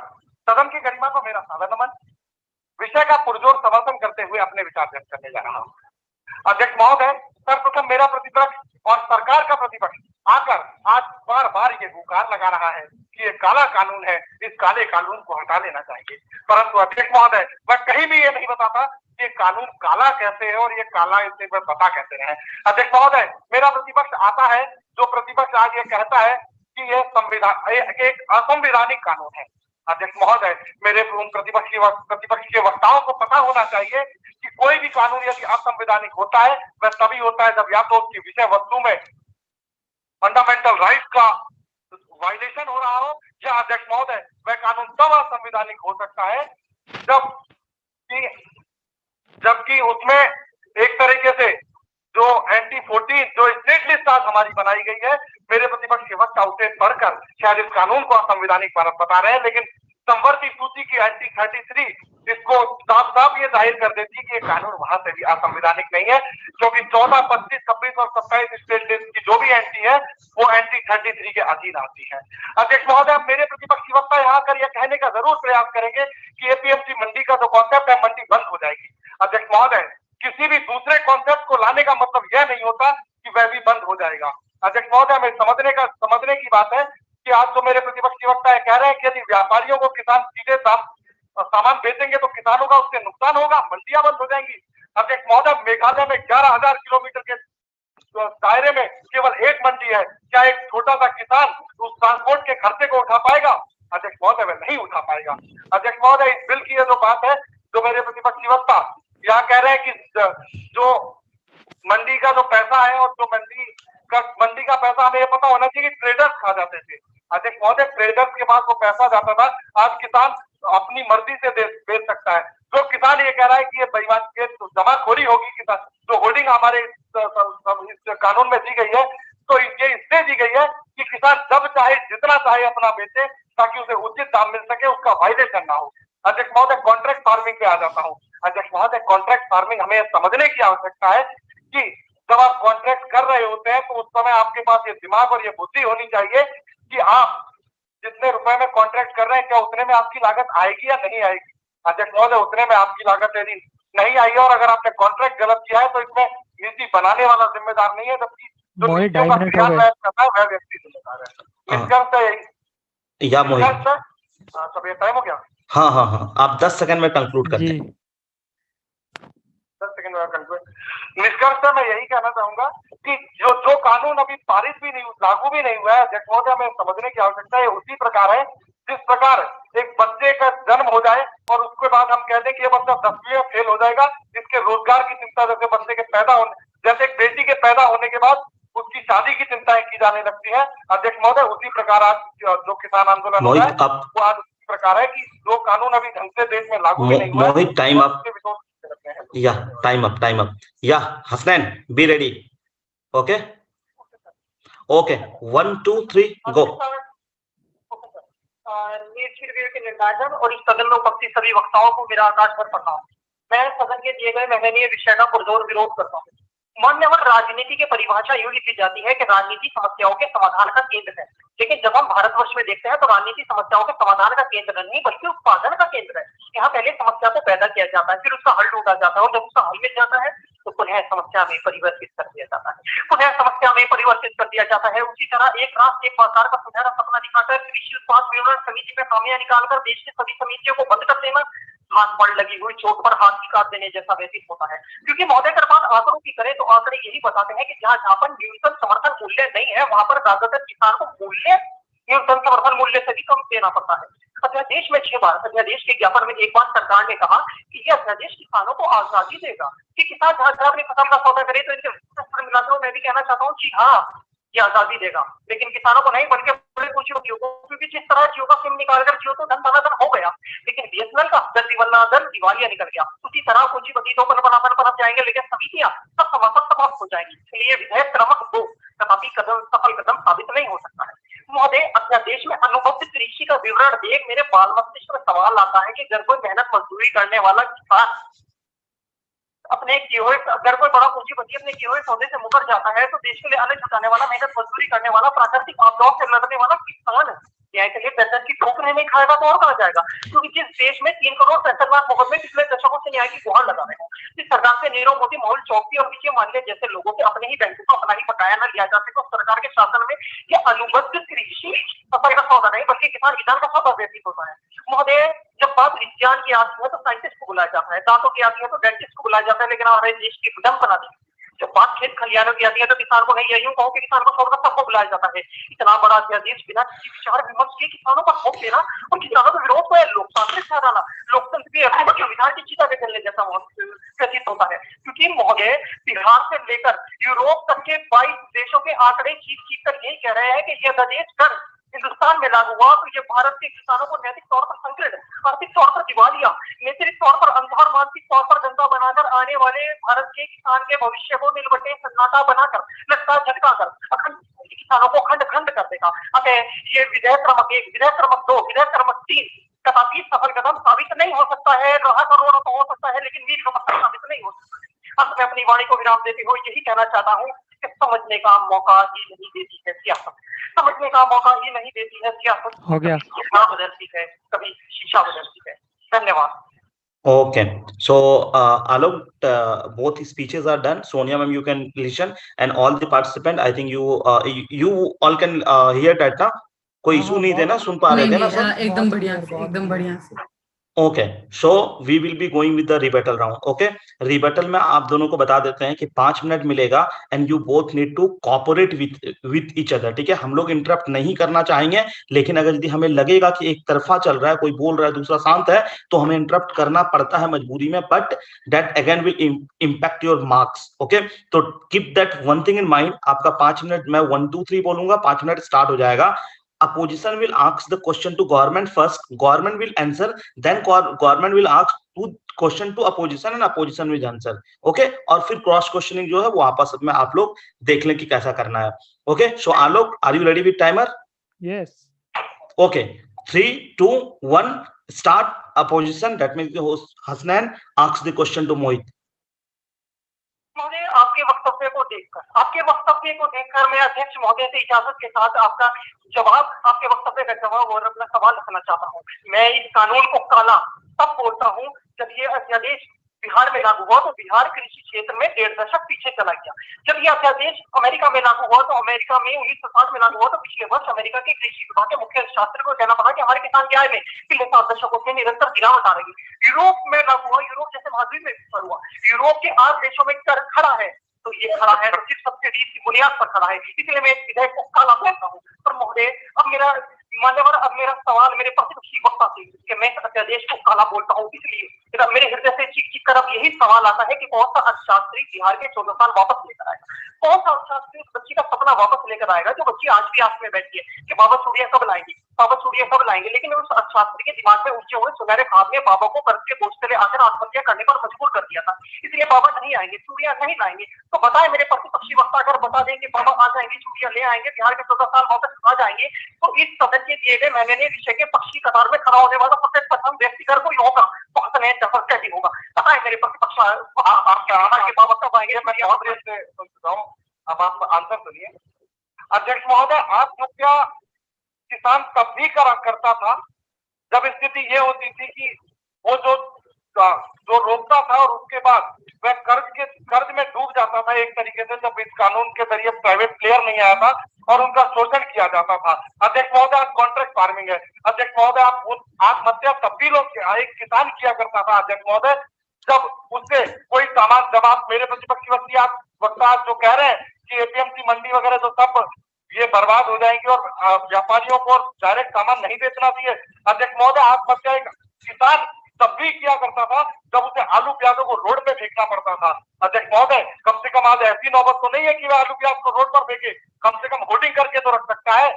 तो आत्महत्या हर समय से हुई है, परंतु एक आत्महत्या को लेकर आप किसी कानून को गलत या सही मान ले तो अध्यक्ष महोदय ये सही नहीं होगा। अध्यक्ष महोदय, आत्महत्या 3 तलाक का जब कानून बना था तब भी हुई थी। अध्यक्ष महोदय, आत्महत्या जब आजाद हिंद फौज सुभाष चंद्र बोस ने गांधी जी का विरोध करके हिटलर से मिलने गए थे, अध्यक्ष महोदय उस समय भी हमें पता होना मान्यवर लगता है आपको फूल में कोई अंतर नजर नहीं आता है। आप रोज डे की आड़ में हमारा अप्रैल फूल बनाना चाहते हैं, लेकिन मैंने साफ तौर पर ये कहा है कि ये बिहार की आत्महत्याओं की बात कर रहा हूँ। मुझे रोना आता है तब जब बिहार के देश का मजदूर प्रवासी मजदूर कहलाया जाता है। क्यों बिहार का मजदूर प्रवासी मजदूर कहलाया जाता है? किसी एपीएमसी मंडी के कारण, किसी अध्यादेश, किसी पूंजीपति अध्यादेश के कारण। जब ये पूंजीपति अध्यादेश 2006 में लागू हुआ तो आज तक बिहार पहुंचा नहीं है, आज तक बिहार अपनी स्थिति पर वापस नहीं आया है। आज भी बिहार का मजदूर अपने खेत में जब उससे पूछा जाता है कि अपनी खेती जानते हो, वो रोकत ये कहता है कि मेरा खेत क्या होता है मुझे नहीं पता, मुझे नहीं पता। ये बताएं मेरे विपक्षी वक्ता की ये अध्यादेश कैसे सफल कदम साबित हो सकता है? देखिए अध्यक्ष महोदय, सीधे सीधे आप प्रश्नों पर आइए, मैं आप उत्तर दे रहा हूँ। देखिए, यदि इसकी सफलता की बात की जाए तो हमें समझना होगा कि किसी भी कानून को जब बनाया जाता है तो हमें यह देखना होता है, इसमें जो आपने अभी खुद आपने बात की कि 3 करोड़ केसेस न्यायालयों में लटके हुए हैं। अध्यक्ष महोदय, इसका कारण क्या है कि वह 3 करोड़ केस है? और वह 3 करोड़ क्यों है? क्योंकि किसी भी व्यक्ति का कोई भी छोटी सी बात हुई और वह न्यायालय में चला जाता है। अध्यक्ष महोदय, इसीलिए इस कानून में लिखा गया है कि आप डिस्ट्रिक्ट मजिस्ट्रेट एसडीएम तक जा सकते हैं और वह तय करेगा कि आपका मामला आगे न्यायालय में जाएगा या नहीं। इससे आप मेरे प्रतिपक्षी वक्ता तुरंत अगला बात ये है कि जब फ्लिपकार्ट बोलने को मैंने आपको पूरा तो पहले रिव्यू देखा जाता है ये वही अध्यादेश है जो यूरोप में लागू हुआ, वहां विफल हुआ, अमेरिका में लागू हुआ, वहां विफल हुआ। और अगर बात करें फंडामेंटल राइट जिसका आपने जोरों शोरों से नाम जपा, उसी फंडामेंटल राइट की बात करें तो 379 सबसे खूबसूरत मस्तिष्कों द्वारा रची हुई सभी के हितों को सुरक्षित रखने के भाव से रची हुई नियमावली का नाम है संविधान। और उसी संविधान को साथ पर रखकर, उसी संविधान को साथ पर रखकर अपने ऑर्डिनेंस को पास करवाना, वो ऑर्डिनेंस जो इमरजेंसी के समय में लाया जाता था, जो जंग के समय में लाया जाता था, उसे बिना किसी विचार विमर्श के किसानों पर थोप देना और फिर कहना किसानों के विरोध को लोकतांत्रिक कहना, सिर्फ मोहित आप बोले, मोहित आप बोले। आप सुनने की काम नहीं कर रहे और आप टाइम को पूरा कमा रहे हैं। देखिए, बिना विचार विमर्श के क्या कोई कानून साबित लागू हो सकता है या संसद में पास हो सकता है? अध्यक्ष महोदय, सदन को गुमराह करने का प्रयास है। सदन में उसके बाद क्या कानून पारित होता है? अध्यक्ष महोदय, हमें यह समझने की आवश्यकता है, जो मेरे प्रतिपक्षी वक्ता, हाँ कुछ पूछ रहे थे, पूछिए। पहले तो मैंने लगता है मेरे प्रतिपक्षी वक्ता अपना होमवर्क कर नहीं आए हैं। हो गया 5 minute.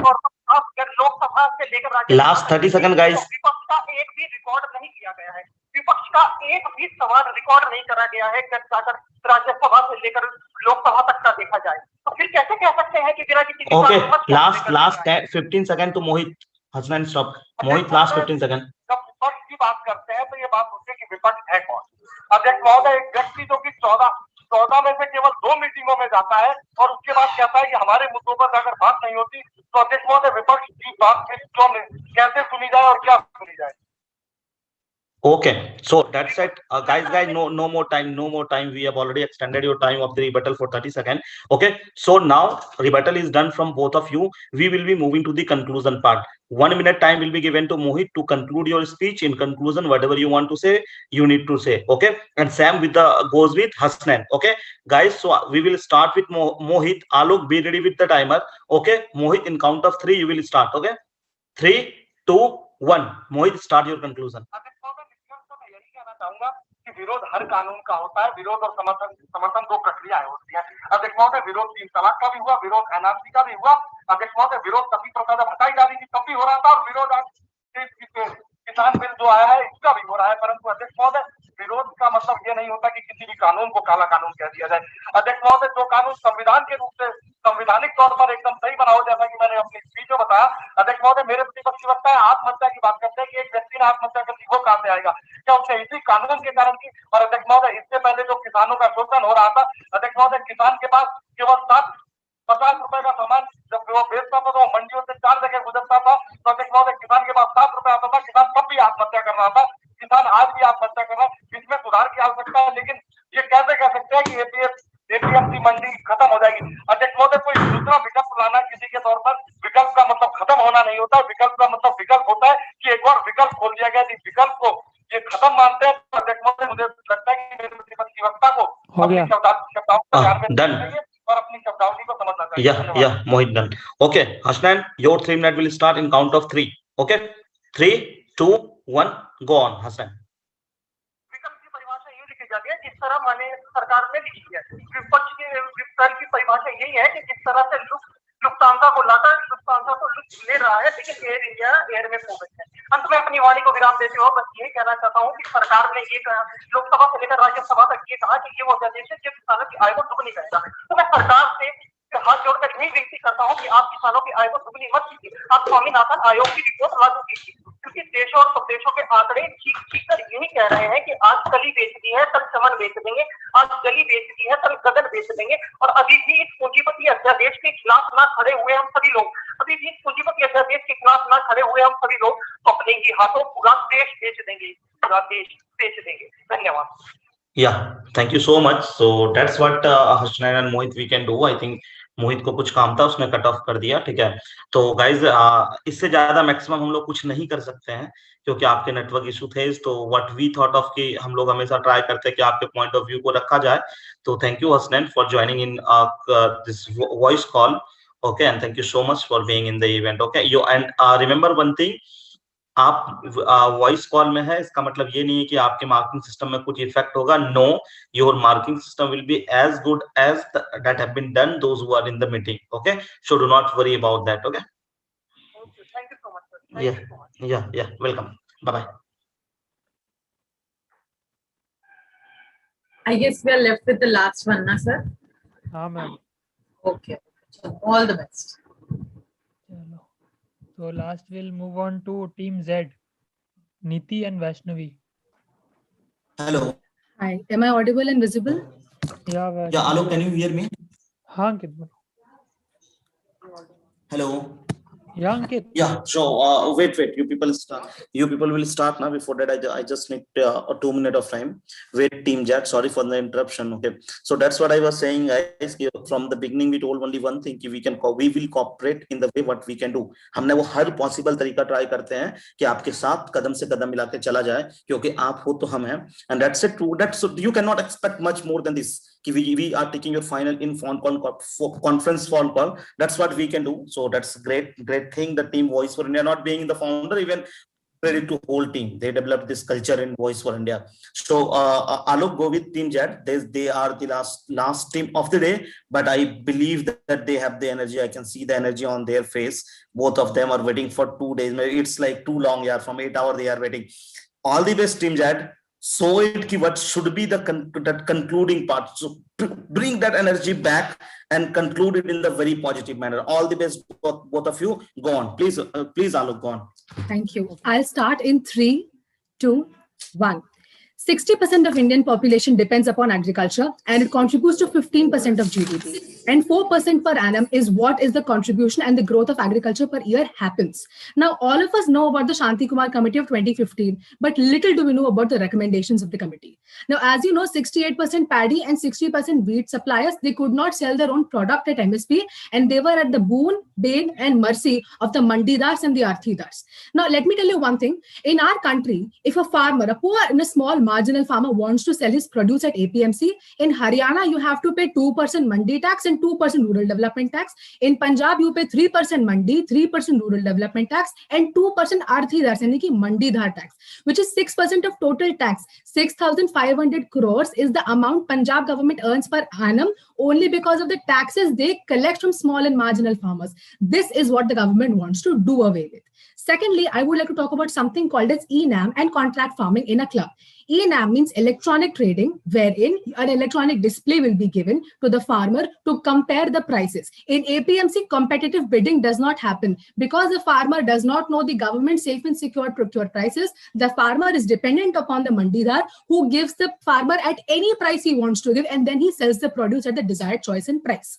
Now, ENAM and contract farming, these are practices ENAM since 2015 and contract farming since 2007. Now, let me talk about something very, very important, the APLM Act 2017, which said that one license will be given for agriculture trading and livestock marketing, and that one market will be opened up at every 80-kilometer radius. So the point which you were mentioning about Shillong of having no mandis till 11 kilometers, that is what is 11,000 kilometers. That is what is being amended in this new given policy. Now, I would like to mention about something which has been untouched, a model in action of contract farming and electronic trading at the same time. Now, all of us have heard about a company called as ITC. Now, ITC has a system called as eChaupal, wherein they have aggregation, logistics, counterparty risk, and bridging finance through internet kiosks. 6,100 internet kiosks in less than 10 states in our country. And everything from the weather to market pricing to climatic condition to other natural calamities, from farming practice to risk management to diseases, fertilizers, everything is taught and trained to the farmer in vernacular language, that is local language. So digitization does not mean English. Digitization does not mean one party being left and the others propagating, but it is this system wherein you have a growth overall. VSAT equipment is being provided, mobile chaupals are being given, bulk storage, handling, transportation, everything will be done by the multinational corporation. I understand the fear of abandonment and getting involved in the legal matters is happening, but ladies and gentlemen, you need to understand. Okay, I'm sorry, Vaishnavi. I'm sorry, your time is up. Okay, so Niti, are you ready? Yes, sir. Please start. As the name itself suggests, farm bills, not farmers' bills. These farm bills are aimed at increasing the productivity of the farmland, but that does not necessarily mean the prosperity of the farmers. Dear friends, the first farm law says that the farmers will be able to sell the produce to anyone and anywhere in the country. It is a step to remove the prevailing APMC mandi system and to introduce open market system in agriculture. But we must not forget that if we keep on imitating the Western policies, which has already failed there, it will be of no good use to us as well. In US, 30 to 40 years ago, 1/4 of the population was dependent on farming and engaged into agriculture. But today, only 1% of the people there are engaged in agriculture, and they too are supported by subsistence allowances. In India, where 57% of our population is directly and indirectly engaged into agriculture, and out of the farmers, 86% are small and marginalized. How will such a failed policy help our farmers? Won't it add to the misery of our people? The second bill, the Farm Services Bill, aims at providing us with contract farming. But I would like to question that who will this contract farming benefit? Who will formulate the conditions of the contract? Definitely, it will be the MNCs, the big corporate sharks. And if the farmers are left to the mercy of these big corporates, and without providing legal aid, how will they be benefited from it? Giving the right to decide over the dispute between farmers and the big MNCs to the executive is another big flaw. We already know there is so much of prevailing corruption and political influence on our bureaucracy. And such conditions, how can the farmers' rights be guaranteed?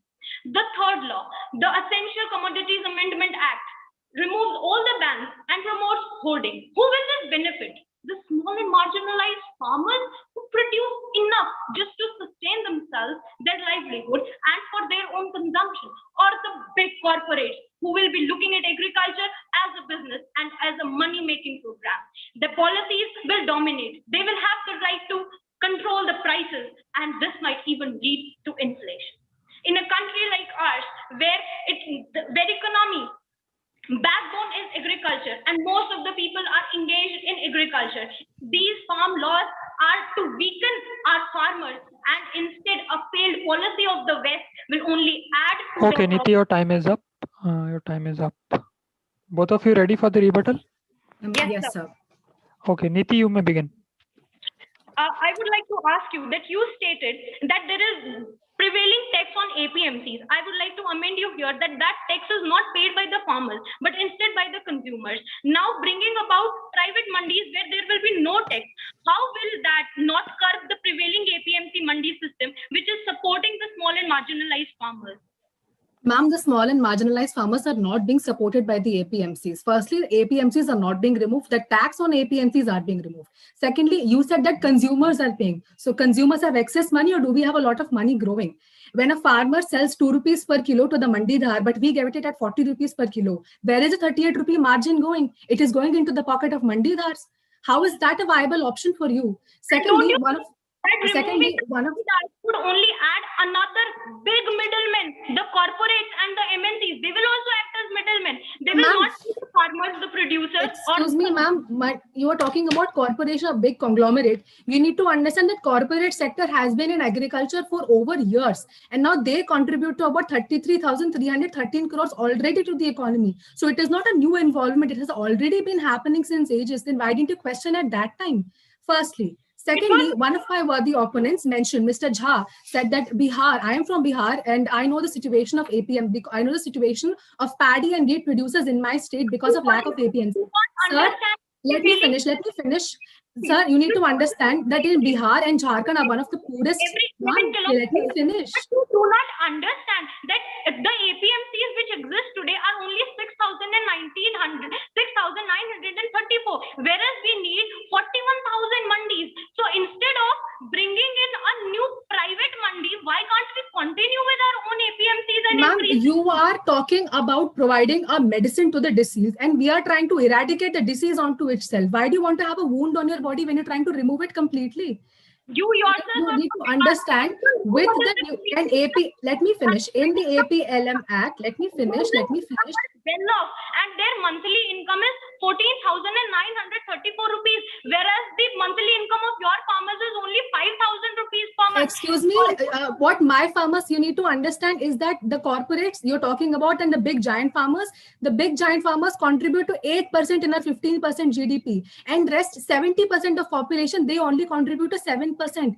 This is to boost the marginal farmers. Ma'am, you are interrupting me time and again. This is unethical. Firstly. Secondly, I would want to talk about a person who mentioned that Bihar is one of the poor states and farmers, especially in Bihar, are at loss because of lack of APMCs. Sir, you need to understand that in Bihar, farmers of paddy, let me finish. Producers of paddy and wheat are suffering. It is because Bihar government under NFSA Act purchases paddy and wheat from Chandigarh, from Punjab and Haryana and sells it at 1 and 2 rupees per kilo. So it is not the responsibility of lack of APMC, but it is because of NFSA being involved. Whereas in a state like mine, where the APMC mandi system is very strong, the farmer's overall income is much more than that of any other part of the country. Which farmer are you talking about? The farmer wherein every farmer dies at every year. That is a strong system for you. You're from Punjab or Haryana or which country, which state? Let me know. The side of farmers in my state is far less than that in Maharashtra. In Maharashtra, the APMC mandi system is very weak. Whereas in my state, in Punjab, in Uttar Pradesh, where APMC mandi network is very strong. Ma'am, do you know the percentage of small and marginal farmers in your state? If you're talking about Punjab, let us talk about that. I have the logistics over here with me. The growth which Punjab government shows, it is a sectionalized level. So 1 and 2 levels of the state only propagate. What about the small ones? Farmers, and this was the report of the NSO produced in 2017. Moreover, the present government, it has stopped even, they say that they will be doubling the income of the farmers until 2022 and 2023, whereas the agriculture economic growth is only 6.8%. So if you're not letting any reform come in the name of protecting people, how do you think they will double the income? If you're not letting people things happen, how will you letting the double the income? And what is this logic behind this thing that in my state, Punjab isn't India. You have n number of states which are literally fighting and farmers are struggling for their own health. You cannot just come and question. The APM mandi system is very strengthened. It's not strengthened. It is not strengthened. Where is it strengthened if I have to pay to sell my own produce, wherein you buy at 2 rupees per kilo and you sell at 40 rupees per kilo? How is it strong? Who is benefiting over here? Are you benefiting? Am I the consumer? Am I benefiting? All these three laws, then what is the guarantee that if the big corporates, they will buy the farmers produce directly, they will ensure a good price to them? So when the farmers were not even aware of MSP, they were being sold at any price given, that was fine. Now, when you have the executive getting involved, the legislative getting involved, and judiciary is the apex body, ma'am. It does not need yours and my permission to get involved. It is primus inter pares. So there is nothing. I would also like to add that, madam, you yourself said that there is a lack of mandis in India, and because of that, the farmers are suffering. So why bring in corporates? Why bring in privatization? Why not? Did you hear me completely? I said that they will also be constructing every mandi at 80-kilometer radius, and this was done in 2017 APLM Act. I said okay, this also. Niti and Vaishnavi, I guess the time is up. I'm sorry. Sure. Okay, so Niti, please present your conclusion. Okay, sir. I would like to conclude by saying that instead of adopting a previously failed policy, the government should look into our own agricultural problems and find indigenous solutions to that. MS Swaminathan Committee's report should be implemented. MSP should be guaranteed to every farmer in our country on every crop. That too according to the C2 formula. And the agricultural reforms that we bring about should not only focus on increasing the farmland produced, but also should focus on enhancing the prosperity of our farmers. The farmers were, are, and shall be the backbone of our country. Let's strengthen this backbone. Thank you. Okay. May I go ahead now? Yeah, please. MS Swaminathan Committee was in 1960, Sharad Kelkar in 2002, APMC model in 2003, then again the Swaminathan Committee in 2015. Committees have been coming and going, but nobody had the guts and the glory to initiate a reform. Now, when a reform is being initiated, you intellectuals will come and stop it at every point and nook and corner just because 1 or 2 states are benefiting from it. If this isn't selfish, I do not know what selfishness is. Exactly. Firstly. Secondly, who said that mandis are being removed? APMCs are not being removed. Private corporations and gigs are being involved so that you have an option to sell your produce at a price you want to fix. Instead of you begging the mandidars for a price, you will be the masters. How is that not benefiting the farmers? I want to know in firstly. Secondly, you talk about something that, poor farmers, they cannot adjust, they cannot have a bargain, they cannot fix a price. When the farmers were not getting that price at MSP also, it was sufficient for all of the states. Now, when you have an executive body being involved, a legislative system being involved, and judiciary is an apex body which does not need your permission, judicial remedy, judicial review, judicial opinion, everything is strong. How can you say that farmers will go out of the blue? What you need is strong implementation. So for strong implementation, dispute redressal system is being set up, internet kiosks are being set up, digitalization ke bare mein bol ke, you have wires and tires running, you have system of. Okay, sorry Vaishnavi, the time is up. I'm sorry guys. So judges, that was the last team, Team Jed, Neeti and Vaishnavi. Hello. Hello. Am I audible? Yeah, ma'am. Yeah. So they were also very fiery. Congratulations, Vaishnavi and Neeti. You all were very amazing. And congratulations to you, Ankit sir. Finally, we are done with the event. And I prepared the results and will send to Alok in some time. And really, this is a very proud moment and a very happy and emotional moment too. And really, congratulations to everyone today. Everyone was having some of the other USP in themselves. And I was indeed very, very proud of you all. I will have to take your leave for some very official reasons. And I surely await for the results too. Yeah, thank you, ma'am. Thank you for the cooperation you've shown to us, and thank you for the support. Thank you for the love. Thank you for the everything, ma'am, that you gave in these all days, the day from where we have started the planning until the end. It is not the end with the relation we shared that will surely continue forever. And at least till the time I am there, even I will not there in Voice for India or anything now, then this relation will surely continue. Thank you, ma'am. Thank you so much. Okay. Okay. Yeah, that's what I used to say, Alok. Dekho, Voice for India should not be about Ankit or Alok. It should be something about that should go on. Even if Ankit Anjan is not there, Voice for India should not die. It should not die due to one person, due to one people. It's not about me, you, Sonali, Krishna, anyone. It's about the people who are present here. It's about the people who are coming and putting their thoughts out. And it's about the participant, those who are bearing us for 8 hours and 9 hours, those who used to listen for us. And that's why we used to cooperate with them. So believe me, guys, I am very serious when I am saying na ki Ankit Anjan rahe ya nahi rahe.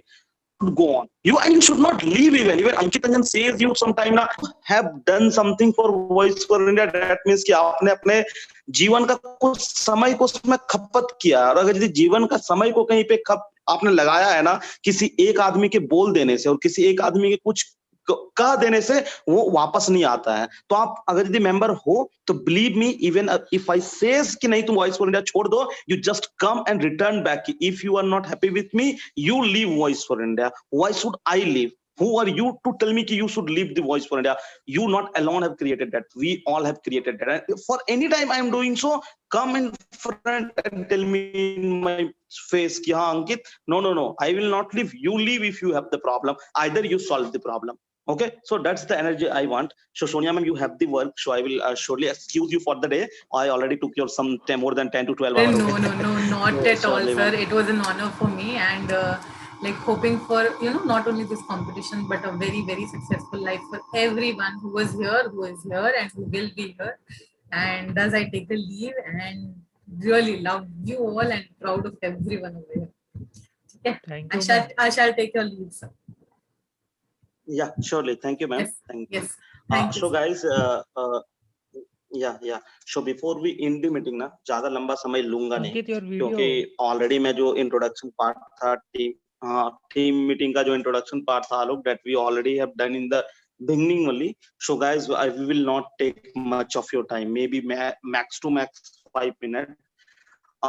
See, I will not switch on my video. You just want to see my face. Okay, no issue. Yeah, literally see what's the condition. I'm a second I switched on, now switched on. I was having some issue maybe. Okay, so what I was saying, guys, all of you, great job. जिस दिन से आपने registration का event का from the time till today being 12 hour I think ये 22 23 participant हमारे साथ through out दे रहे हैं. Thank you so much for being there. Keep supporting us, keep participating. We will be organizing our next event very soon. Maybe as soon as we announce the result of this event, maybe next day we will announce our next event. We do not used to wait for anything. So that's what we will surely make the bring that youth parliament what we are talking about, or let's see what form of debate or anything we can bring on. The people who are interested, we already shared the membership link and everything. Do follow us in all the social media that we have.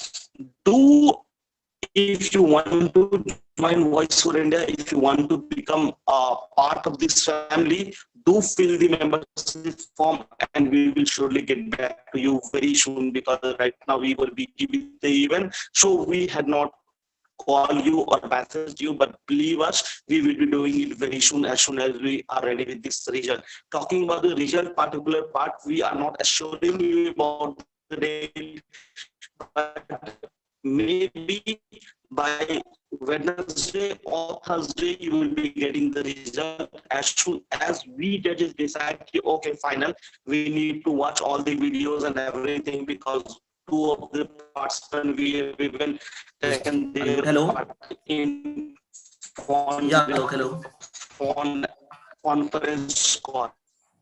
So that's what we need. We need to go, we need to sit there, we need to think of where the participant had just missed something, or where the one who will be winning has at the. Yeah, Ankit. Yeah, so I think there was some network issue from my side. Yeah, please speak.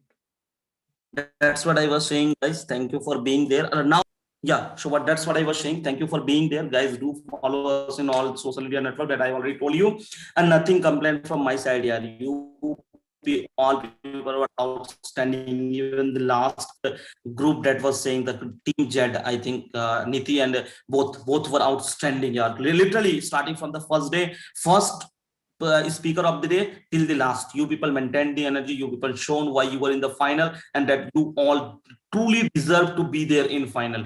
So all the best for your future. Any help, anytime, ping me. Alok, Sonali, Krishna, Vijaya, Ankita, Kanika, Chirag, Mithun, anyone you need any of the help, you want to join UP team, you want to become state head of your own team, any help you people need, please do contact us. Do just message or anything, whatever way you think that would be comfortable. Okay, thank you from my side. Thank you everyone. Thank you team Abhimat for being here from starting till this period of time. Thank you everyone. Thank you to all the sponsor partner team loves. I exactly do not remember all the sponsor partner that Alok will take the name. Thank you so much for being our some are our education partners, some are our promotional partner. Loves were our one of the promotional partner. Abhimat was one of our partner. Thank you so much. Okay, and that's all from my side. Alok, please you conclude the meeting. That will be set. Okay, so I will request if Abhimat want to say something before I conclude the meeting. I'm so sorry, everybody, if I have to come in every time, and if you think that this disturbs you all, but thank you is very, very, very, very much needed. The 16 participants left right now. Thank you so much for your patience. Thank you so much that you consider this worthy enough that you are still staying here. I request you to still stay. Just loads and loads of gratitude, and also congratulations to all the organizing members here, because seriously this whole time while I was sitting, मुझे बस ये चीज realize हुई कि ये legit बहुत अच्छा debate हो रहा है, क्योंकि इसमें एक भी ऐसा डिबेट नहीं था जहां को लगा है शिट यार ये नहीं अच्छा है, इसका लेवल नहीं अच्छा है. ये हर debate from the very start to the very end, you were all the time intimidated and you had to hear कि हो क्या रहा है, and none of them were boring. And I'm so excited to say this that I was one of the organizers of one of the best debates, online debates that were held in India. I'm so pleased to be here, honored to be here. आपको बस thank you है Ankit sir, Alok sir, of course Nari ma'am, Krishna ma'am, और लेकिन एकदम start में जब हम लोग प्लान कर रहे थे तो जितना मुझे याद है वो आलोक सर, अंकित सर और मैं ही कर रहे थे, तब जितना भी हम लोग ने सोचा था एकदम स्टार्ट में, वहां पर मैंने नहीं सोचा था कि ये इवेंट इतना अमेजिंग जाएगा, मैंने सोचा ही नहीं था, but this went on some other level and I'm so glad कि ये हुआ because this is the foundation of other events we'll have together later and not even online, offline भी हम लोग events करेंगे and I'm very sure and I think Ayodhya ऐसी जगह है ना जहाँ पर इतना traction है in political मुद्दों का, in political topics का. I'm so sure we are going to have an offline event right here in Ayodhya with B4I, with Abhimat and several other organizations. You guys Team who are all Abhimat, invited. Team Abhimat, F10. Yeah. Yeah, Yes, F10, yes, sorry I'm to done. interrupt you. Sorry to interrupt you, but I will promise all of you, we will have offline event very soon. And we, with the collaboration of even Team Abhimat, we will surely plan something in Ayodhya with offline event. Yeah, surely. See, I was even with the today's starting of the meeting. Oh, so you lost him. So you lost Ankit, him. you got muted, Ankit. Yeah. Sorry.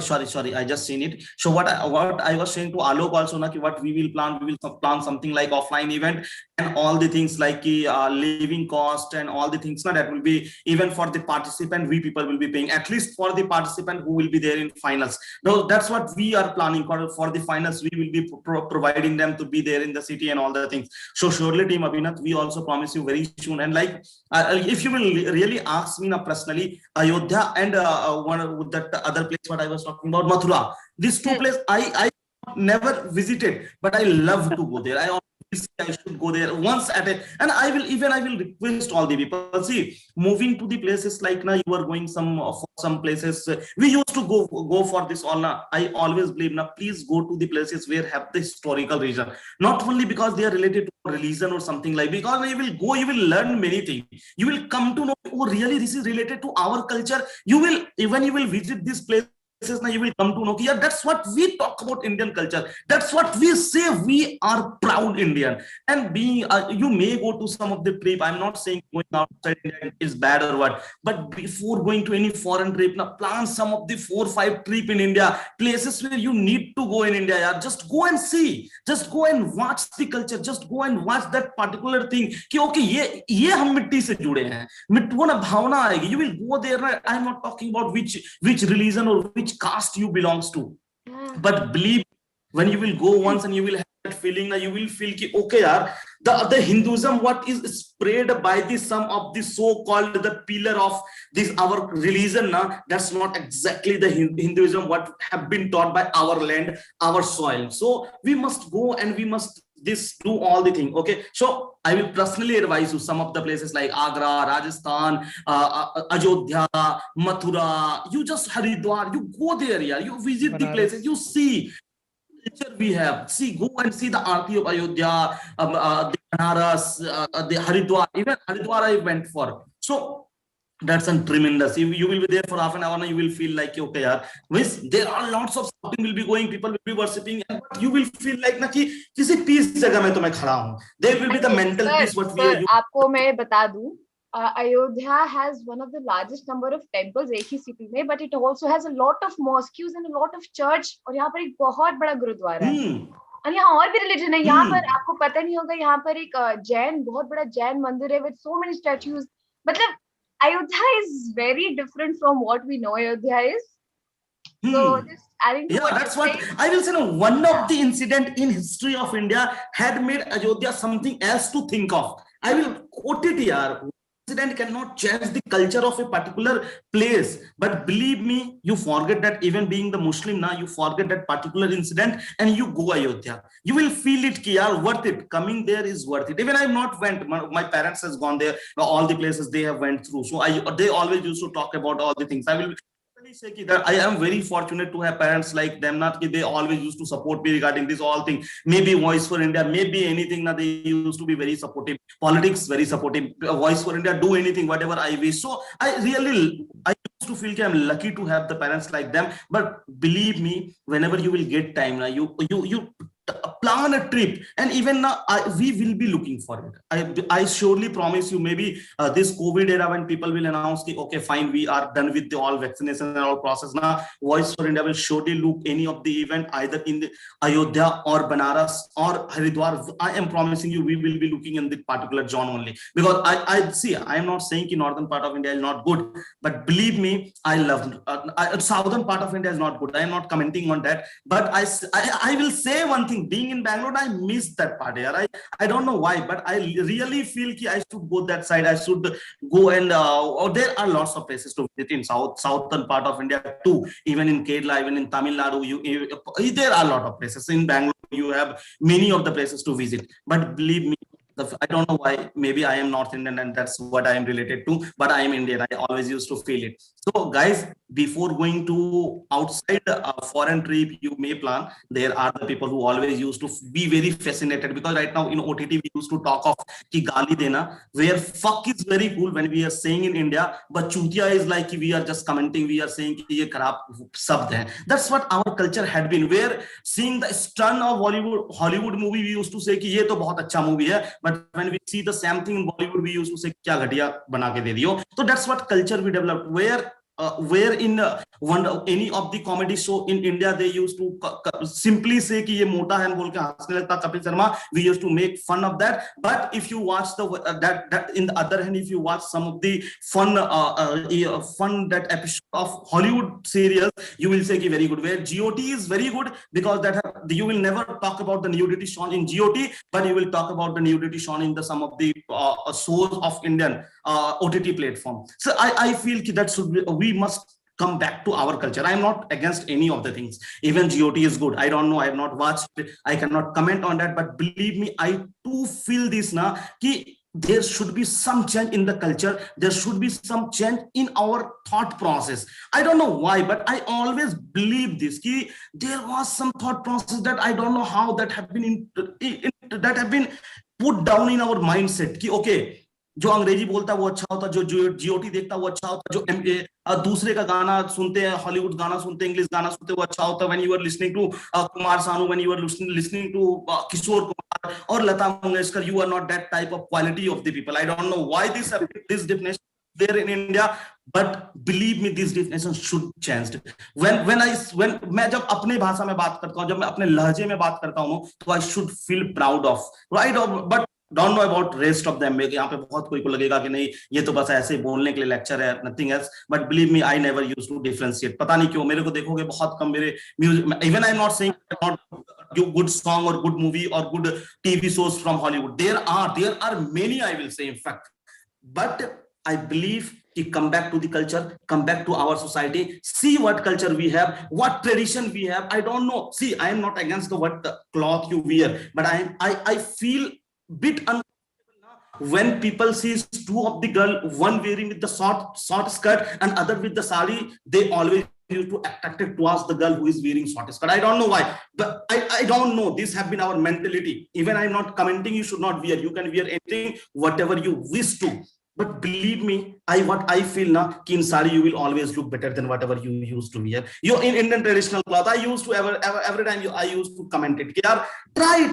Why we are looking for the Western thing that are like very fascinated? Why if you want to take the culture, okay, take the good thing of Western. Why you are moving towards the party culture of Western, not to the education system that they have? If you are ready to accept the party culture of night party culture of Western, you must be ready to accept the education culture also. You must be ready to accept the research culture also. In that part, you will talk about, no, my country is back, my country is not developed, government is not providing. While doing the party, you will accept that culture. Okay, my country is fine. But that's the difference. When you will talk about, okay, you go in the night and study in your college, all the things will come. The ladki ka pota, ladka chhirta. But when we will talk about going night and do the nightclub and come back, you will not think about anything in your mind. So I'm not telling you that culture is bad. But what I am telling you, take all the things from the world, but do not forget from where you belongs to. Do not forget about India. Wherever you be in there, wherever you may be after 10 years, you may be in USA, maybe you will be one of the greatest entrepreneur of the world. We do not know where we will be, but believe me, always love India. Keep India in you. वो बोलता है ना कि भारत को अपने अंदर से नहीं मरने देना.